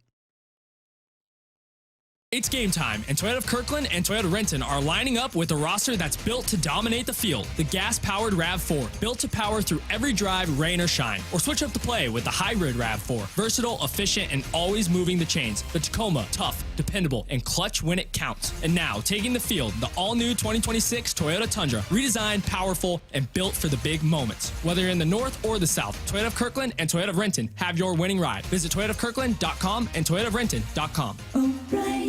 When it comes to the security of your business, doubts can creep in about who you're trusting to protect it. At Bay Alarm, we got you. For nearly 80 years, we've been putting our customers' minds at ease with our advanced technology and personalized support. Feeling insecure about your current security service? Visit bayalarm.com today. Too many breakup songs getting you down? Put a little bossa nova in the playlist. Sometimes a different way is the better way. Like the SR 509 Expressway near SeaTac. Get a good-to-go pass to save $2 every time you use it, and on other toll roads in Washington. Are you ready to unleash the beast? Monster Energy is here to give you the edge this college tailgate season. Loaded with bold flavors, our powerful blend gives you the energy you need to push you beyond your limits. Tune in all season long with Monster, the energy drink of ESPN Radio College Football Tour. Power your performance with a drink that's as hungry for victory as you are. Crack open an ice-cold Monster and dominate your competition. Monster Energy. Unleash the beast. Grab yours today. Clinton Yates here. The holidays are upon us, and so are the savings at Total Wine & More. Discover thousands of wines, spirits, and beers like my favorite, IPAs, perfect for every celebration and every budget. From bold reds to sparklers, you'll find the perfect wines to raise a glass this season. With the lowest prices for over 30 years, you'll always find what you love and love what you find only at Total Wine & More. Curbside pickup and delivery available in most areas. See TotalWine.com for details. Spirits not sold in Virginia and North Carolina. Drink responsibly. Be 21. A 15-year-old girl who chewed through a rope to escape a serial killer. I used my front teeth to saw on the rope in my mouth. The killer prowled the Pacific Northwest in the early 70s. He's been convicted of murdering 2 young women, but suspected of many more. Maybe there's another one in that area. Follow and binge all episodes of Stolen Voices of Dole Valley, available now wherever you listen. This is the home of the Seahawks. Gonna let one fly deep. Got a man out there. Ball is caught down at the 10-yard line, and it's JSN. Seattle Sports. IRG Physical and Hand Therapy doesn't just treat injuries, they elevate athletes. From weekend warriors to elite competitors, IRG Sports Institute clinics are built for performance, blending top-tier physical therapy with advanced sports science and personalized training plans. Hey, Brock Hewitt here with Shannon O'Kelly, physical therapist and owner of IRG Physical and Hand Therapy. Why? Why elevate athletes as well? Because here at IRG, Brock, our motto is we want you to be your best self, your best physical self, your best mental self, and your best community self. At our new IRG Fremont Sports Institute, we're providing that type of care. We've got the latest equipment, the greatest techniques, the providers there that are excited to get you better, basically bigger, faster, stronger. Doesn't matter if you're a weekend warrior, a recreational athlete, an elite athlete, we will make you to be your best. You'll work with specialists who understand the grind because they've been there. With access to cutting-edge equipment and recovery techniques, you won't just heal, you'll come back stronger. Visit irgpt.com, irgpt.com. Have you tried the dining district at the Bellevue Collection? Grab lunch with friends, meet up for happy hour, and stay for dinner and beyond. You can sample international flavors and local favorites from talented chefs. Try a new cocktail on a rooftop bar or watch the game with friends. And explore the lively nightlife scene. The Dining District at the Bellevue Collection, where your taste adventure begins. Learn more at bellevuecollection.com/dining district. Seattle Sports has your chance to win 4 tickets to the Seahawks game, Sunday, November 30th. Head to the Seattle Sports app, click the Win tab in the bottom right corner, and enter to win. You can enter once per day, so the more times you enter through the Seattle Sports app, the better your odds. Do it every day, November 11th through November 17th. Details and rules at seattlesports.com/win. From the home of the Seahawks, Seattle Sports. From the Quantum Fiber Studio, you're listening to Brock and Salk. Weekdays 6 to 10. On Seattle Sports and 97.3 FM HD2. Oh boy, it is Friday. It is nearly the weekend, Brock. That's right. Seattle Sports here on 710. It is a football Friday powered by the Snoqualmie Casino and Hotel. And we'll be taking your phone calls for the last 20 minutes or so here of the show. You want to get right to it? Or you got anything you want to get off your chest first, Brock? So I've done a lot of talking today. It's time for let the people talk. You're ready. You're ready to let the people. You're ready to let the people take this over. I've emptied the barrel. All right. Well, I've emptied the tank. Let's start. I've done all I can do. Let's start with Andrew, who's in Tacoma. Andrew, good morning. Hey, I've got a good question for you guys. So the big game coming up. You guys are on the Seahawks. You go out to the field there for the flip of the coin. What are you going to take? You going to go on D or you're going to go on offense? What are you going to do? Question. What do you want, Andrew from T-Town? You know, I want to say I think I might switch it up and take offense first. And take it to them. Mm-hmm. I think I'm going to kick. I think I'm going to trust my defense, especially on the road. I think at home, I think I'm with you. I think the advantage you get there, getting the ball to begin the second half, the opportunity at the end of the first half, your game management, your situational stuff has been really good in that way. Mm-hmm. And then I kind of want to get a feel for how LA thinks they're going to try to attack you. Are they going to put 13 on the field? Are they going to kind of do some of those things? And I want, my strength you asked earlier, and we asked Baldy that offense or defense, and it's not like 80-20. It's 60-40, but I'm going to lean my defense, and I'm going to let those dogs loose. Because when you sit in that team meeting, and maybe the last thing that Mike McDonald's going to say, if he says anything at all, he's going to look to that D-line group and those 8 dogs and just be like, go hunt. Yeah. Just go hunt. I don't think that has anything to do with it, but I appreciate your line of thinking. I just think you want the ball at the beginning of the second half to try to win that middle 8. Thanks. Like I appreciate your answer. I just don't bring the BB&N analytical hammer to me. I bring you the Puyallup heart and soul, the Viking blood. That's cool. That's all cool. I think you just want the opportunity to win the middle 8 and go 2 for 1 Again, my around tank is about halftime. empty. I'm almost on fumes. You're almost done. Poor Brock. 866-979-3776. That clears a line. We'll go to Spokane. Talk to Damien. What's up, Damien? Hey, good morning, fellas. Can you hear me all right? Yeah. Barely. Are you in you're in one of those fly parachute things, right? What do they call those? Flyaway, where you get to learn how to parachute jump and all that. That's what you sound like. Wind tunnel. What's going on? Yeah, I'm on the road, man, but I just, I'm a first-time caller, first-time listener this year. It's been awesome listening to you guys. I'm a big Trojan fan, random out of Spokane, and I got a 2-parter for you for the Trojans.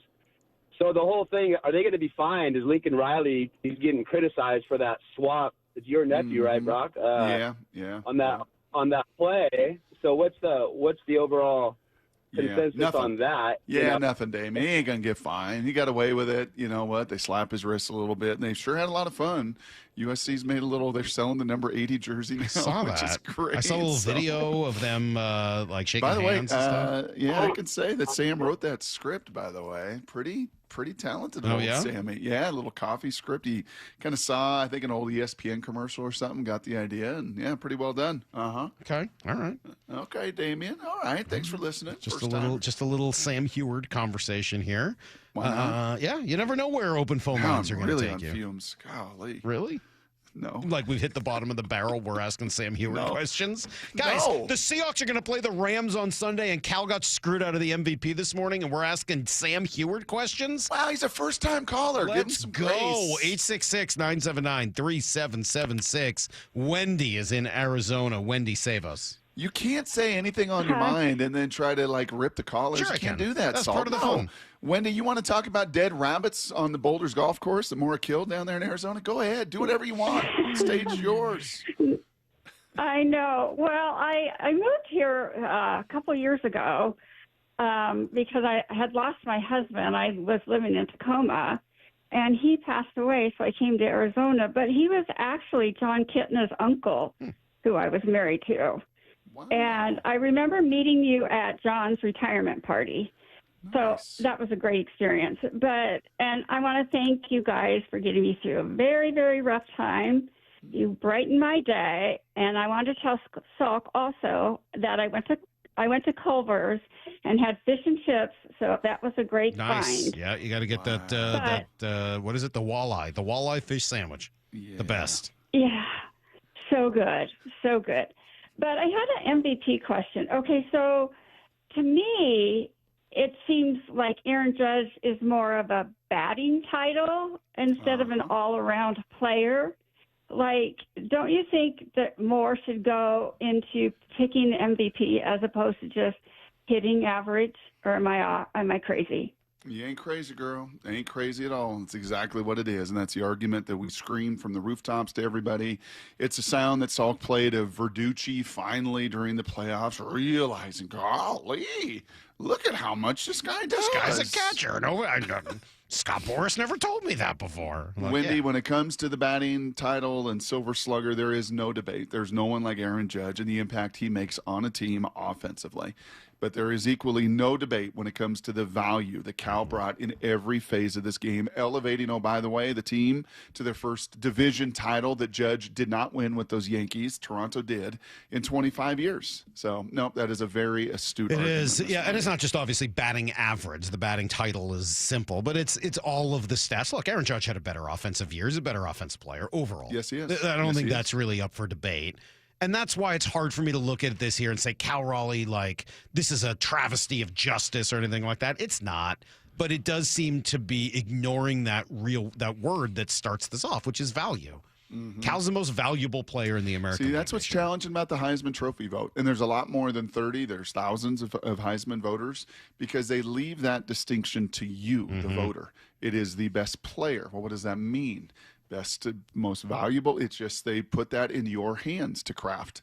This one is valuable, most valuable. And that's where, to me, there just simply was not I much tend of to a agree debate. with you. 866-979-3776. Sonny is in Renton. Good morning, Sonny. Brock and Salk, how's it going? Hope you're enjoying this rainy Friday. I just Salk's wanted to gonna call in. golf. It ain't raining. What are you talking about? It ain't raining. The I home don't course know. drains like a mother. I don't know. It's Oh, looking it's a sand worse. base. It's sand base down there at the home I might course. not make it. We'll see. Yes. Go ahead, Sonny. Yeah, thank you for taking my call. I just want to talk a little bit about the Seahawks run game or lack thereof. It's getting cold, gentlemen. You know when it gets cold, you got to be able to pound the rock. So just wondering what's going on. Is he hiding an injury? You know, we saw on his birthday, Charbonnet pounded 2 in at the goal line. Maybe we can get creative with him, run some sweeps or something. He's got a lot of talent. What's going on there? Well, Sonny, I would say if you called 3 weeks ago, there was a little more of a leg for you to stand on. I think the last 3 weeks, to my eye, in the metrics and the numbers and the average and avoiding negative plays, and what they run it 46 times for 200 yards last week against Arizona. And you could say, wow, the game was decided. Well, it was kind of decided in the first matchup against Arizona, and guess what you couldn't do? You couldn't move people. You couldn't run. You couldn't move Tomlinson. You didn't move Calais. You didn't move the rookie. And they did it this week. So I think actually they're playing in the run component of it with much more continuity and confidence than they did 2-3 weeks ago. Yeah, I would agree. I don't know. I don't see anything wrong with the way K9's running. I think he's running pretty well. I do continue to think that if I had any criticism at all of the Seahawks offense this year, and it's a minor one because it's been tremendous, it's that I still feel like they don't use Charbonnet appropriately. I still feel like they put him in some situations. You don't like him on that outside zone and the toss and those things. Not as much. Those are not, no. I don't love that. That's really the one thing I look at and go, I just don't see what that benefit, like who that benefits. I like him so much better running downhill and with a full, I think he's so much better at that. And I constantly am surprised when they run those outside tosses to Charbonnet. Other than that, and that's a minor quibble, and they must have a reason. There must be a reason they keep doing that. It sets up the rest of the operation. I would say that too, Sonny. Be careful about taking the peanut butter out of the PB&J. Right. Because the jelly's been pretty good, because the peanut butter's been pretty good, and the whole overall offense has been very dynamic with the number of rushing attempts to set up so much of what they do in the play action game. All right, let me go to Tim in Chicago. Good morning, Tim. Hey, good morning. The Mariners in the offseason and who they get, whether it be trade or free agent. So the Mariners home run team, well, I found it interesting. I counted up if we attack that by number of home runs, the Mariners actually out-homered the Blue Jays in their 7-game series. I believe it was 14-12. So if you go by number of home runs, it doesn't really answer the question because they did out-homer their opponent in terms of number of home runs. So in terms of who they look at, well, I wonder if it's got to be like more of a timely hitter, more of a contact hitter, and it's kind of more of a question than a statement. What's your guys' take? Well, we've been debating this for about 3 years now. Brock and I have been, and I think we feel very differently on it. I mean, you're asking a question that essentially is the crux of a debate Brock and I have been having for years. Brock would like more contact. I like power. That's pretty much the Brock would extent like of it. actually Josh Naylor because he does both. Well, So, sure. Yes. Yep. I mean, I don't think either of us disagree on that. That's, I think, where we would both kind of meet in the middle. But well, the question's answered. Then we're done. Okay. Sign Josh Well, Naylor. but that's not it. I'd like to see more than just Josh No, Naylor. and I don't. And I've learned enough to know that I do not want the first baseman of the San Diego Padres, who's a bat-to-ball guy at a corner position with absolutely no pop. And I don't think you necessarily want a 280 strikeout a year kind of guy anymore because, I guess you do. Okay. All right, I don't fine. mind it necessarily. right. I don't mind it. It does seem like they don't want that anymore, but I don't mind it necessarily. Are you guys disappointed in like the lack of excited people for this game this Yeah, it's weekend? pathetic. These are the worst calls we've I'm had in confused years. what's going on. This has been the worst 15 minutes of radio we've done in a year. Like the national media is like, I can't wait for this game. I've been waiting all Seahawks season. fans and are like, it's raining. I'm tired. Yeah. Yeah, it's pathetic. This has been awful. Absolutely atrocious. Terrible. Some of the worst calls we've ever had. I can't believe how bad it's been. Yeah. Do we need to play AC/DC? No, I'm not going to do that. No, I'm not going to wake people up. If you can't get excited for 7-2 teams playing against each other on Sunday, I got nothing for you. It's dark and gray. I can't help that. That's not my thing. I don't know what to tell you. Alex is in Ballard. Alex, maybe you'll be better than what we've gotten so far. Good morning. Let's go, guys. Come on. Okay, so I have been dying all week to give these two players on the Seahawks their flowers. I think they got some of that this week, so I want to say what I want to see out of the Seahawks while giving them a little shout-out. Drake Thomas and Ty Okada play with absolute crazy relentlessness, no regard for their physical well-being. That's what I look for out of Seahawk players. Seahawk defenses in the past have had that theme. Mariners teams in the past have had that theme. I want to be able to look back at this game and say that the Seahawks run game played with relentlessness. They got after it. I want to see Charbonnet downhill as well. I think he has that element to his game. I want to put him in spots where he can run people over. I want to see this O-line move people. They've been able to do that these last few weeks. I want to see him get after it. I think they can do it. Let's go, Alex. I will say this too. Don't Ty Okada. If you were to take two Seahawks Salk out of the even 70, all the ready squad, all 17 of those guys and the 53 rostered guys, and you were to walk them down the street in Iowa, as Kyle Brandt said, you could walk Mike McDonald down Main Street America in 99, wouldn't even recognize him. If you put Ty Okada and Drake Thomas next to him, there would be 0 out of 100 that would say, oh. Well, they would fit in a lot better in Iowa than a lot of the other players on the team. I don't have any doubt about that. Anyway, 866-979-3776. Let's go to Dante in Oregon. What's up, Dante? Good morning. Salky baby, man. Long-time listener, first-time caller. Ooh. I was going to talk about Cal, but now I'm going to bring up the Seahawks. All right. Because you know what? Sunday is the day. Sunday is the day that the Seahawks are going to put the statement down, and we're going to stop Stafford. We're going to stop the run. We got to put the pressure on him. He doesn't want to get hit. We got to lock down the corner with the Puka, shut that game down, and let the defense take over and let Sammy PD just take control and just coast to a W on Sunday. I love it. Love the energy, Dante. I'm going to say something. Next time you're in Tri-Cities, go eat at Hubby's Pizza. You'll never go wrong. Wow. Brock, love the Huskies. Lifetime fan. Dad used to throw things at the TV when the Huskies were marching down, and a mistake would happen. But you know what? You always were my favorite QB of all time, hands down. Wow. How Shout about out that to love? you guys, and shout out to Lyle behind the board. Love it. Shout out to everybody in Seatown. Go Hawks. All right, Dante. Go Hawks. Wow, that was a powerhouse call, Brock. Really What about Morris? bringing the average up quite a bit. Can we give Morris some flowers? No. He's got no love for Mora whatsoever. He doesn't care for Mora. That's not part of his. Well, I'll tell you what, it's love. not like you can go that much higher on Stephen A. Smith's power rankings. Yeah, you're 5th in the league. You can go a little bit higher. Like if you dictate this game and whatever fashion, let's flat out just say if you win this game, whether it's 17-13, 20-17, 27-20, whatever it's going to be. And I do think it's going to be a one-score game. I don't think you're going to breeze in this one or walk over them like you have a third of your opponents. You win this game, so it's going to be hard to find anybody not put you in legitimate Super Bowl contender conversation. I don't know how you wouldn't. I also would say I loved his point about just hitting Matt Stafford. And whoever it was this week, who was it who talked about pressures, the Seahawk pressure rate? Somebody had that. Trey Wingo. Trey Wingo pointed out that the Seahawks have as much pressure on the quarterback as anybody, maybe not sacks, but more pressures than anyone else. If you can hit, knock down, bother Matt Stafford, that should be pretty incredible. That's the most pressure since they've kept that stat. That's amazing.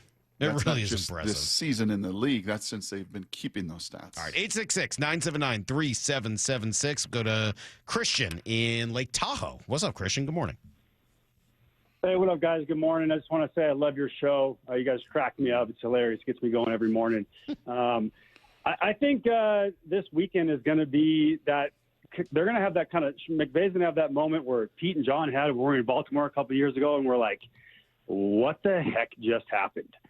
And when we traded for McDonald, if we can do that to them, which I think we can, they're going to be scratching their heads this weekend. And I think this can be a unanimous number one in the power rankings like throughout nationwide. So you're seeing this, Christian. Hold on a second. You're seeing this when you bring up those bloodbaths, right? I mean, that was a bloodbath when Seattle went to Baltimore. I think it was like 6 first downs, outgained by 400 yards. Like, you can really envision in this matchup with these two talented teams, this being that one-sided Sunday. You see that in your crystal ball? I just think our defense is there. I think we were feeling pretty good when we went to Baltimore that year. Like, we were okay. And I think we can just, dispose of them. I really feel that confident. The defensive line is just insane. And like Wingo and all those guys said, if we can get to Stafford, which we can, it's going to be a bloodbath. It really could be a bloodbath. See, I don't know. It's interesting. I kind of agree with half of that, Christian. I don't know whether I see this as a Seahawks, blowout win again. Obviously, it can happen. But to me, you could still have some of that same effect, Brock, without the blowout. You could still open up their eyes to oh my God, these guys really are that physical, especially on defense. That is real physicality. And you could open up their eyes that way without a 25-point win. Yeah, I mean, it's what you have done, truly. It is what you've done to 8 of 9 opponents. Yeah. 8 of 9. And walked away from the game going, goodness gracious. Even executives were saying that, right, in their poll and their number. Watch out for these dudes, because 8 of 9 QBs have been absolutely blistered this year. We got time for one or two more since I was in Kennewick on last weekend, Brock. Let's try Gary in Kennewick. What's up, Gary? Hey, Salk, what's up? I mean, just the crepe and Mexican place in Kennewick. That was amazing. What was the name of that spot? What was the name? Crepe House? I don't even know what he was talking about. I've heard of it, but I've never been there. Dude, it was really good. They got room. It's like the biggest restaurant I've ever been to. Oh, okay. All right. Anyways, I'm really psyched to watch this game. I think the Seahawks have a really special defense. I've watched other teams' defense, and there's nobody that attacks the ball like the Seahawks. Mm-hmm. There just isn't. Yeah. There just isn't. Well, I'll tell you what it reminds me a little bit of. But I think it'll be a close game. I think the Hawks will win by a touchdown or a field goal. Remember a couple of years ago, thank you, Gary, and Salk really enjoyed the Crepe House if you get a chance at some point in your hometown. It really was fun. Remember a couple of years ago, Salk, with Bosa and Fred Warner, and golly, just how hard they hit, how violent they felt, right? You got a completion, but man, you were whacked. It hurt. I do wonder if teams feel that way and the peers feel that way about this group. I would think so. I mean, the way Drake will hit you, Kobe will come up and cut you in half. Nicky Manwari is a monster. Your front runs, they run you down. Leonard will run you down. You get that chance on Devontae and Puka and those tight ends as well to impose that will in that way. It'd be fun. El Compadre, that's the name. El Compadre and the Crepe House all combined into one lovely restaurant where you go for one and get both. You can get chips and guac and an enchilada, and you can get a Nutella crepe all on the same table. So good. It's hilarious. What was your guess? You had Sudanese and something else. I don't know. Yes. You had a very specific I think guess. I went Mexican Japanese. I don't know. You came back with something even more out there. Insane. I thought it was pretty great. I think that's it. You want one more? We can do one more. You want one Cal call? Let's do James in Nashville. Go ahead, Cal. Or James, go ahead. Hey, guys. So I have a CrossFit analogy for Cal's MVP snub. People love talking and, about CrossFit. That's how I lead every conversation. But one year I did Murph without a weighted vest, and if you guys don't know what Murph is, I was just Googling it. Oh, yes. And I finished slightly faster than everyone who did it with a vest. Therefore, because I had better stats, albeit without having to try as hard as others, I should get the most prominent award. That's how Yankees fans sound when they defend Aaron Judge. But we all know Cal got robbed. But love you guys. I love it. That's a really good analogy, Brock. That's a good really way to good. finish It's right up. up my alley. The Murph Salk is a mile run. It's 300 squats, 200 push-ups, 100 pull-ups, and then a mile run. It would take you how many pull-ups? A day and a half. 100. Nobody can do 100 pull-ups. Yes, of course they do. 100 pull-ups? And some guys do all of that in less than 20 minutes. Nobody can do 100 pull-ups. That's not true. Not at once, silly. Oh, okay. So you run a mile. You can go 15 squats, 10 push-ups, 5 pull-ups. Okay, well, that makes more sense because nobody's sitting there doing 100 pull-ups. Will you work out this weekend for me, please? Get your heart rate up. Go Not sweat. a chance. I can barely put my arm above my head right now. Not a chance. All right. 0. Gonna be at the Kraken Iceplex all weekend watching hockey. Kidding me? I don't have time to work out. We got hockey tomorrow. We got hockey on Sunday. I don't have time to work out. All right. Do pull-ups. Nobody can do 100 pull-ups. All right. Well, this is going to be great. I can't wait to come in on Monday after this game is finally in the books. What are you laughing at, Maura? I said I can't do 1 pull-up. Exactly. No, and let alone 100. It's absurd. Just making up numbers now. We got to go, Brock. That's going to do it. The hay. Barn. It's in the barn. See everybody. And go Hawks. Get to the chopper!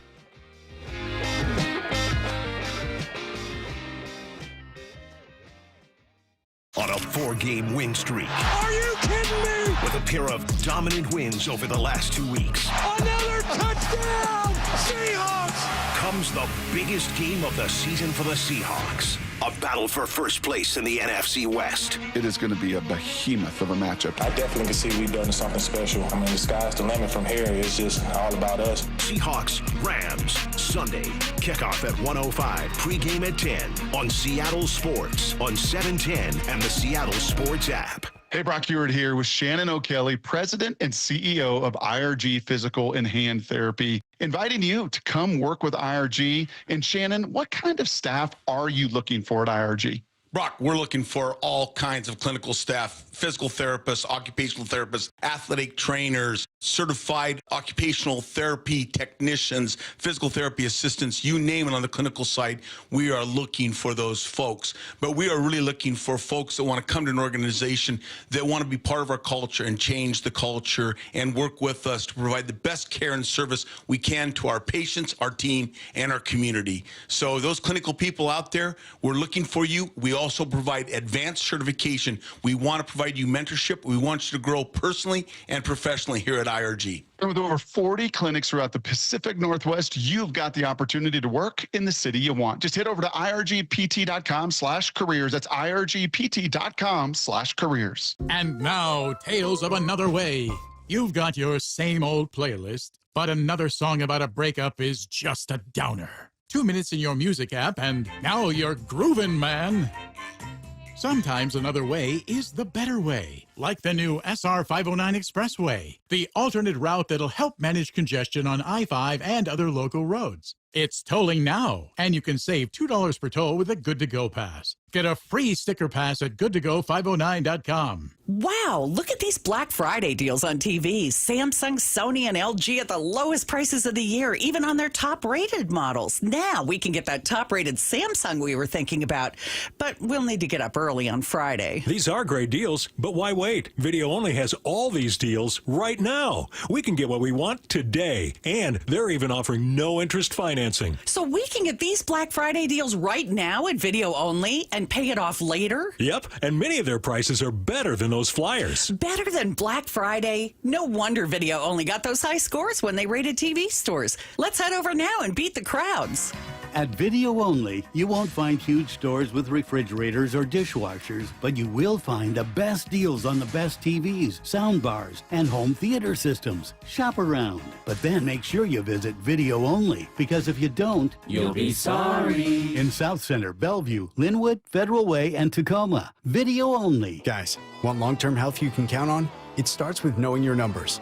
Right now, Revive Men's Health Washington is offering a comprehensive wellness panel, a $400 value for just $99. It checks your testosterone, blood sugar, cholesterol, kidney, liver, thyroid, and heart health. Take control of your health today and stay strong for the long haul. Offer ends November 30th. Call 206-529-1111. That's 206-529-1111. Or visit ReviveMen'sHealth.com today. Must medically qualify. Terms apply. Contact us for full offer details. You're listening to Leaf Filter Radio, and the guru of gutter protection himself, Chris Cunahan, is here to take your most pressing leaf-related questions and bring you a special Black Friday offer. Hey, everybody. Chris here. I understand we have Ron on the line. Ron, where are you calling from? Uh-oh. Ron, are you calling from a ladder? Well, I was. I wanted to ask Chris what I need to do to get my gutters ready to have leaf filter installed. Oh, Ron, you don't have to do anything. A Leaf Filter Trusted Pro will come out and clean out your gutters, realign and seal your gutters, and install Leaf Filter, America's #1 gutter protection system. So I didn't need to get on this ladder? Ron, Leaf Filter Trusted Pros are in your neighborhood and ready to help. Just visit leaffilter.com/deal to schedule your free gutter inspection and get up to 30% off. Thank goodness. What was that site? That's leaffilter.com/deal. And now, as a special Black Friday offer, you can get a free gutter inspection, plus up to 35% off. This is our best offer of the season. Unlock it now at leaffilter.com/deal. See representative for warranty details. Seattle Sports has your chance to win 4 tickets to the Seahawks game, Sunday, November 30th. Head to the Seattle Sports app, click the Win tab in the bottom right corner, and enter to win. You can enter once per day, so the more times you enter through the Seattle Sports app, the better your odds. Do it every day, November 11th through November 17th. Details and rules at seattlesports.com/win. From the home of the Seahawks, Seattle Sports. Hi, I'm Emily, your friend and jeweler at Shane Company, where a small box with a burgundy bow will help you win the holidays. As an in-house designer, I love creating meaningful, fine jewelry gifts. Choose a necklace with a gorgeous infinity charm to symbolize your everlasting love. Or go for a personalized piece with an engraving, their zodiac sign, favorite color gemstone, or their initial accented with pave diamonds. Because a friend wants you to be a holiday hero.